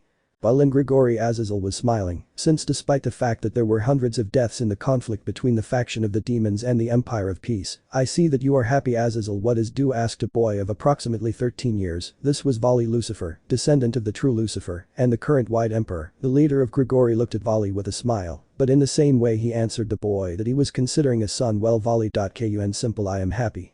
Since there will be no war between the Empire of Peace and the faction of the demons, Vali was surprised, and what happened, so that a war does not happen. If you informed me that most likely there will be war after the demons killed the Nakasho who lived in the underworld, asked Vali, interested to know what happened. Well, I'll tell you everything, brat, Azazel said and mocked. Vali developed a streak for being considered a brat when he was already a man with power that was easily on par with high and supreme class demons, but he indicated to Azazel to continue. Azazel nodded and spoke. Off screen. Vali snorted, he wasn't a kid, he was strong enough to fight a Mao. He didn't understand why Azazel was so annoying, but he dismissed it. Now he was curious to see what was happening in the story and wondered what his counterpart was going to do. Aha, Hanaya Vali, they see you as a brat, Kuroka mocked. She knew that Vali is still a child who was only obsessed with battles. The little boy Vali mocked Bhikkhu in amusement at how the fallen leader viewed Vali. Azazel watched the screen with amusement. He knew that Vali behaved like a brat, but he saw him as a son. But history. Azazel. Well, what happened was that after the massacre, Nakasho appeared along with 3 Mao, they completely destroyed dozens of high-level demons and rescued one of the last survivors of the Nakasho. In addition to that, they faced the current Lucifer, Ajuka, one of the 4 Mao, and Graphia Lucifuge, the strongest queen of the underworld, who is someone of the Mao level. Vali opened his eyes in surprise and with a face of disbelief, since he knew how strong the current Lucifer and Ajuka were. They were 2 entities that were above any demon, devils, those 2 together according to his calculations, and those of Azazel could easily face a celestial dragon, according to the rumors of his power, and that someone from the Yokai who is on par if not superior, is impressive, and not only that, but defeating and humiliating the entire demonic faction. Off screen. Well, I understand why Vali is surprised, since if someone tells me that the strongest Mao along with several high-level demons were destroyed by a Yokai, it would be hard to believe, commented Athena, knowing well that the underworld and the current Lucifer are not weak at all. Even the entire Olympus would take a long time to finish them off if they go to war with that faction. You're right, I don't blame the brat, the question is what is Azazel going to do, Amaterasu wondered, somewhat curious, since that fallen one is a cunning pervert. Several leaders from the various dimensions nodded while Urza watched everything with a frown, since they kept interrupting her, and that made her increasingly angry that all the idiots interrupt her when she reads. Vali snorted, but he was curious to see what would happen. He wondered if his counterpart would have a fight with that kid. Naruto was curious to see how he would fare in a battle with one of the strongest beings. But history. Azazel realized what Volley was thinking and smiled as he knew that for the boy to know that the demon faction was defeated, and especially the current Lucifer humiliated and done nothing by the Yokai, who were supposed to be one of the weakest beings, was unreal, and Azazel realized that since Kurama took power, and the Yokai had become much more powerful and their power increased since the Empire of Peace was formed and their leaders were no game, he knew it well with several beings in the top 10. Guiding the empire being Yasaka Otsutsuki, Kurama Otsutsuki and Naruto Otsutsuki, three of the strongest in the empire if not the strongest in the empire, without counting the two strongest dragon kings. Off screen. Well, my counterpart is right with several beings in the top 10, it would be very difficult to defeat that faction, especially if those beings are in the upper part of the top 10, having Yasaka Otsutsuki, Kurama Otsutsuki and Naruto Otsutsuki, and that we are not counting the other powerful beings like Gilgamesh or Lady Amaterasu, commented Azazel somewhat nervously.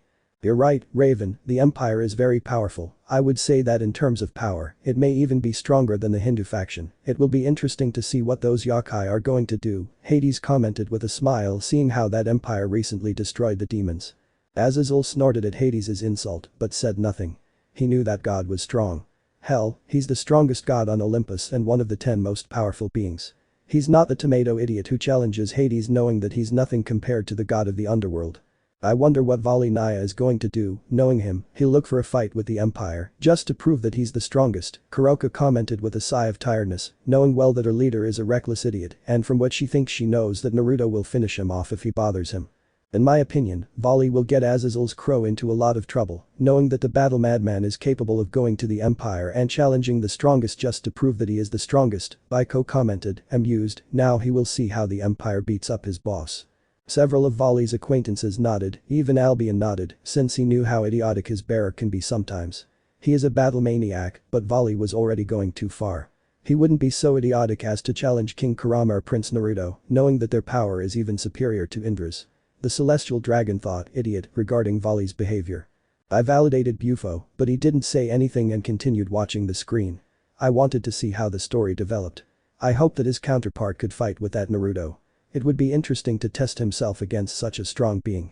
But history. Azazel. I know what you're thinking, but don't talk, let me finish. After the battle between the leaders of both sides intensified, 3 figures appeared. One was the Witch of Infinity Merlin, the strongest sorceress who was thought dead. This woman is dangerous, the previous Lucifer, and even God was careful with her. The second figure was a young man with black hair with blonde. I do not know his name, but from what I investigated he has a power comparable to that of the Mayu if not superior, and the third figure was their leader, and from what is known he is the most dangerous. This was Otsutsuki Naruto, son of Kurama and Yasaka, the leaders of the Yokai.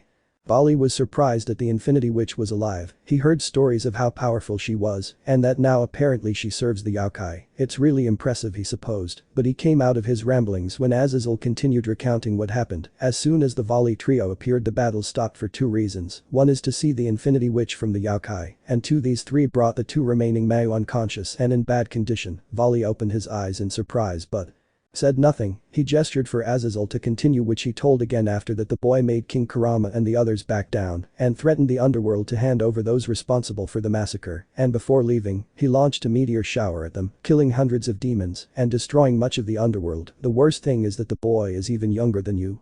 Since from what I know he is approximately 10 years old, which makes me understand that he has not yet reached his full potential. Vali opened his eyes in shock. Vali. Don't buck with me, Azazel. You're telling me that a 10-year-old brat destroyed the underworld and practically declared war on them? Shit, that's intense, Vali said in thought, curious to meet Naruto. Off screen. Well, I would also be like Vali, hysterical if I found out that a 10-year-old boy destroyed and declared war on the underworld, Kuroka commented somewhat nervously. You're right, although it will be interesting to see what Vali does, since knowing him he is capable of going to the Empire to fight against Lord Naruto. Biku commented seriously and speaking with great respect for Naruto, since what that boy did is something that very few beings would do. I wonder what that demon brat is going to do, Yasaka asked herself, curious to see what Vali was going to do, since she realized that the boy was interested in meeting Naruto to challenge him to a battle. The demon child will most likely challenge Naruto, huffing. Kurama knew that Naruto would easily finish off that demon if they made him angry. I wonder what Azazel is going to do, it's clear he's interested in Naruto, Gabriel asked herself, somewhat curious to see what her crazy brother is going to do. Azazel Bufo, he was not going to do anything, he was just someone curious, but he didn't say anything, since he was more curious to see the screen. The author, seeing that everything had calmed down, signaled to Urza to continue reading. The reader nodded, somewhat annoyed that she was always interrupted. But history. The leader of the fallen angels nodded and replied that is true, and not only that after they withdrew weeks later they attacked the demons again, since they failed to deliver those responsible for the Nikasho massacre to them, and the leaders of the Peace Empire fought with several of the underworld leaders and apparently the Empire of Light won. Since King Kurama completely defeated the current Lucifer, leaving him unconscious for days after that, the demons met with the leaders of the Peace Empire and handed over or executed those responsible for the Nikasho massacre. As far as I understand the truth, I am amazed at everything that happened and happy that there has not been a war between both sides, since that will most likely cause Heaven and Grigori to also intervene despite not wanting to. Bali nodded, knowing well that if the war between both sides intensified, it would drag the humans and many of the factions into it, and despite wanting to have good battles, he was not an idiot. He was not yet ready to fight with first-class beings. Bali, and what do you plan to do with the Empire of Peace? Azazel, you know well that the power of that empire is enormous, and in terms of power, it may be on par with the Hindu faction led by Shiva, the god of destruction, who is a god that few can surpass, and you know it well, since according to rumors he is even stronger than God. Off-screen. He's right about that. I think the empire would be on par with the Hindu faction, having beings who are in the top 10, Auden commented. They even have the King of Heroes and Lord Naruto, who are beings that even equal or surpass the Infinity Dragon Officer Chaos, the creator of my faction, said Hades seriously. He knew he had no chance against any of those beings.